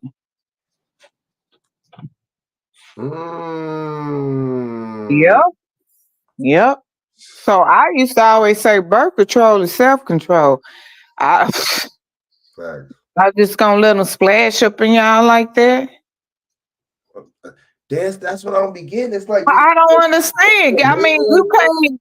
I mean, can he put on a rubber, pull out, and I know condoms not 100%. I got pregnant out front. I'm not saying that, but something, do that, pull out. I mean, come on. We used to do sex education in school. So, you know, we young. You young, you be getting it in. We use condoms. The brothers used to put on the condoms and pull out. Right. Facts. Get pregnant. Right. It's like we did not get pregnant. How come there's no what's his name? There's no what's that shit? Sex education class. Contraceptive. They don't push for none of that. They don't push for you know what I'm saying, pre-abortion. They don't push for none of that. They just push for stuff for killing them. I just don't killing them. Be responsible to take accountability. Like tell people to take correct. Those rituals, man. Doc Boss. Mom and the daddy don't have to be responsible. I'm just gonna kill a seed. And you got people out here trying to have a baby. My little brother, I went to his baby shower today. Him and his wife struggle to have babies, and they want kids, and y'all up here killing kids. And they look how hard it took them to have their daughter and the one they got on the way now, and y'all up here killing kids. Right. I know you're right, man. What's it say? I just be tripping. It's just like people be like, they be like, I don't want people to try to tell, the government or people to try to tell people what they do with their body. It's like it's up to for one, it's up to the states, and for two, what do you mean tell people? It's like we gotta be responsible for your own body though. And then but do you even know the complications of those abortions, how it messes your uterus up and all that? And then when the women get ready to have kids, that's why I keep saying that's what I think happening to these Beckys and these Karens. They had so many abortions. When they get ready to have kids, they can't have them. You know what? A lot of them you done messed up your uterus. People want to talk about that. Yeah, they don't want to talk about that. That's why I say, you notice they never. If we would just think sometime, remember, the rules and laws of nature work like this. It's the opposite to everything. When they only giving you one narrative and not the other one, you should always question it and not trust it. Okay, you saying that women's rights, they body to choose. Well, what is the opposite of what the women saying? Who they are pro-life. What is you saying? Kill a baby, but what's the side effects and the complications when you do that type of thing to your body? Look it up, Shaq. I mean, Frank, they got a thing out here where these women be killing, unaliving these babies in their womb. But I'm like Andrew Slanton Clean. Even when you aborting a baby, they still like giving birth to the baby. Okay, it's just coming out of different right. So when you do that, they say them little babies be coming back to hunt them women. You know what? Look that up. It's something to that. Women will say that they had psychological issues and all that from killing them kids. They don't talk about that. Talk about that, man. Don't talk about that. You see that? You know what? And see, but see that, like you were saying, that's one narrative, one side. I get it. You know what I'm saying? Well, then, okay, they spent some facts in the way up real quick. R. Kelly is calling Biden and begging for a pardon. But see, the thing with R. Kelly, you can't hit nobody with it. See, R. Kelly, you notice R. Kelly and Puff Daddy's charges are similar, right? And see, the thing is, with a RICO and racketeering, you can't get. Why didn't they just name somebody else? Who's the other guy that raped this chick, bro? Who is the person's name? Was it a black dude? They don't hear their name. Or whatever the fuck. Who was it? Why are they not saying details about dude? Because he wasn't famous like R. Kelly. Duh. Right. Because it's a psyop. It sounds like it. When you got Gloria already, I got red flags. Red flags. Awarding compensatory. The only white dude she ever went after was Harvey Weinstein. Why is that? Always black men. Damages for all physical. Always rich black men. You don't see her in no regular court. Look, you don't see her in no regular. Hey, you don't see her in no regular schmegler everyday court. You know what I'm saying? She go after the big motherfuckers. With high profile cases. You say what other case did she go after Weinstein? Yeah, with on one instant with one person, but that's it. That's the only white person. Other than that, only black men. Only black men. Diddy and R. Kelly ain't got nothing on what Harvey Weinstein would do. And these are motherfuckers that was working for him. He was doing that too. I guess, or fucking freaks like him or shit. But that's some intimate shit. You doing that shit for motherfuckers that you're casting for movies and shit and all that shit. That's different. They don't go looking for these missing children. Ooh. Exactly. Damn. Exactly. Go find them missing kids. What did Junior Coltrane say? Deep state. Yeah, Junior Coltrane. Yep. They always hit us with the sex crime. It's a deep state playbook. Because it's such a dirty. That's a good point. Yeah, that's a great point. Starting to look kind of weird now. And then, but see, when I knew something was up when they hit it when the Homeland Security. Hit with the sex crime. Yeah, he on point. They hit Trump with a sex show did it cause you show did he right. Always going after them, hitting them in the pocket. You right. But I knew something was up when they said Homeland Security raided his spot. They didn't raid the indictment came out in New York and they didn't raid the house in New York. I knew something was up. And then they had his son supposed being his family out there and shit all in handcuffs looking weird. That shit was weird. That looked like a photo op, psyop like type thing, you know what I'm saying? You know what I'm saying? It's like, because if you think about it, that's the ratings is, I bet it's just through the roof right now with this puppy thing. It's ridiculous. They're getting ratings up the ass, you know what I'm saying? All these new stations, you know what I'm saying? And channels. But again, they keeping us distracted while World War III is damn near imminent. That's about to happen. I mean, you don't right now. I'm about to play the video right now, and I'm about to play the video. You said the Canada one. You said they didn't want to pay. Yeah, Shank says it's somewhere. I'm gonna have to try to find. Let me see. Instagram don't let me. Let me try to search and see if I can send it in Messenger or put it in this chat. Go ahead, play that while I look for it, Frank.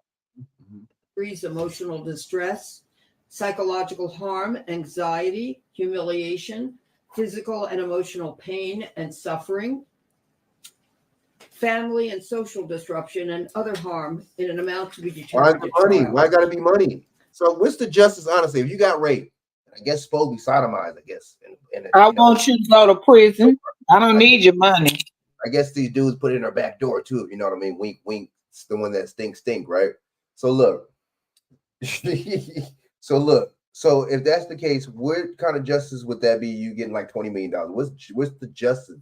Those dudes aren't going to get locked up or anything like that or punished for what they did, but you're suing. Like, where's the justice in that? I don't know. Be getting it, dude. I don't be getting this shit. These motherfuckers aren't trying to put them in jail. I don't be. That's a racket for these women. Well, I could get rich off this dude. You know, it's like clout off of them. You know what I mean? Awarding punitive damages in an amount to be determined at trial. Awarding attorneys' fees and costs pursuant to any applicable statute or law, including under New York City Administrative Code, Section 10, crimes too and shit. Because I think they already tried already. New York Civil Rights Law, Section 52 hyphen. But their civil rights protects Puffy too under certain shit too, though. It's not one side. It doesn't work like that. Oh, the civil rights penal code section. If that shit protect, it goes both ways. He has certain there's civil rights that protects Puffy too. He has certain rights and shit too. Let's cut the shit, man. B2. New York City Administrative Code. See, look, they're telling us, Dawson. Yo, yeah, I'm listening, Frank. She keeps saying New York State, New York section, this New York State. You're hitting him for something New York. Then why has any of his assets haven't been seized? How come anything hasn't been documented of anything being raided in New York City? If it came down in New York. And if he violated penal code sections or whatever the fuck and civil rights acts in New York, why does he have a federal indictment now over some other shit? And why isn't none of this included in the indictment? This is a state crime, right? They're saying so now you're hitting him with a state crime on the federal crime. So you see, we gotta dissect this shit. You have to really break this shit down. This has nothing to do with the federal shit, then, right? I'm confused. Now you hit him with a state crime, a federal crime. Pretty soon, what they're gonna hit him with some international shit, some shit that happened in New Zealand or something. You know what I'm saying? What the fuck? These motherfuckers are all over the place with this shit, man. It's a lot of twists and turns in this shit with this shit. It's like I feel like I'm on a water slide or something, like on a roller coaster. You know what I'm saying? It's like it's too many twists and turns with these shits, man. It makes you really question this shit. And she's over here looking like, you know what I mean? She knows she's gonna get paid probably. But see, how are you hitting this dude? So Puffy's in jail. How does that work? If he's getting in jail and he's getting indicted for these charges, how does that work? Even if he were to pay you out, or if you were to sue him or whatever, how does that work? Isn't he in custody? You see, you gotta really. What I say one thing, Frank. I can't say, which a lot of this, like you say, was consensual. I could say when the sisters messing around with high-profile dudes or men, they're gonna tell somebody. Most of them don't come after the brothers and sue them. You see what I'm saying? They don't really. I'm just saying that I could say that maybe sometimes we can keep our mouth closed, right?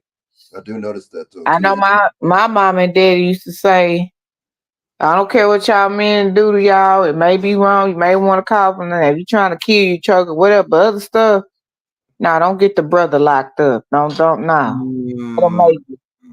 them make it. Me and my sister had situations like that with our spouses. My mom and daddy said, just separate, but you're not getting the brother locked up. That ain't gonna happen. Right. That's you contributing to that shit, man. Right. They say, what y'all gonna do? Put them in the prison? Y'all gonna put them get them institutionalized too? You know that's what they want them. Your parents have some sense, man. My mom didn't say that. Me and my sister have issues with our spouses. That's our kids' fathers, right? But my mom is you ain't doing that. I don't care. You call the police, you gonna call and tell them that ain't happening. You lied. You okay? You're not finna do that. Right. Facts. See, that's real. See, that's what I'm talking about. Oh, yeah, man. My mom and dad, they did not date. Nope. And more black families is like that. Y'all just separate. You go, they go their way. You go your way, and just go on. That's a fact. I respect that. I really do. You know what I'm saying? I wish more of us was like that. I really, seriously, man. These women out here getting brothers locked up for. My son dad said he was in court, right, for something. Oh, wait, no, I think something happened with one of his tenants at his rental property, right? I think his tenant shot another tenant in the ball, something like that. Anyway, but he had to, I know, he always got a drummer at his properties. But anyway, so he was waiting to the trial start because he had to be a witness, which he the worst witness. But anyway, he said, it was a young brother had twins by Becky, right? Mm-hmm. All he did, Frank, was pull her hair. Do you know that white lady judge gave that boy either 2 years or 5 years? It was either 2 or 5. Look, for that, all he did was pull the white girl hair. Now that's what I tell brothers.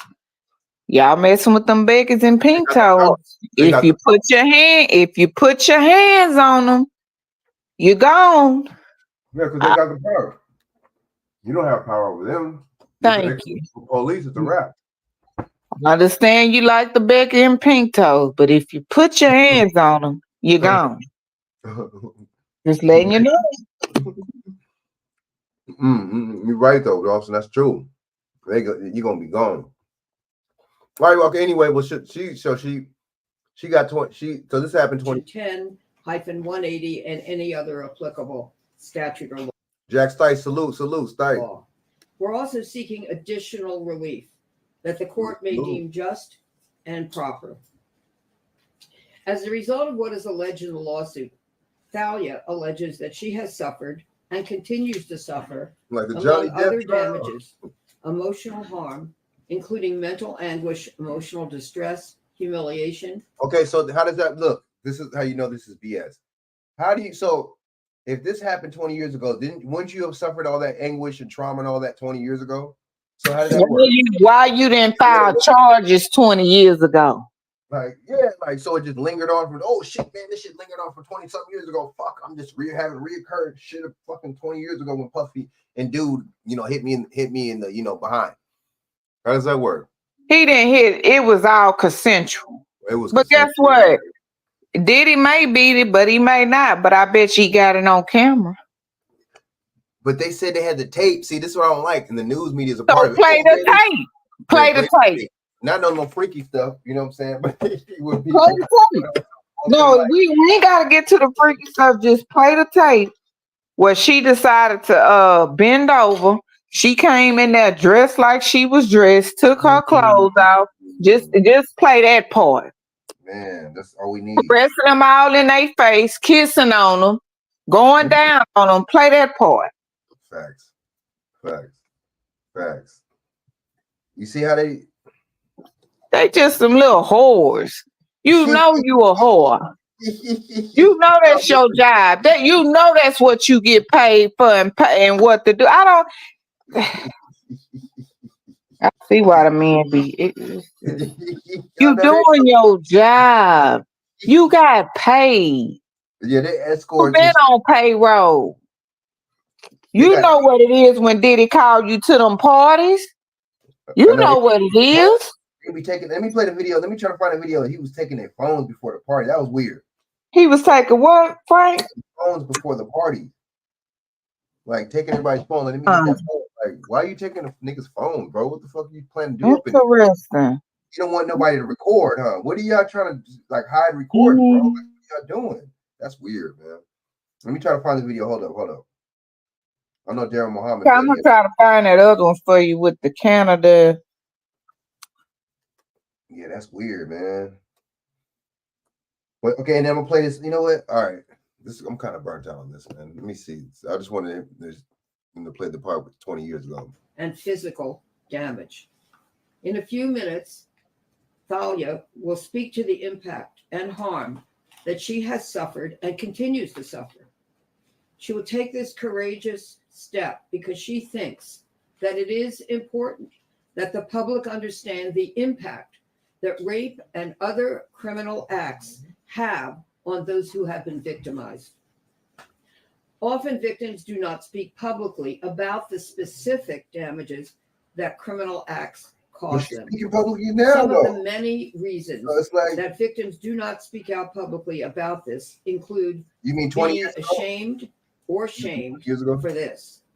But we believe that victims should not be shamed, and instead those who committed the criminal acts against them should be ashamed and take responsibility for the harm that they have caused victims to suffer. We are very proud of Thalia for speaking out today in order to help victims of rape and other acts of sexual violence against them. In addition, we thank our co-counsel, Marianne Wang, Heather Gregoria, and Jasly Liriano for their exceptional legal work on this complaint. Our goal for Thalia is very simple. We want justice for her, and we are looking forward to winning it. It is long overdue for those who have caused her to suffer to be held accountable.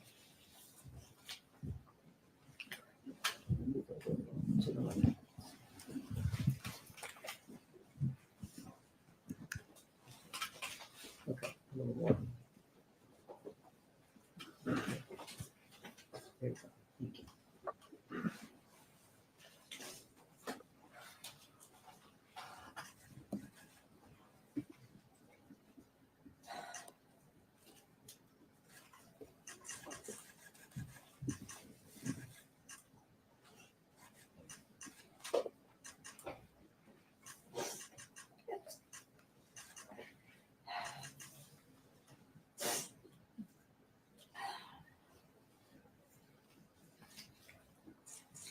The internal pain after being sexually assaulted has been incredibly deep and hard to put into words. It goes beyond just Was she physical harm, like Romanian or like what? caused by Like and during Middle Eastern or assault. something? Right? You got an accent and everything.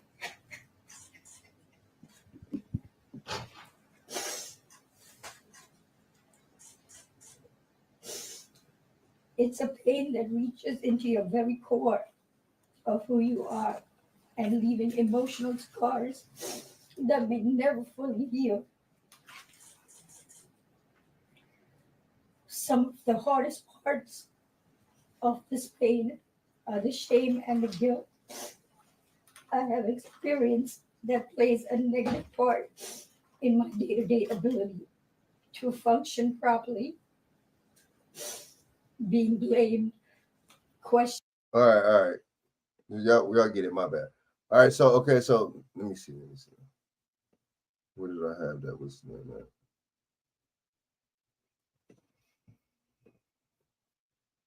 All right.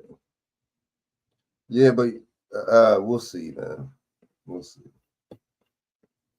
We will see.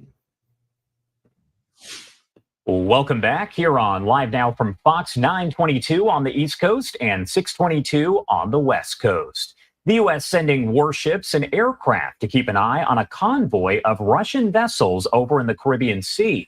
Those ships are not too far from the Florida coast where they were spotted, and they appear to have now reached Cuban waters. Russian soldiers aboard one stood in military formation as they did approach the island. U.S. officials have said they expect the Russian ships will remain in that region through the summer. Do want to bring in Rebecca Grant, a senior fellow at the Lexington Institute, to talk a little bit more about all of this here. As always, Rebecca, thank you so much for taking the time to be here with us today. Oh, I'm glad to be here and talk about Putin's latest actions.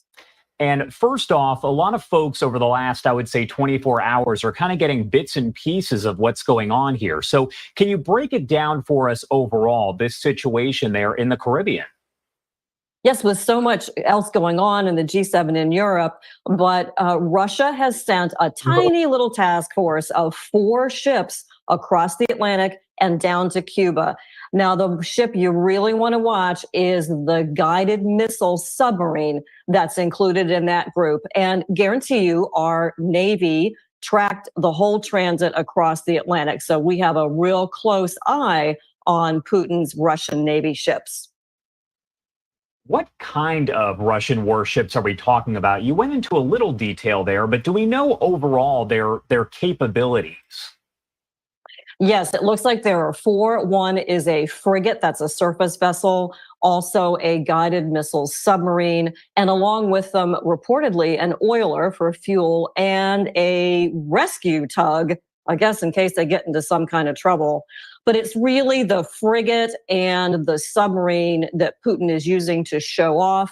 The submarine is reportedly able to carry a type of hypersonic missile that flies in an evasive pattern. And so he's showing that in a threatening way. And there are reports that the frigate may carry a different hypersonic missile as well. So this is Putin who's responding to NATO exercises, to the use of HIMARS in Ukraine, to all these things, responding by trying to show off some Russian naval power. And you know, Josh, the Russian Navy is afraid to sail very far in the Black Sea because so many of their ships have been lost there. But hey, they're still happy to come and stir up trouble around Cuba. And I have to ask overall, why Cuba? because of the long-standing old Cold War relationship and because Cuba is so close to the United States that it freaks out the Americans to see Russian naval forces there. And understandably, we're not used to having capable enemy forces very close to our shores. So he's touching history, but also trying to show that Russia is still at least a little bit of a military superpower. And I know that the Pentagon was asked many times about this yesterday because those ships were, of course, spotted off the Florida coast. They were, I think, at one point, maybe 60 to 100 miles away. So folks were trying to figure out exactly what was going on. The Pentagon says there's no reason for Americans to be concerned, but that they are tracking those ships. So what do you make of all of that? Oh, tracking them very closely. And don't forget, the Coast Guard has a national security cutter. That's a huge Whitehall ship down in that area. Reportedly 3 destroyers from the Atlantic Fleet. I guarantee you, we have a couple of fast attack submarines, maybe even the USS Florida, which is home ported out of Georgia. Everybody very, very closely watching these naval maneuvers. Of course, Putin wants us to do that. And it's all within range of our land-based air power, plus our satellites are watching. So they won't be drinking tea on the bridge of a Russian ship without us seeing it. But it is worrying, and we worry because that means that for at least a little while, Florida was technically within range of some of the weapons on those Russian naval ships.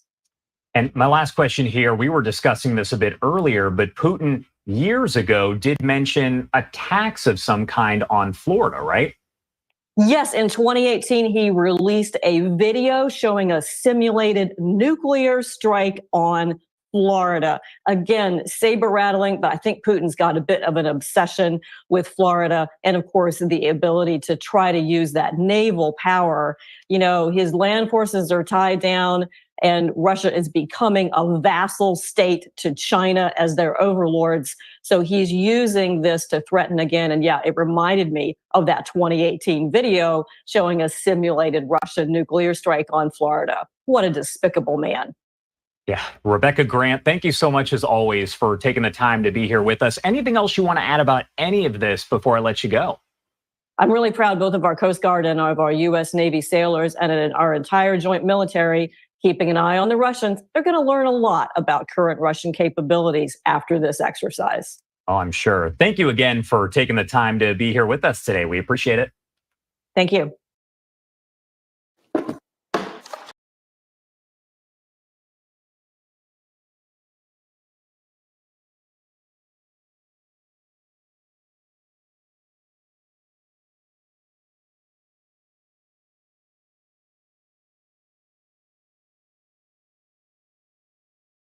Difficult to watch and has not been seen publicly until now. A Medina County Sheriff's deputy capturing on camera the shooting of a teenager in the eye at close range with a high propulsion pepper spray gun. A warning that some of the footage that you're about to see in this story may not be suitable for all viewers. I'm going to hit him now. Hey, watch it. Ah! Deputy that you see there was convicted of felony assault. Prosecutors say the teen has traumatic and permanent injuries to his eye. KSAT investigates Dylan Collier explores what led to that fateful encounter. It's June 19th, 2023, after 10 p.m. as Medina County Sheriff's Deputy Jonathan Nunemaker pulls over a BMW along Highway 90 in Castroville. Hey, shut it off! Shut it off! Stick your hands out the window, now! The man taken into custody. Do not move. What am I arrested for? I didn't say you're under arrest. Will later be identified as 17-year-old Brandon Sanchez. The vehicle was stolen from a robbery at gunpoint in San Antonio just 4 hours earlier and contained a large quantity of drugs, a pellet gun resembling an AR-style rifle, and Sanchez's girlfriend, who is a minor. What transpired in this gas station parking lot over the next hour will change the course of the lives of the suspect and deputy forever. Body camera footage recorded by a Castroville Police Department officer shows Nunemaker becoming more and more agitated. Kick my door again, you're going to get hemmed up. I didn't kick your door. Sit there and shut up. The deputy's attempts to inventory what's inside the stolen car interrupted time and again by Sanchez, who demands to know when he'll be taken to jail. Is he seriously doing this? I'm going to hit him. Can you hang on for a second, Ted? I'm going to hit him. I'm done with this. Nunamaker at one point retrieves leg shackles from his vehicle, but fails to put them on Sanchez, who continues to cause a commotion. Watch out! Flex, motherfucker, I dare you.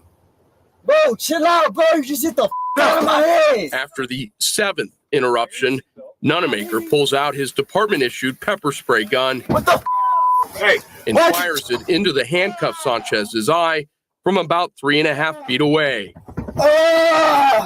The teen screams in pain, unable to wipe his face, as Nunamaker calls for paramedics, telling a deputy supervisor minutes later. Is he chill now? I don't know. I haven't heard him kicking my windows. Well, you know, it's a great equalizer, isn't it? The distance from which the shot was placed was definitely way too close. Chris Heitman is sheriff of Marys County, Missouri, and runs the Less Lethal Instructor Program for deputies statewide there. You know, I can agree with a certain level of force, but that level arose way too high with that type of deployment, with that type of percussion weapon. Other law enforcement in Medina County agreed. Castroville police at the scene notified their chain of command. Medina County Sheriff's Office leadership was then informed, and the case was handed over to the Texas Rangers. Less than a month after this incident, Nunamaker was indicted by a grand jury. Investigators determined the pepper spray had been discharged from the weapon at a speed of over 400 miles per hour. The solution, measuring at 4 million Scoville units, nearly twice as pungent as the chip from the infamous one-chip challenge. At trial in May, it took the jury less than an hour of deliberations to convict Nunamaker on both counts of aggravated assault by a public servant. He was given 7 years probation and is no longer eligible to maintain a peace officer's license. A lot of it was emotion. The officer was acting on emotion. You could tell he was getting extremely frustrated by the video, and he acted out of emotion rather than the training he was probably provided. See, all that pain is by yourself. Lots of poor choices tonight. For KSAT Investigates, walk this way. I'm Dylan Collier. Medina County prosecutors said Sanchez's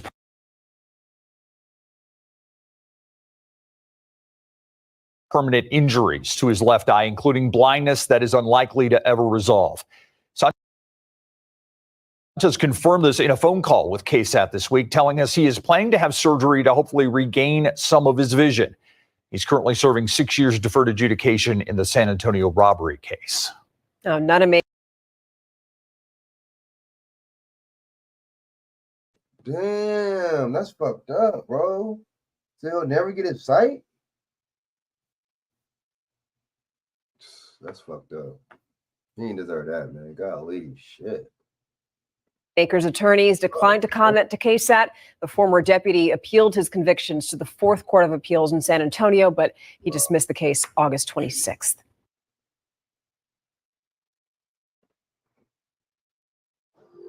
Are you looking for more in this world?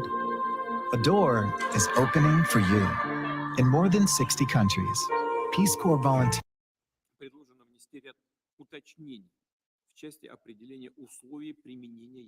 Обновленной редакции документа. The updated version of the document proposes that aggression against Russia by any non-nuclear weapon state, but with the participation or support of a nuclear weapon state, should be regarded as a joint attack on the Russian Federation. The conditions for Russia's transition to the use of nuclear weapons are also clearly defined. We will consider such a possibility as soon as we receive reliable information about a massive launch of aerospace attack means and their crossing of our state border, meaning strategic or tactical aircraft, cruise missiles, drones, hypersonic missiles, and other aircraft. Беспилотники, гиперзвуковые и другие летательные аппараты. Являем за собой право. We reserve the right to use nuclear weapons in the event of aggression against Russia and Belarus as a member of the Union State. All these issues have been agreed upon with the Belarusian side and with the president of Belarus. This includes cases when the enemy, using conventional weapons, poses a critical threat to our sovereignty. Угрозу нашему суверенитету.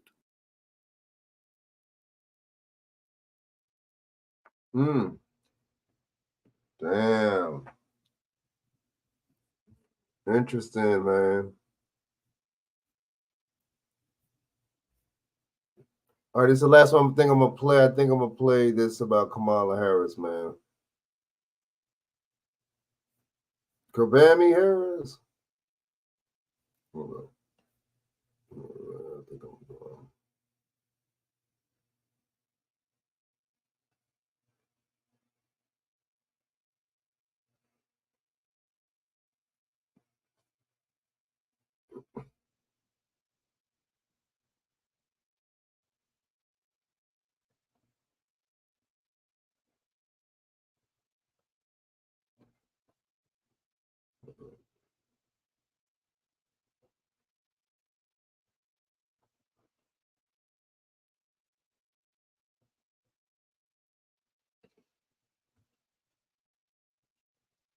All right, this is the last thing I'm gonna play. I'm gonna get out of here. Dawson, salute. I don't know. I keep getting kicked out, Frank. Man, that's all good, man. That should be tripping, man. Yeah.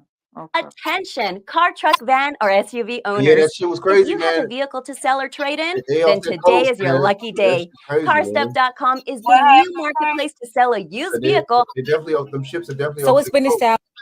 They're definitely off the coast of what's the name? Of Florida, man.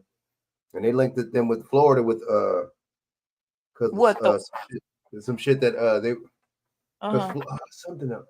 I forget What you mean, like the strike? What you was something else that was talking about with Florida. not the storm? Okay. Oh yeah, and then too, that is weird how that shit is over there too, man, and all this is going on too. Oh, the storm. Yep. I get you one better, Frank. Why they said the storm was originally supposed to hit Texas or Louisiana. Right. And then they talking about a front came and then it steered it toward Florida. Notice these storms. You know, I'm in Texas.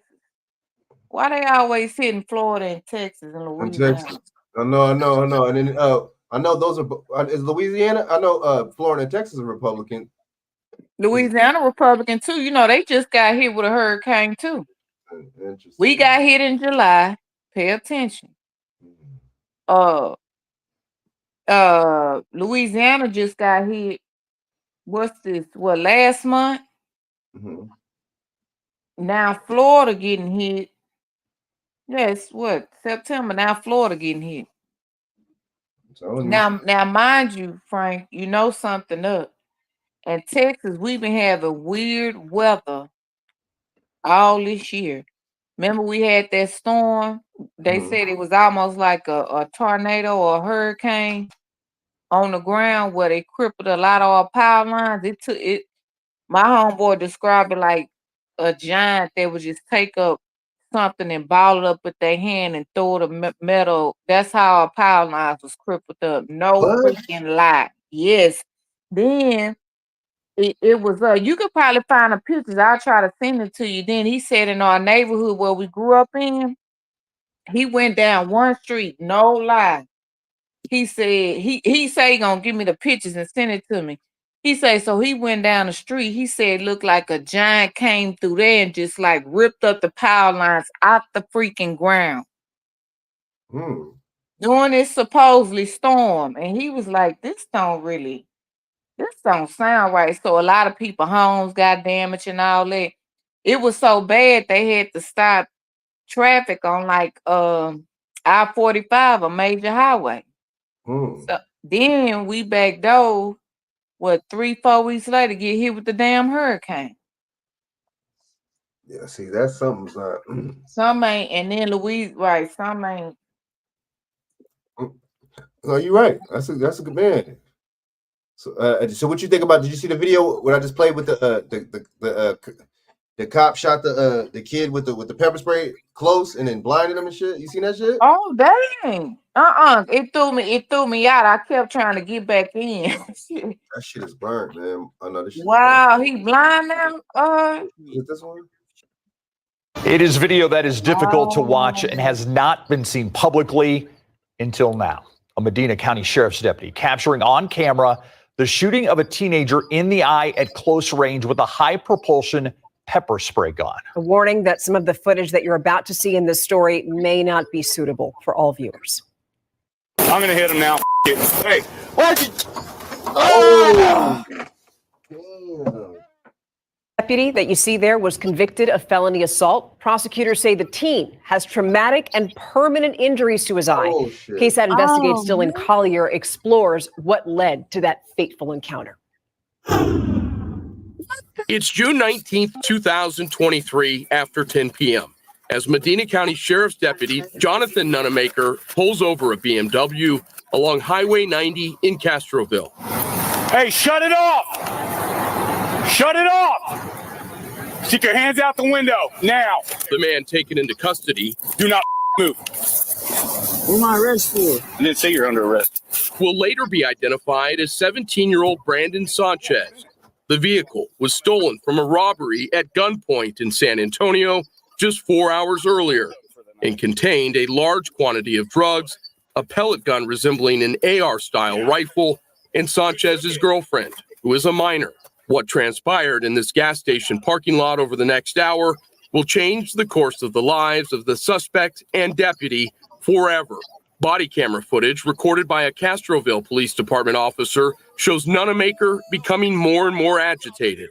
Kick my door again, you're going to get hemmed up. I didn't kick your door. Sit there and shut up. The deputy's attempts to inventory what's inside the stolen car interrupted time and again by Sanchez, who demands to know when he'll be taken to jail. Is he seriously doing? I'm going to hit him. Can you hang on for a second? Ted, I'm going to hit him. I'm done with this. Nunemaker at one point retrieves leg shackles from his vehicle, but fails to put them on Sanchez, who continues to cause a commotion. Watch out! Flex, mother, I dare you. Bro, chill out, bro. You just hit the out of my head. After the 7th interruption, Nunemaker pulls out his department-issued pepper spray gun and fires it into the handcuffed Sanchez's eye from about 3.5 feet away.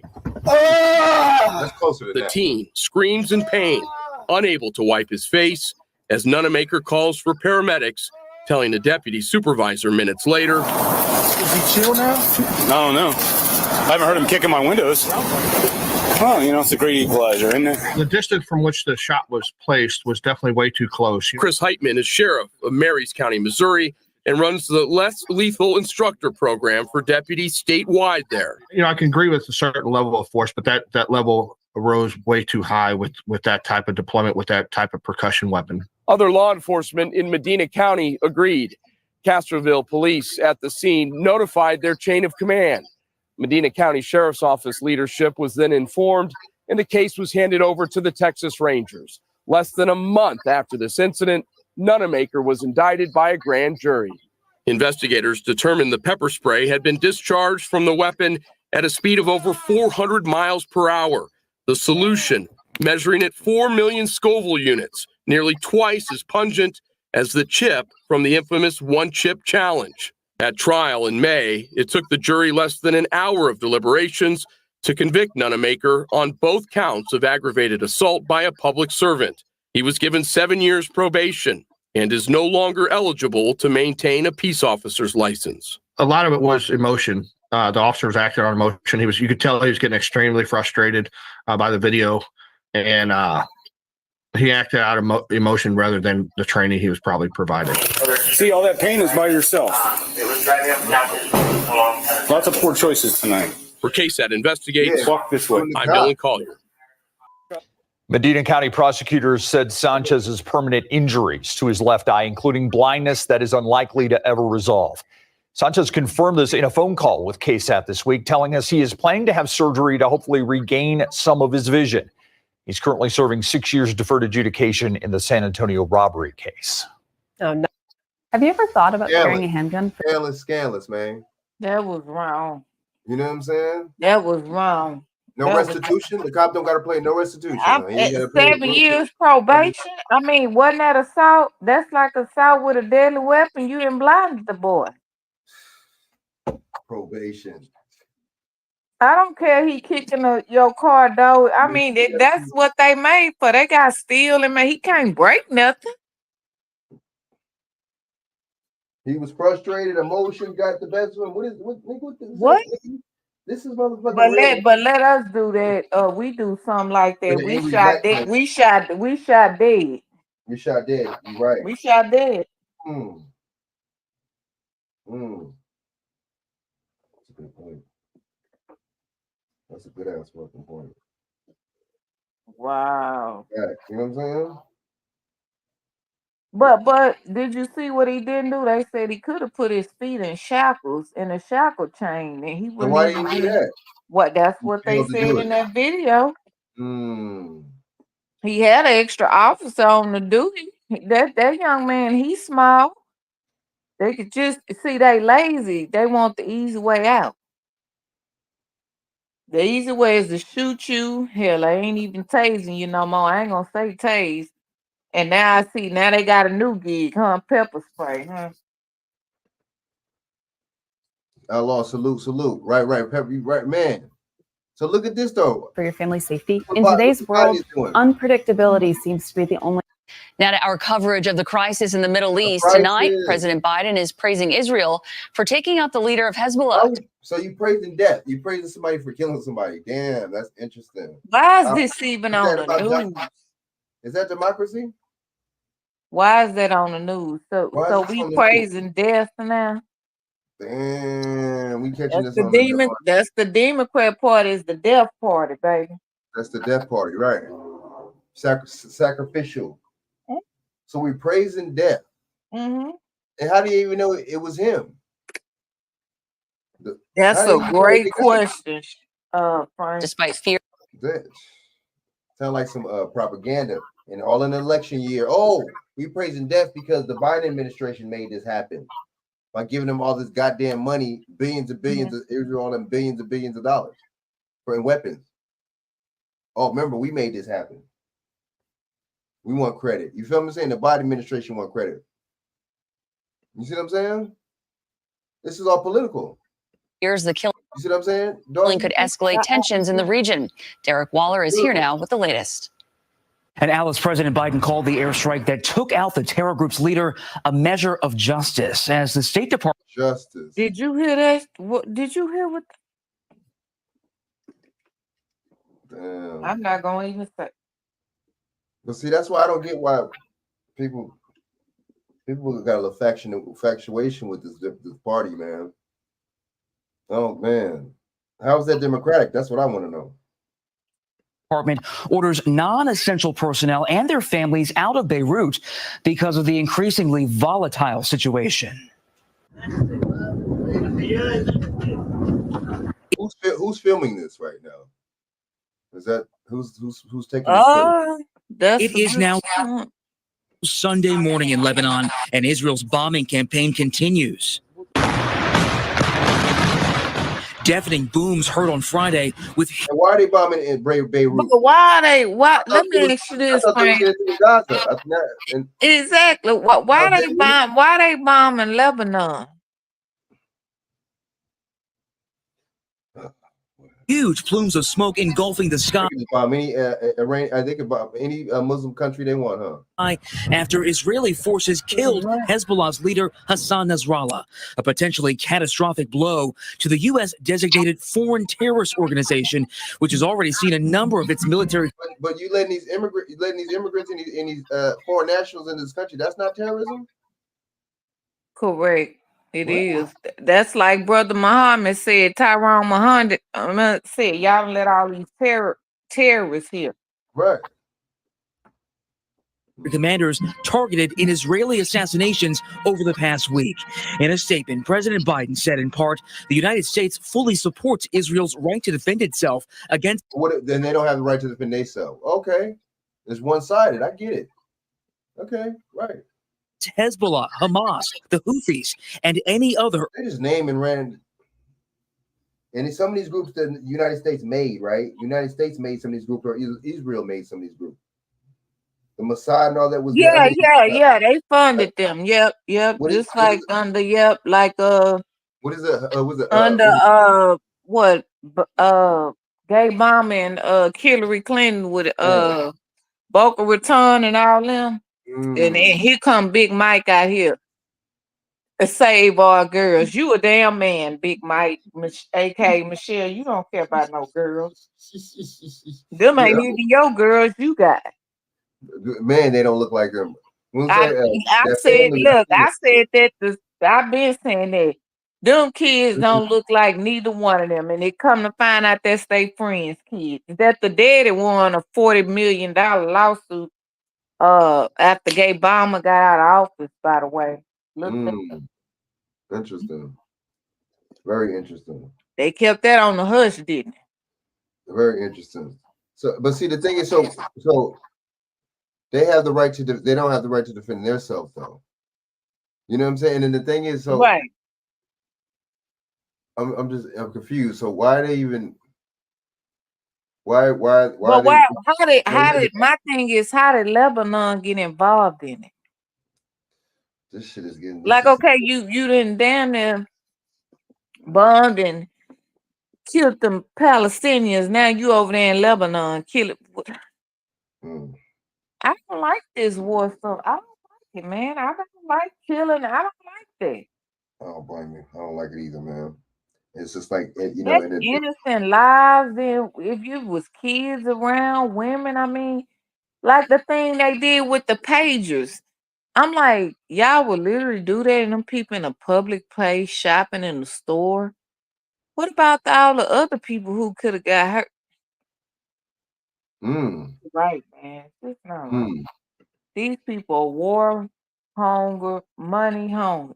Go just look at the stock of Lockheed Martin and look at it. It's through the roof right now because war going on. They make money. And stock. You ain't yeah, lying. look at Lockheed Martin. Look at what's the one Dick Cheney was a part of when they went in there with Blackwater. Come on. Come on. Oh, you talking about? Oh, yeah, just like the Taliban and the other one. The Taliban was right. The Taliban with Afghanistan when they went in there and rebuilt, and he was the vice president. They used Halliburton. Oh, yeah, Halliburton. And Al Qaeda was American backed, and then the Taliban that was American backed too, but that was Afghanistan. That was Bin Laden's people. But the Taliban, I mean Al Qaeda, that's American made. That's American made. Just like what's his name is American made. Absolutely. So was it Hamas and Hamas. That was the Mossad. The Mossad is Israeli secret security. Okay. Like the PLO. The PLO was a Palestinian liberation organization. You know what I'm saying? Man, Frank, I saw something so crazy. Them damn Israelis. That's what I'm saying. Let me get this phone call real quick. Okay. Now you can keep talking. Oh, okay. Now I was saying, I don't know if y'all saw where I was on Quora. It's like a social media thing. They be having a lot of stuff on there. I didn't know that. And they showed a picture of some Israeli soldiers. They pick up a Palestinian guy, took him around a building, and they raped him and ran a train on him. In the butthole. Yep. See, Hitler was on to something with them small hats. I don't care what nobody say. Man, right? He was on to something with them people. Iranian-supported terrorist groups, but it comes just days after the U.S. What about the terrorist groups that America supports? Proposed a 21-day ceasefire that Israeli Prime Minister Benjamin Netanyahu seemingly ignored during his UN speech Friday in New York. We'll continue degrading Hezbollah until all our objectives are met. But one military analyst says it could lead to another major escalation, with Hezbollah showing no signs of surrender. This could be a major war. Hassan Nasrallah came into power because of a previous assassination. There are lots. Hezbollah is a movement. It's more than one man. And Israel now stationing troops at its northern border with Lebanon. Of course, all this happening as the war in Gaza continues with no end in sight. I'm Derek Waller, CBS News, New York.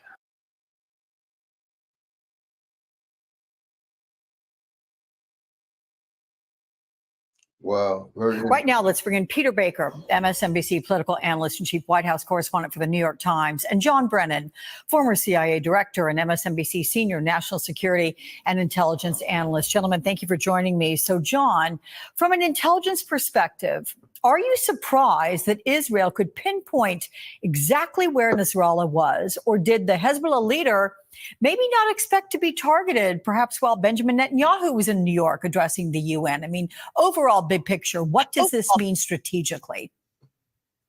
Well, Alex, I'm not surprised. Israeli intelligence capabilities really are among the best in the world. And I think they have spent the last year, ever since the atrocious attacks by Hamas in Gaza, to do everything possible to find the location of their enemies. And Hezbollah and Hassan Nasrallah certainly was one of them. And so it demonstrates the tremendous capabilities on the intelligence front, but also on the military prowess that they have. They have degraded Hezbollah's communication system with the pager attacks and the walkie-talkies. They have degraded their command and control by knocking out a number of the senior Hezbollah leaders. Now with Hassan Nasrallah killed, I'm sure that Hezbollah is flailing in terms of how to respond and what types of capabilities they can bring to bear at this point. But clearly, I think we are at a very fraught time. It's uncertain in terms of how Hezbollah is going to respond, as has been pointed out by Matt and Aaron, and a very good job of laying out the situation. Hezbollah is a very large organization. It has the militia, but also it has tremendous capabilities as far as, the capabilities inside of Lebanon and from a political, social perspective. So there's a lot of uncertainties. A big uncertainty is how Iran is going to react to this, but clearly Benjamin Netanyahu feels unbridled at this point by the U.S. political environment, because he knows that the United States is going to continue to support Israel in its efforts to try to decapitate Hezbollah. And I think the Israeli military is right now on a roll, and they're going to continue the pressure. But again, the question is, how far and fast is this going to escalate, or will there be a pause so that Hezbollah can basically get its footing back? And but I do believe that they are going to retaliate at some point. And they can't go toe-to-toe with the Israeli military, it's clear. But what they can Why do... attack them then? Why are you picking on them then if you know you could beat them? If you know you could beat them, are you bullying them? Or I mean, how's that fair then? You going to attack some motherfuckers you know you could beat. Okay. You're a bully and you a coward. That's what I'm saying. It's like the news just be twisting this shit up. Anyway, all right. This motherfucker they talking some stupid shit. So let me get into what's his name again.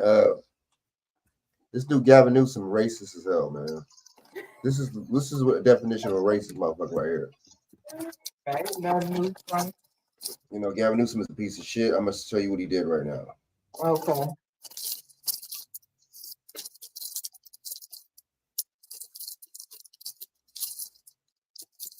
But yeah, he wants to ban plastic bags by the year 2026. Why would you sign a bill banning plastic bags from stores? Sure, I'm on my phone a lot, but it's actually so useful. Man, I found the perfect car and had it financed, all on driveway.com. That color. So we're gonna have to have paper bags. A 2022 case where Los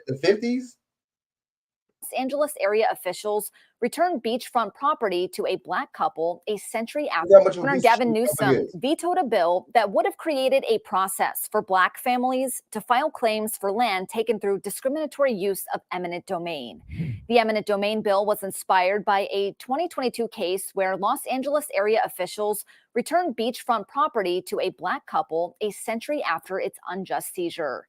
Senator Stephen Bradford, the bill's author, viewed the proposal as a crucial step toward reparations and correcting historical wrongs. The veto dealt a significant blow to a key part of the California Legislative Black Caucus's reparations package aimed at addressing decades of racial Didn't disparities. you block it though? The Department of Finance veto opposed the bill, citing potential annual costs ranging from hundreds of thousands to millions of dollars. The Newsom administration proposed allocating $6 million to California State University to fund a study on a reparations task force, signaling a potential shift from direct action to further research. For Straight Arrow News, I'm Lauren Taylor. For more of our news stories, download the Straight Arrow News app.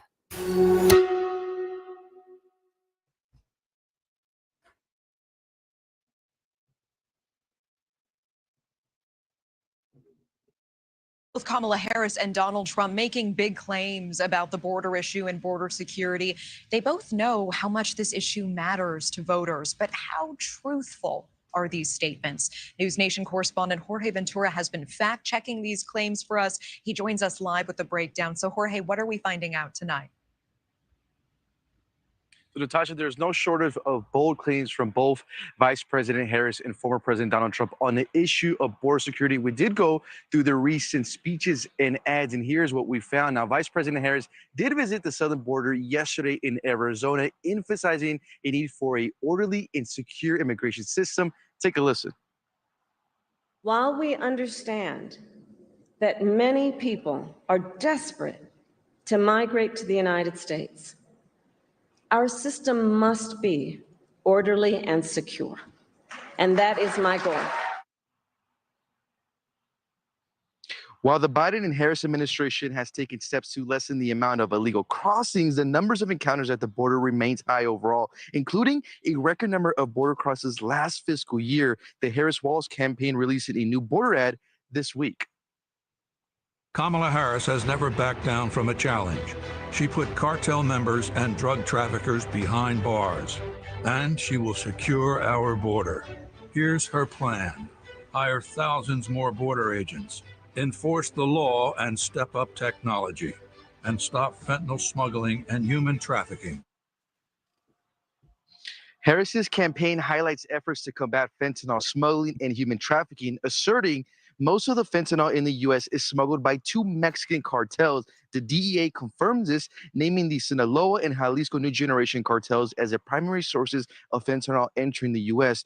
Harris has argued that Trump did nothing to address the country's broken immigration system. Let's take a listen. What? In the 4 years that Donald Trump was president, he did nothing to fix. Are you serious? Is she serious? Is they the move? Wow. Wow. Fix our broken immigration system. However, this claim is false. Trump's immigration administration implemented several measures, including the Remain in Mexico policy, which increased deportation. Now, let's turn to former President Donald Trump. The former president has adopted a more hardline approach to border security. At a rally in Arizona this past August, Trump outlined his plans for tighter border policies and enforcement. We will seal the border, stop the invasion, and launch the largest deportation effort in American history. We will impose tough new sentences on illegal alien criminals. Trump claims that President Biden's policies have allowed much more than 20 million undocumented immigrants to enter the U.S. This figure is exaggerated and false. According to the House Committee of Homeland Security, the Biden administration is on track to reach approximately 10 million encounters at America's borders nationwide before the end of the fiscal year. Trump also claimed that illegal immigration reached its lowest point in history during his term, while there was a significant decline in crossings due to his policies like Remain in Mexico and pandemic-related Title 42 expulsions.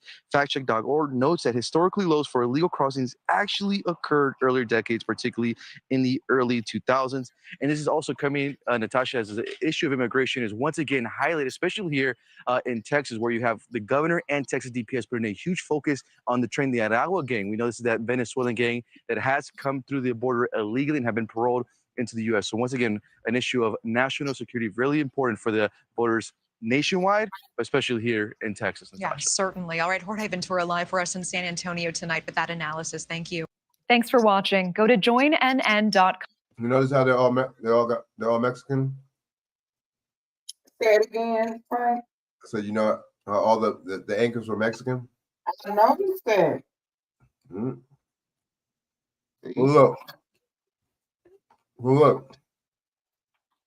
Excuse me. It just sounds like Kamala Harris is full of shit. A 2022 case where We're cool. We're cool with liars. And then, I mean, Frank, what the hell was that about talking about? According to factcheck.org, who the fuck going to fact check? What the hell? Factcheck.org. I know what the hell. How does that work? What is that? I know. Factcheck.org. Who the fuck made that up? Like, how was it a big ass think tank or a big ass database or something? And then look, they got it as a .org, like a nonprofit. Nonprofit's supposed to be nonpartisan, okay? Right. We know a lot of names, but I'm just saying. Let me get into the port strike. Did you see when I played this earlier about the port? Which one, Frank? When I played this about the ports earlier, did you see it? The port video? Yeah, you see? Did you? And I sent you one too. Another port video in the StreamYard chat. Some down there talking about some dealing with the truckers or something in the port as well. But now you can really play it again. Let me play this. Okay. Look how many East Coast states it is. Cracking client support. It's like soccer. Out there, you can't see and know everything, but I'm connected. Shoremen's Association leader, his name is Harold Daggett. Damn. He says he's willing to push the economy past. Yeah, I'm in Texas, so we got some. Yeah. Yep. Damn. Damn. Wow. I'm getting my water and shit. I'm stacking up. You see that? I know I you ain't see lying. that. That's a lot of state. Boston, damn. All the coastal areas, the coastal states. Where where it come in at, yep. Its breaking point if the U.S. Maritime Alliance doesn't agree to substantial wage hikes up to 80% over several years and safeguards against automation. For more on how this stalemate could play out in the next few days, let's welcome Congressman Jeff Van Drew from the House Transportation and Infrastructure Committee. And more importantly, to this point, he is from New Jersey, which is going to be hit hard if there is a strike. I should say, Congressman, right off the bat, we are getting confirmation from some sources at the Port Authority of New Jersey and New York that they are planning for picketing throughout the port complex. Now, some folks are taking that as an indication that there definitely will be a strike. What say you? Well, I hope there isn't. I mean, nothing's definite in this world. So let's really, get into it and let's try to straighten this thing out. It's a big deal. And you said some of the numbers before. Yeah. $4.5 billion per day in affecting our economy. And we don't want to go back. I mean, we've already still have some supply chain problems. This will really exacerbate supply chain problems, can exacerbate food shortages. Also, a lot of these supplies for automobiles, a lot of the parts for automobiles go through these ports. This is a real big deal. Now, and this is important. Mr. Daggett is a very shrewd negotiator. He, again, is the head of the Longshoremen's Union. He's been at it for a while. I think he's actually a third-generation longshoreman, so he knows the business well. The strike is timed to start on Tuesday. Tuesday is the day of the vice presidential debate. Tim Walz, if there is a strike, Tim Walz is going to be asked about that undeniably, and he's going to have a little egg in his face, right? Not a coincidence that's the same date, man. I see that, Frank. I heard that. Come on, man. That's not how it works, man. You know what I'm saying? That's not how it works, man. Well, I mean, he'll be asked about it. Let's see what his answer is. I mean, this is something you have to really think through. I always support workers, whether they're union or non-union. However, this is a case where it affects lots of other workers within the country and people and families and working families. So this requires presidential leadership. You know what this is all about? This is about presidential leadership. The president, not Taft-Hartley, he shouldn't invoke that, but he should get in there and really say, come on. Let's straighten this out, bang some heads together, work this thing through, make sure the workers get what they need, but also make sure the country gets what it needs in supplies.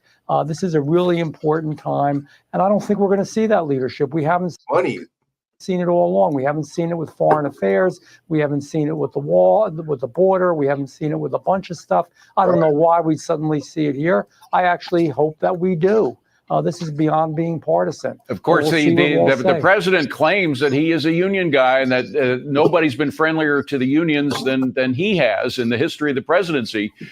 If he can't work this out before the strike, again, it's going to make that position hard to defend. Well, it is. And if he is a union guy, he also cares about all the other unions and all the other families that are going to be affected by this.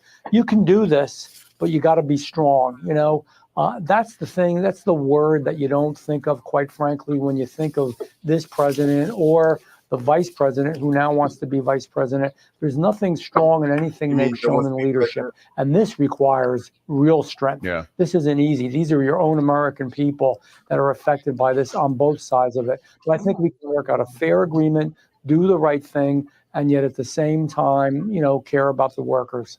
Congressman Jeff Van Drew, thank you so much for being here. I know you're going to be busy this weekend working on this problem.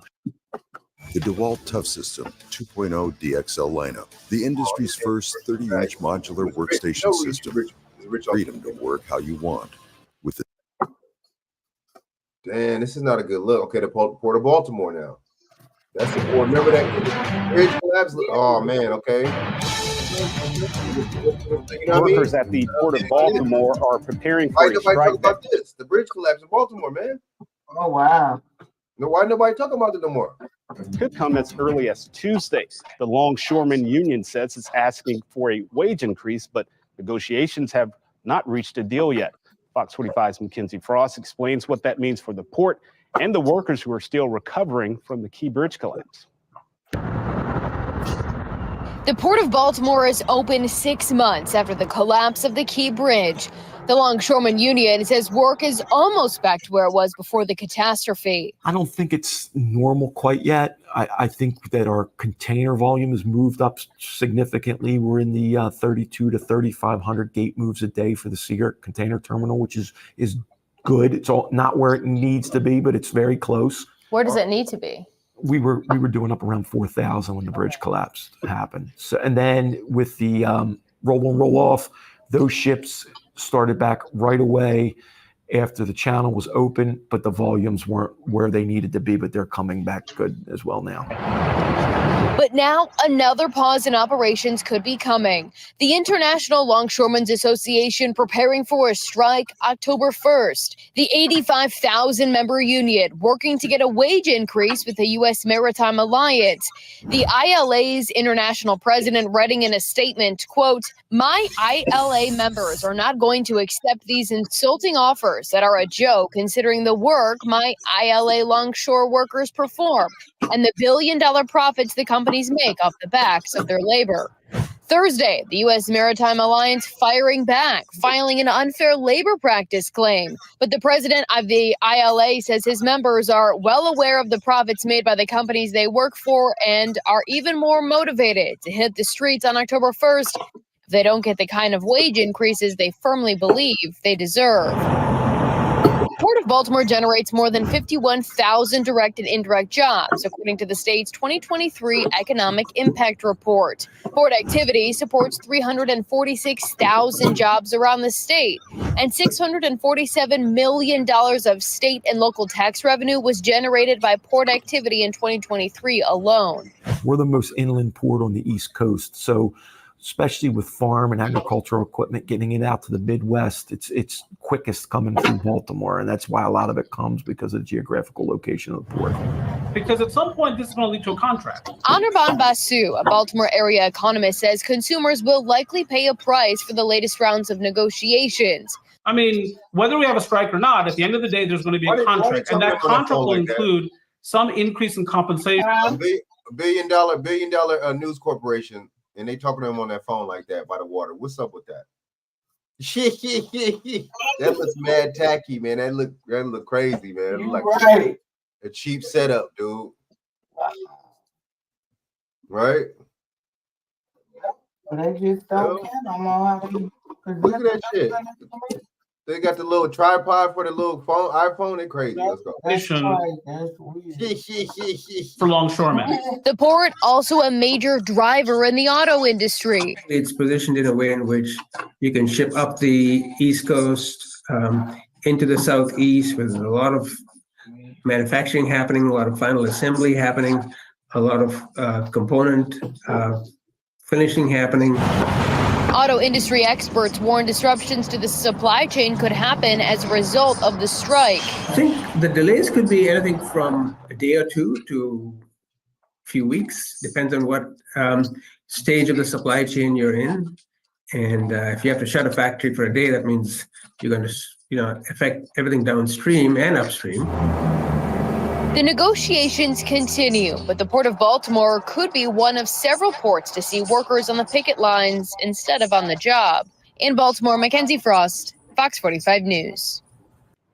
I'm Mary Bubala. Thank you for watching. Here's another video for you to watch. Also, good. take some time to subscribe to our YouTube channel. Not good news. But see, all this stuff, I'm tripping because all this stuff is happening on the Kamala Harris and Biden's watch. On their watch it's happening. That's why I'm just like, damn, that's crazy, man. On their, wow, very interesting. Under their watch, man. Yeah. I'm gonna play a little bit of this, man. With Venmo, treating a friend is just the beginning. You can split that Beryl Finnegan is the woman Kamala's father, Donald J. Harris, said was his mother. In Kamala's writings, she confirmed that Beryl Finnegan was born to Iris and Patrick, and her father, he confirmed this too. Yeah, Donald J. Harris said that a woman named Beryl was his mother, and her parents were Patrick and Iris. So their stories line up there.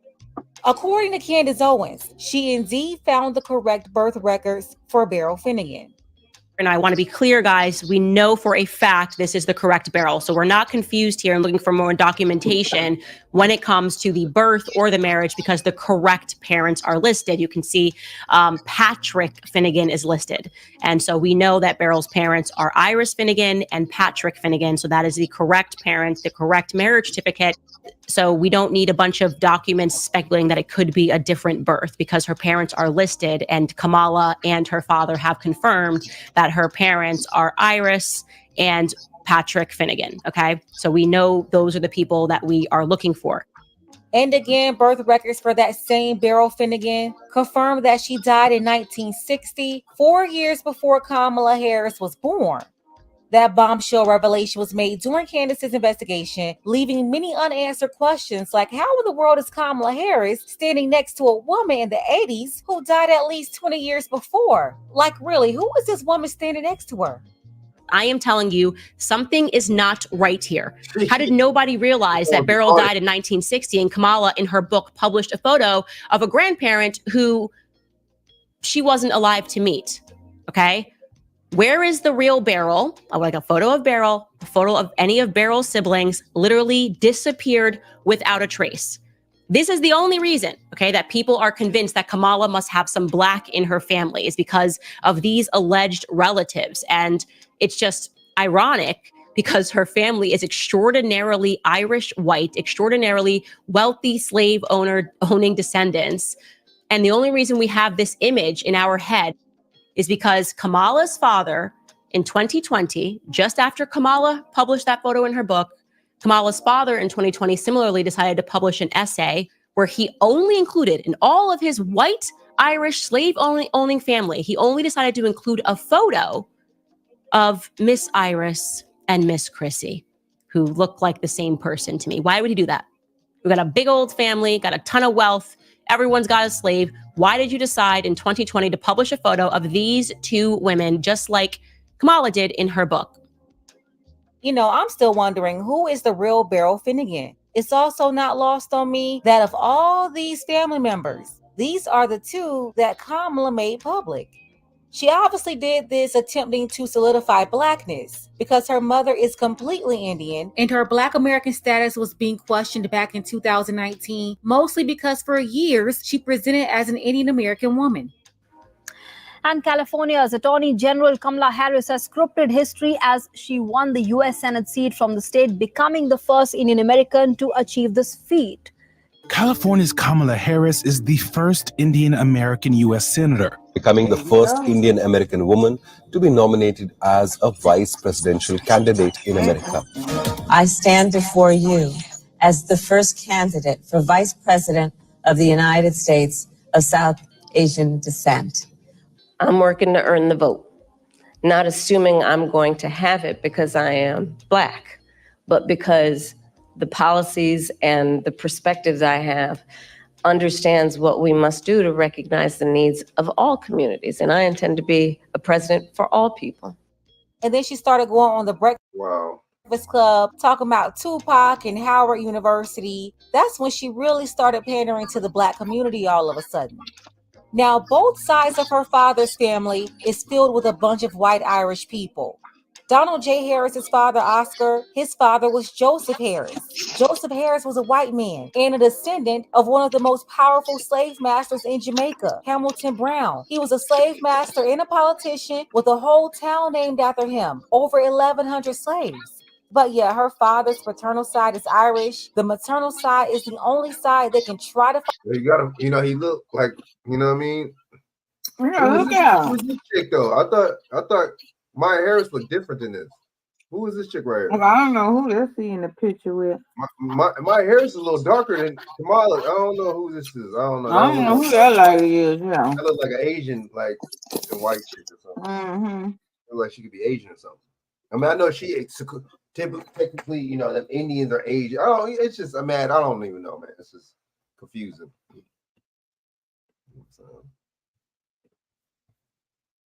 Find a Black grandmother, which is why out of their whole family, Kamala released these two pictures. That's it. Both are very sketchy though, especially the one they claim was Beryl, the alleged grandmother who died before she was born.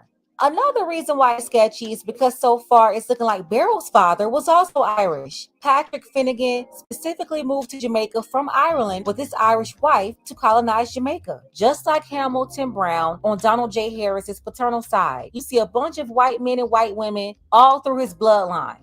So if Patrick Finnegan was white Irish, it's a very slim chance that he produced this woman right here, the woman they called Beryl. Yeah, the same woman that died before Kamala was born, who just happened to appear in a picture with Kamala in the 80s. Even if Kamala is telling the truth and somehow had a time machine, and this is Beryl, and the other woman is Beryl's mother, Iris, if Patrick Finnegan, the white man, is her father, then Beryl will be a mulatto. I don't see mulatto anywhere on this woman. Correct. So who is that woman that is in the photo with Kamala? Okay. Beryl Finnegan, now looking more into her grandmother, was definitively not Black. Now, how do we know this? Because Beryl, that woman that you just saw, her father was Patrick Alhanasus Finnegan, who was an Irish slaver. Okay. So that woman that you just saw, at a bare minimum, has to be half white. An Irish slaver is who her father was. Doesn't look like that.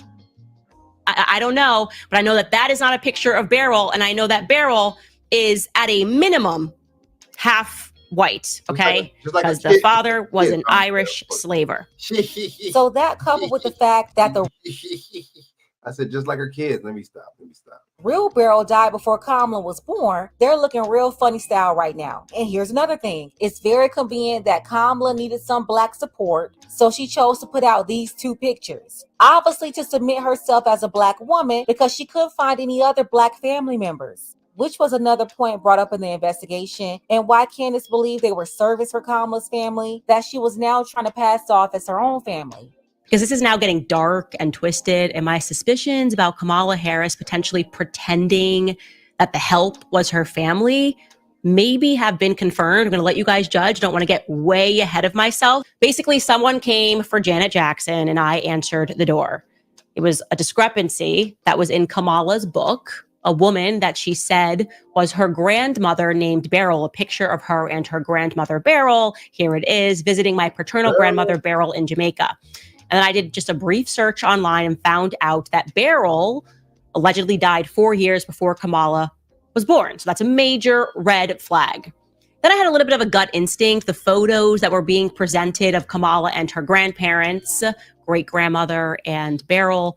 I just felt that the women, or the woman, because I think they look remarkably alike, I just feel that maybe this woman was the help. And I'm not saying that because she's Black. I'm not racist against Black people. I am Black. I'm saying this because there's just a lack of emotion there.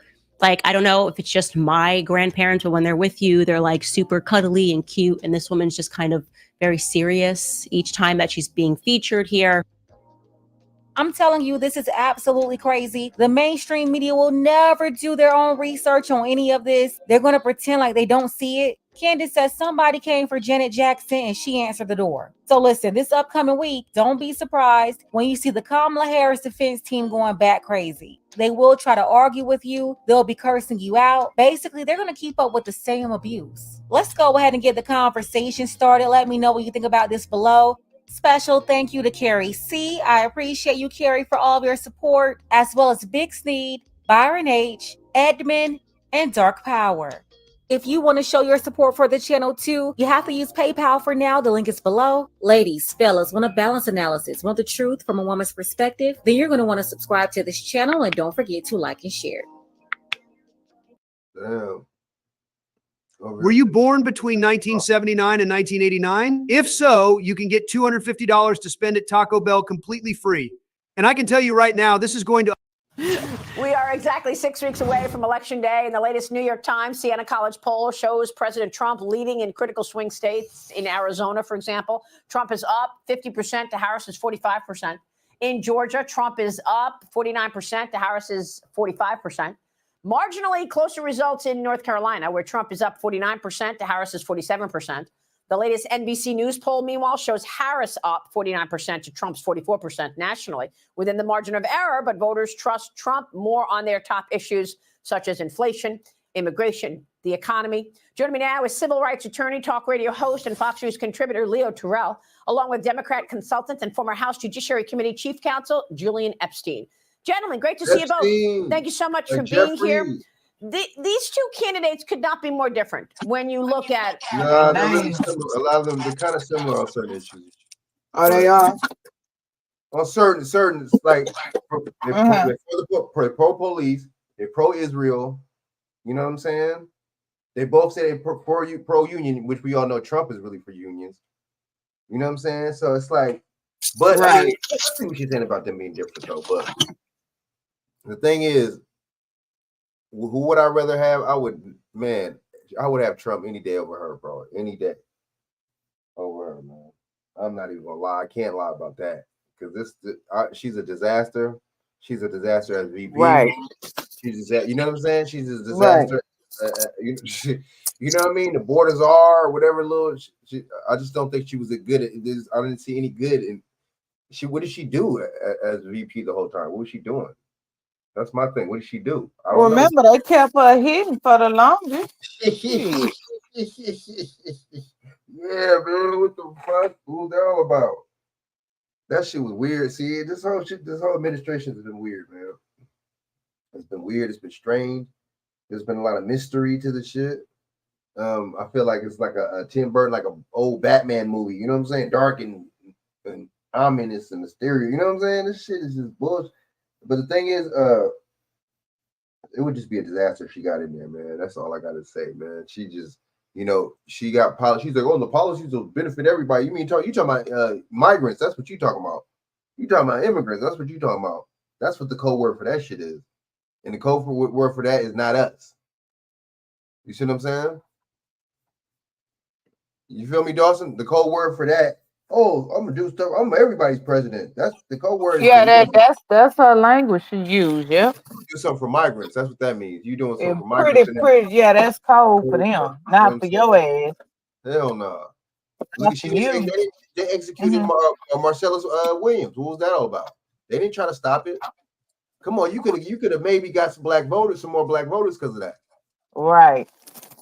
They don't give a fuck. They just know motherfuckers gonna vote for him anyway. That's what that is. Sentiment. They give us no kind of policy. Oh. Temperament, policy plans, everything. And yet, Leo, these polls are so close. Does that surprise you? No, Maria, because I think a lot of Trump supporters are very quiet on the polls. If you look at these numbers, Trump is doing much better now than he did in 2016 in the polls and 2020 against Biden. And what's so significant is the internal numbers. Trump is breaking down the traditional Democrat groups. Blacks are going for Trump, Hispanics, union members. So if you look at these polls in Georgia, Arizona, those are good numbers when you compare it with the Trump numbers in 2020 and 2016. What do you think, Julian? I don't disagree with Leo. There's been a polling bias, certainly in 16 and 20, in favor of Democrats, and it's not clear the pollsters have fixed that. I still think Trump is slightly ahead in this election. I think his road is Georgia, North Carolina, and Pennsylvania. And remember, in most elections, undecided voters break for the non-incumbent. And right now, Harris is the incumbent. I think people are going to start focusing on this question. Are you better off than you were 4 years ago? Trump didn't prosecute that question very well during the debate. I think J.D. Vance will. I still think the Democrats are, in a little bit of a deficit on that question, which is why I think they need to depart from not just the Biden legacy, but the hard left ideological agenda that's captured the party in the last 4 years, which is very, very unpopular with voters. You're right. And, it's hard to abandon a policy platform that you've been a part of. I mean, how is Kamala going to distance herself from Joe's policies when, in fact, she's been his partner? That lets you know it's fake. That lets you know it's fake. Why would you Why would you distance yourself from the person's policies that assigned you as vice president? And you're supposed to be his vice president under his administration, but you did. That's why when they ask her some things, I'm going to answer. This shit is. That's why she ain't got no answer. Yeah. What? Why would you vote for somebody that this is?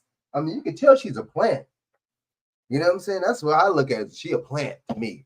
It looks like a plant. Am I right or wrong? She's a plant. It look. That's the vibes I get. I don't know. Yep. DEI, all that, and roll into one. Hi, my name is Dr. Edward Uchillo. Today, I would like to motherfucking blunt. You know what I'm saying? Roll it all into one like a burrito. discuss the nano knife in prostate cancer. Well, I think the Democratic Party needs. I'm sorry. Yeah, Julian, go ahead. I think the Democratic Party needs to do this. Right now, it's been the runaway candidacy. She has been running away from the Biden legacy. Right. She's been running away from the hard ideological extremist agenda of the hard left. She's been running away from her own positions, and she's been running away from the press in terms of doing any type of meaningful interview. I think she has got to come out, face the news media in tough cross-examination. And I think the Democrats would be well put to say, look, we made big mistakes with public debt spending, extremism on sort of cultural issues, hard left positions on climate change. The global situation has descended into disorder. And I think the party has got to say, we made bad mistakes and we need to shift to the political center. I don't think they'll do that. But if you look at all the polling, the positions of the Democratic Party are very, very unpopular. And what Kamala Harris is trying to do is make this a campaign about personality rather than competence. Yeah. And I think when it gets down to undecided voters, that won't work. So what about that, Leo? I mean, Democrats are reportedly worried about working class voters shifting toward President Trump. Politico writes this: the Teamsters withholding an endorsement for Harris after internal polling showed most respondents back Trump is sparking fresh concerns that the GOP nominee could have higher than expected support among union members, especially men. Leo, do you agree with that? Absolutely. Listen, the Teamster vote, the non-endorsement for Kamala Harris is historic, Maria. You got the rank and file voting 60% in favor of Donald Trump. Why? Because Trump represents the working class. And Julian's comment, respectfully, for her to separate herself from the Joe Biden policies, impossible. She's an extremist. I mean, you look at her issues on fracking. You look at her issues on illegal immigration, sanctuary city, defund the police. She cannot run away from those problems. And I'll tell you right now, J.D. Vance has a great opportunity. I would cross-examine Tim Walz if I was J.D. Vance. The police, dude. No. None of them Democrats. They need to stop it. Some of these conservatives, they be talking. That's just some bullshit talking points. 3 years ago. They saying what, Frank? He's like, oh, she's for defund the police. None of them are for defund the police. Biden gave police like $20 million. He sure did, right? And then he got on Zoom call and told them people from the NAACP and Black Lives to shut up about defund the police. And he turned around and gave him 20 or $22 million? COVID relief fund. How about that? Correct. Fund. You see what I'm saying? Yeah, So, that's why all the police officers got raises, remember? So, I mean, that's why that Black Lives Matter, all that's bullshit. They know it's bullshit because they know that George Soros is Democratic, but they know at the same time the Democrats are for funding the police. They do a blue alert. Correct. These motherfuckers military style weapons. What's the difference between the police and the military at that point then? Right? Yeah, gay Obama militarized the police on that blue alert law thing. But they're not for punishing these motherfuckers when they do shit to us. See, that's why. No, we just saw the other guy got 7 years probation. He'll lose his job and go to another town or county and be working somewhere else again. Yeah. You see how simple that is? Yeah. How easy they made his life still after that. And the thing is, it's like and that man up there blind in one eye. Come on now. A kid too. It looked like he might have been. Yeah.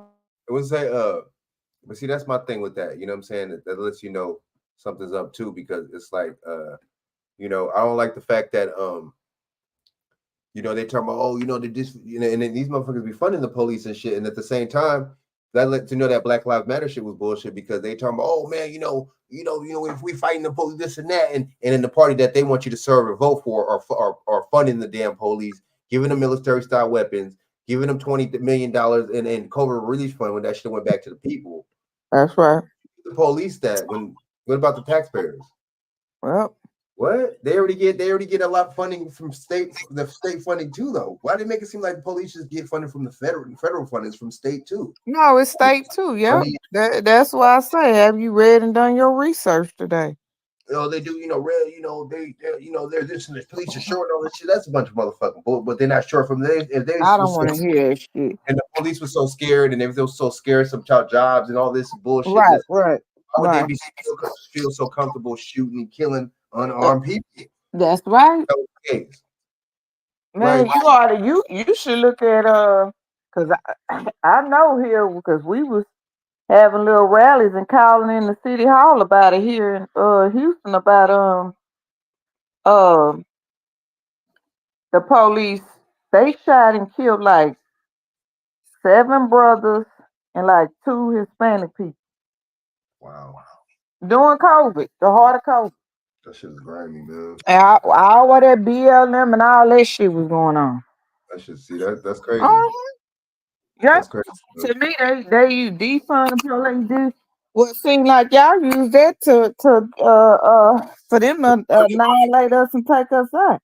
Yeah, it's like it seemed like all that was to fund the police more, and then to desensitize people towards black people, to kill more black people. You know, you can kill 2 birds with 1 stone. There's so many things they did with that, and so many opportunities that they had, and they did. You know what I'm saying? It's like it's like I said, it's being pushed. Obama put a target on the brothers' back, and this administration putting targets on the sisters' back. With this Kabami, Kamala Harris here, along with that DEI bullshit. Facts. Yeah. These sister girls losing their job left and right. Facts.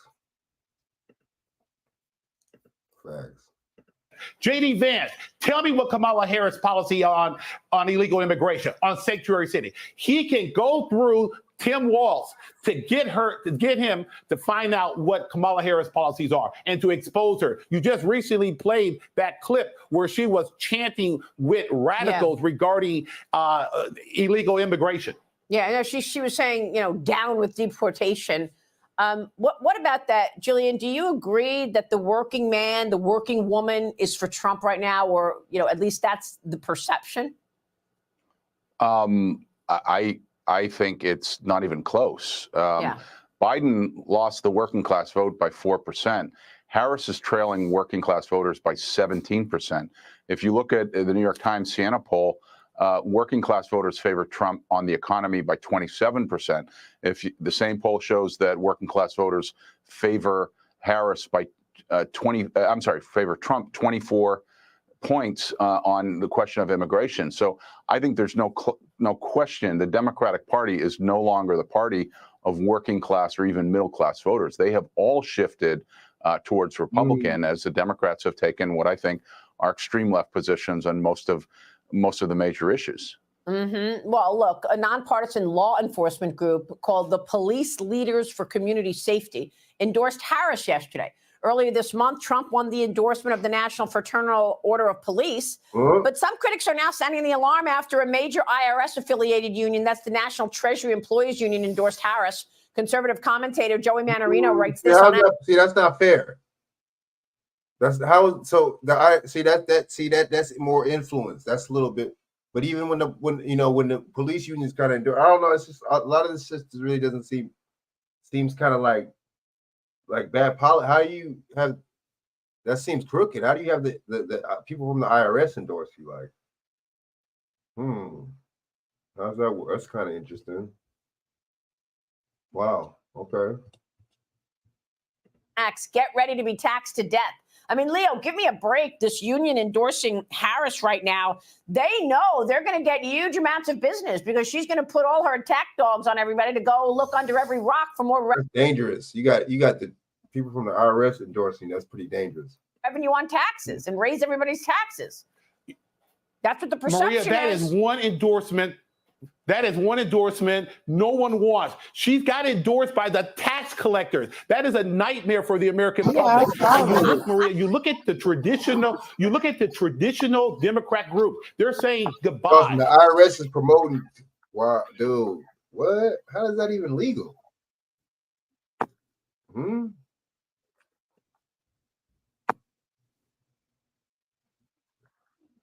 Oh yeah, he said he's gonna fire them. Well, I don't like how they gave them IRS agents guns and shit. That was some weird. I don't know about that. Blacks, Hispanics, the Jewish vote. And then she insults the Catholic community by not attending the Al Smith Dinner. She has lost traditional Democrat strongholds because Trump represents the working class people, Maria. Yeah, well, Julia, give us the final word here.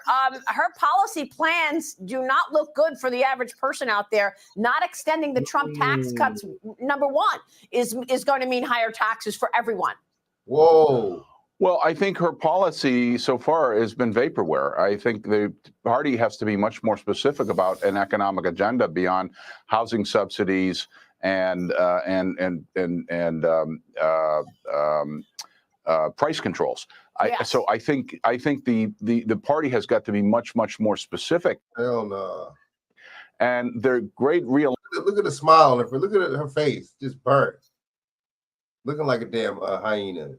Alignment that's occurring right now is that it's the college elites that are moving towards the Democrats. Nearly every other constituency, including I think Jewish voters, to Leo's point, is moving Republican. So the Democrats are going to have to do more than just increase the vote with college-educated elites. They're going to have to start going back to the center to recapture some of these other constituencies that are moving away from the party. Yep. All good points. Gentlemen, thank you. Great conversation. We so appreciate your time this morning. Julian Epstein, Leo Terrell. Thanks, gentlemen. It ain't gonna look good, man. That Beryl Finnegan, it's the woman Kamala's father, good, Donald J. Harris. Sorry about that. It's not gonna look good. It really ain't. You know what I'm saying? I think it's all bad to me. In my eyes, in my opinion.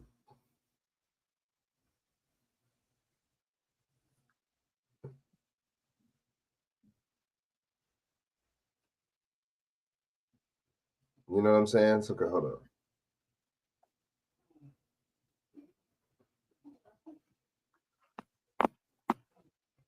All right, so hold on, let me see. Hold on, man.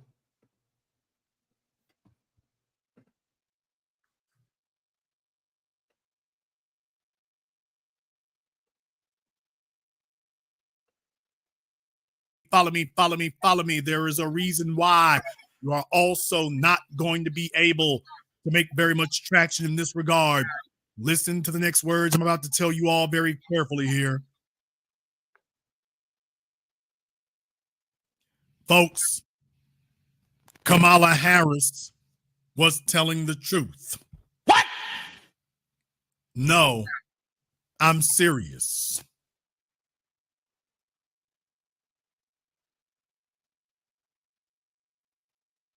About what? There is a fundamental conflict in white society. Listen to me. There is a fundamental conflict in white society when it comes to this subject of immigration and illegal aliens. When Kamala Harris says we are a nation of immigrants, here's the problem.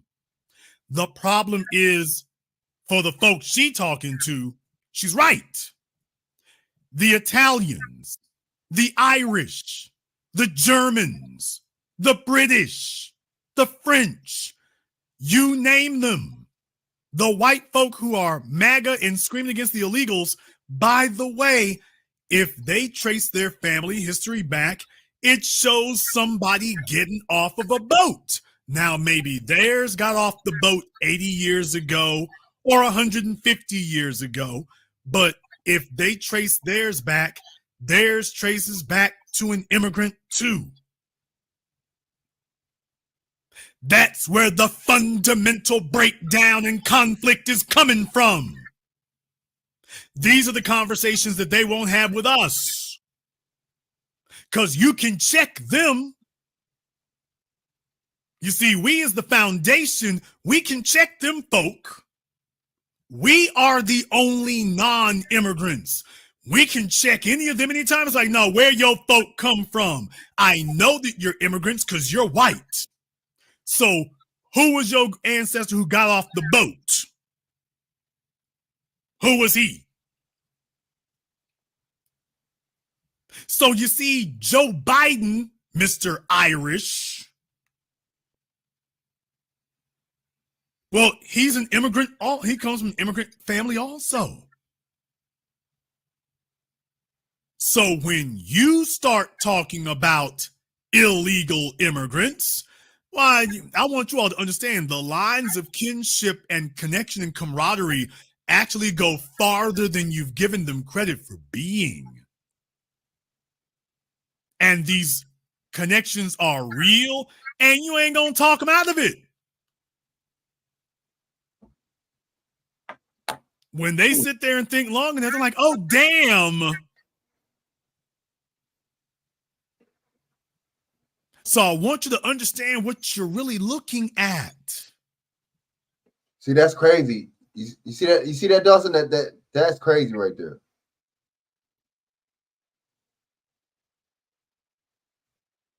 Yeah, get him out of there. Facts. Yeah, get his ass. That's what I'm saying. And he shit, they gonna talk about he got like couple more years.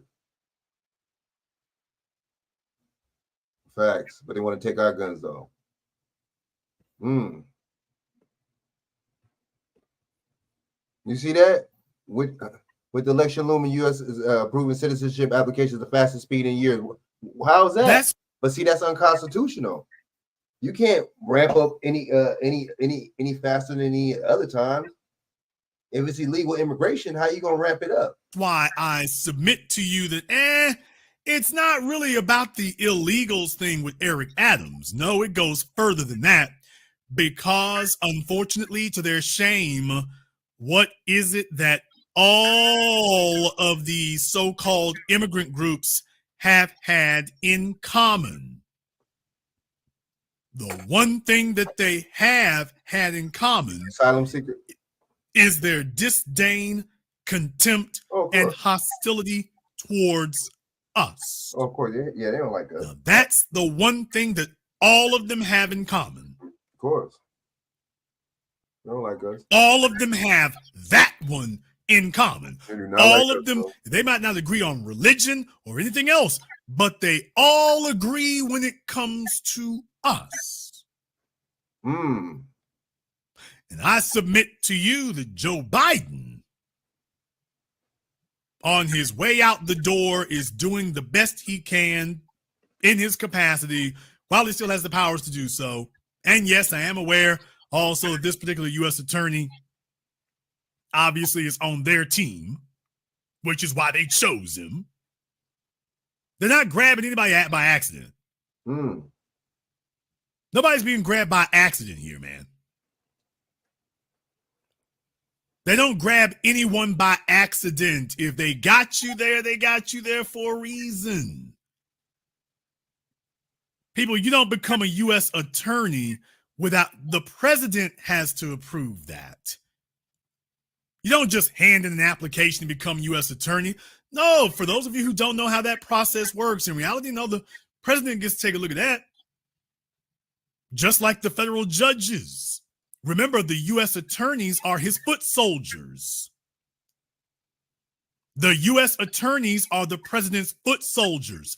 Please remember, a U.S. attorney could indict a president. What? Let me remind you, that doesn't have to come from the attorney general. A U.S. attorney can indict a president. He sure can. So if you're going to nominate these people and install them as U.S. attorneys, you got to know who you putting in there, because one of them now has federal authority. He ain't got to go through your attorney general. He can come after you himself. For those of you who didn't know, that's the way that works. He can put together a case against the president himself. So you better know who it is that you're making U.S. attorneys. You better make sure they're fully vetted. You better make sure they're on the team. You better make sure they're in the tank. Because you could be electing or installing the guy who's going to hand you your indictments. For those of you who did not know, that's the way that works. No, I submit to you that Joe Biden is doing what he has always done. He holds up Ketanji Brown Jackson as if that's some sort of benefit to us. And then on every other conceivable step, he is undermining every step of the way as much as he can. And he's going to take as many targets and get the ball rolling against as many as he can out the door, because remember, in the white supremacist mind, the only real enemy is us. The only real enemy are the descendants of the slaves. That's it. Everybody else is cool. Everybody else can be worked with. Jason, what do you mean? Y'all have heard this. Hell, sometimes you hear from some dumb niggas around here. He say niggas? I so did. And deal with it, nigga. Y'all, every time we turn around here, you're always going to run into somebody who tells you that they've been to Asia, they've been to South America. They're always trying to convince us that they get along. The rest of y'all just don't know how to get along with the folks there. I've been here long enough. I know how to kick it with them. That somehow they've unlocked some super secret code that the rest of us just can't figure out. That the rest of us are doing something wrong, but when they go to South America, when they go to Asia, when they go to China, when they go to Central America, I get along just fine. Everything go great. Don't you know with these white men it's the same thing? Don't you know it's the same thing? See, they are accustomed to going to these other countries and being treated like gods. Well, why would they have a problem allowing as many illegals over here? They lord over them when they go to their soil, and they'll be lording over them here. They go to these folks' countries and lord over them over there. The relationship is no different once they bring them over here. They're lording over them over here too. Yeah, you got some white folk who are squawking about it, but the bottom line is I meant what I told you all going on 2 decades now, when everyone was asking me then, and I had to put on my social scientist hat and accurately predict where this was going. And I accurately predicted it when I told you all America is gearing up for the South African apartheid strategy. That white people will become a numerical minority, but that is irrelevant because they will be the economic majority. And there's a bunch of places in America and around the world where they do that. Hell, folks, they already do it in black neighborhoods now. They already do it in neighborhoods now. So they're not going to suddenly become uncomfortable with that. They got the hang of it. They got the hang of it. They are comfortable with that. Some of the lower level white folk are not, but the power brokers, they're okay with that. They're all right with it. It's not going to bother them. As a matter of fact, they're gearing up for it. The Michael Bloombergs and the Rupert Murdochs and the Bill Gates, what's the first thing they want to do? Take population numbers down. The reason for that is simply so you cannot be physically overrun.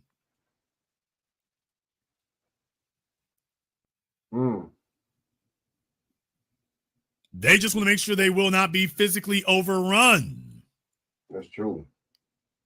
But other than that, they'll control everything else. And also, remember the words I've always taught you all of the railroad magnate Jay Gould, remember? Back in the 1800s. He's the one who so infamously said, I can pay half the poor to kill the other half. Damn. He figured that out centuries ago. Going on centuries. But they've known that.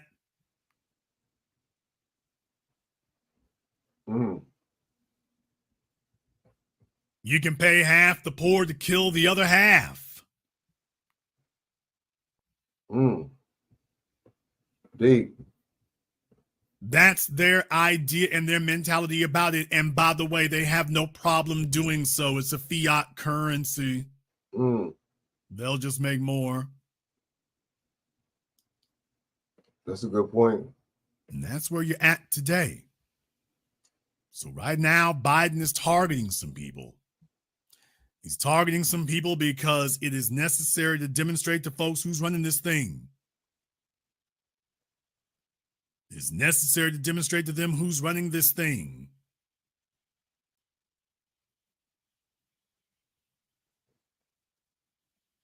Folks are talking about Jay-Z and Beyonce, but I'm like, when you ask about who's next after Diddy, I'm like, Eric Adams, Mayor Cantrell.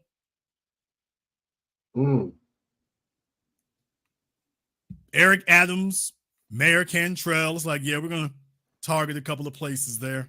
There you go. There you go.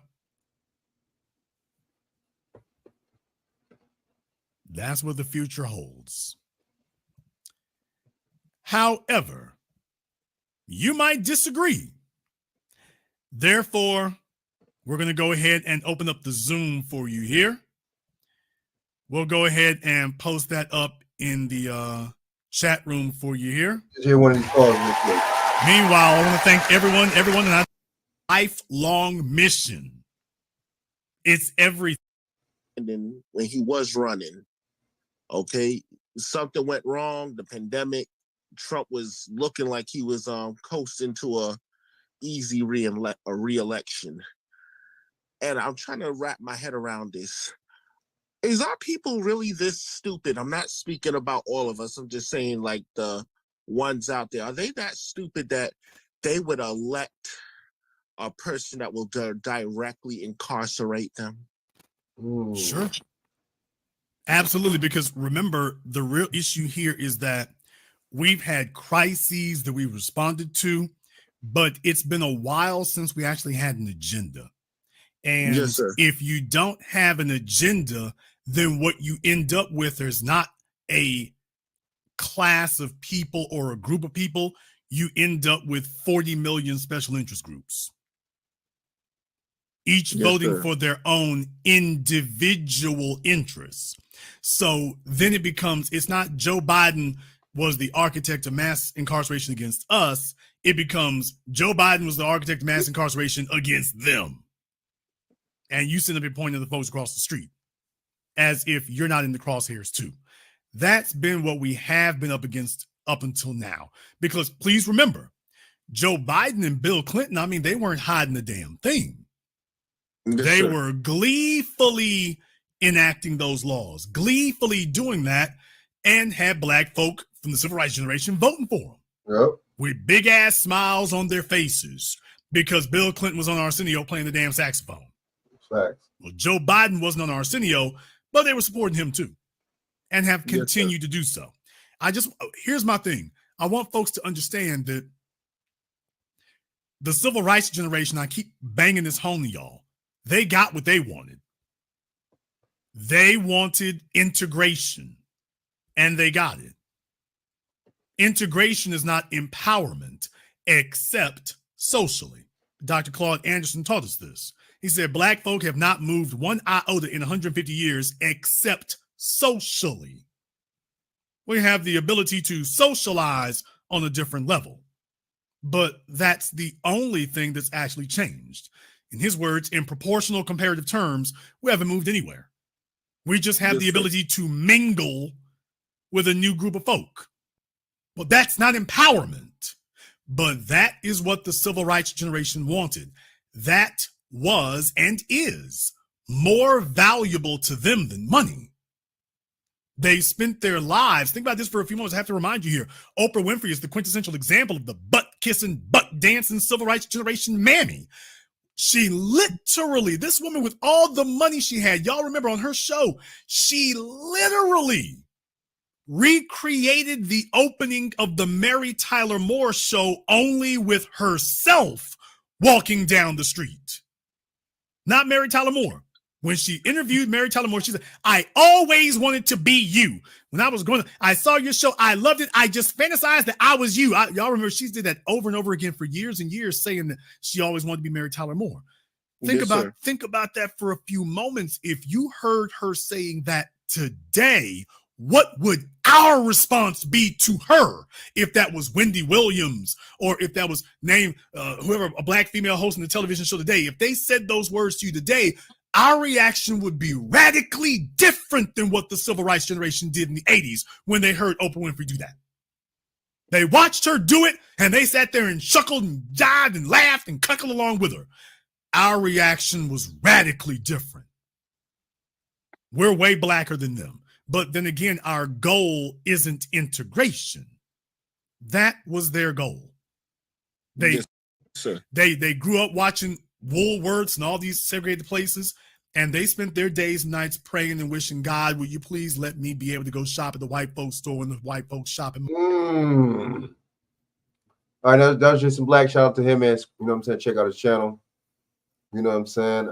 He was right though, man. The civil rights, a lot of them cats had an era sold us out. They got what they wanted. A lot of socialization and bullshit, fraternity and Masonic bullshit, you know, that they did, and that's what they got what they wanted. So yeah, so you know what I'm saying, salute everybody that was on here. Dawson, BJ, you know what I mean, Junior Coltrane, you know what I'm saying, Doc Boss, Pioneer, Shannon, you know what I'm saying, Craig, you know what I'm saying. I had a couple people on here, man. Was it Yellowwood? No, Peachwood, you know what I'm saying? Shout out, man. Salute to all y'all on here that's supported. You know what I'm saying? Hit the like button, subscribe. Share this out to y'all social media, man. Click the notification bell to let you know what I'm going on. And like I said, if you're not subscribed, subscribe. Junior Coltrane, salute, man. Good looking out for coming on, man. Always supporting. You know what I'm saying? I might do a show tomorrow, you know, Monday, so on, so I'm gonna keep it going. You see what I'm saying? So shout out to everybody supporting, and salute to everybody, man. And until next time, you know what I mean? All right. You know what I'm saying? What would you say real quick, Junior Coltrane?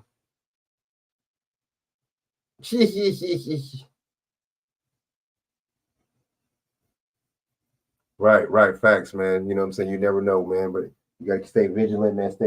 Need some water, some extra supplies, everything, generator, just in case it goes down, y'all, because people without power on the other side of the world, man, might have a strike on the ports, you know what I'm saying? So stay vigilant, stay watchful. And I'm going to holler at y'all. Until then, salute, peace.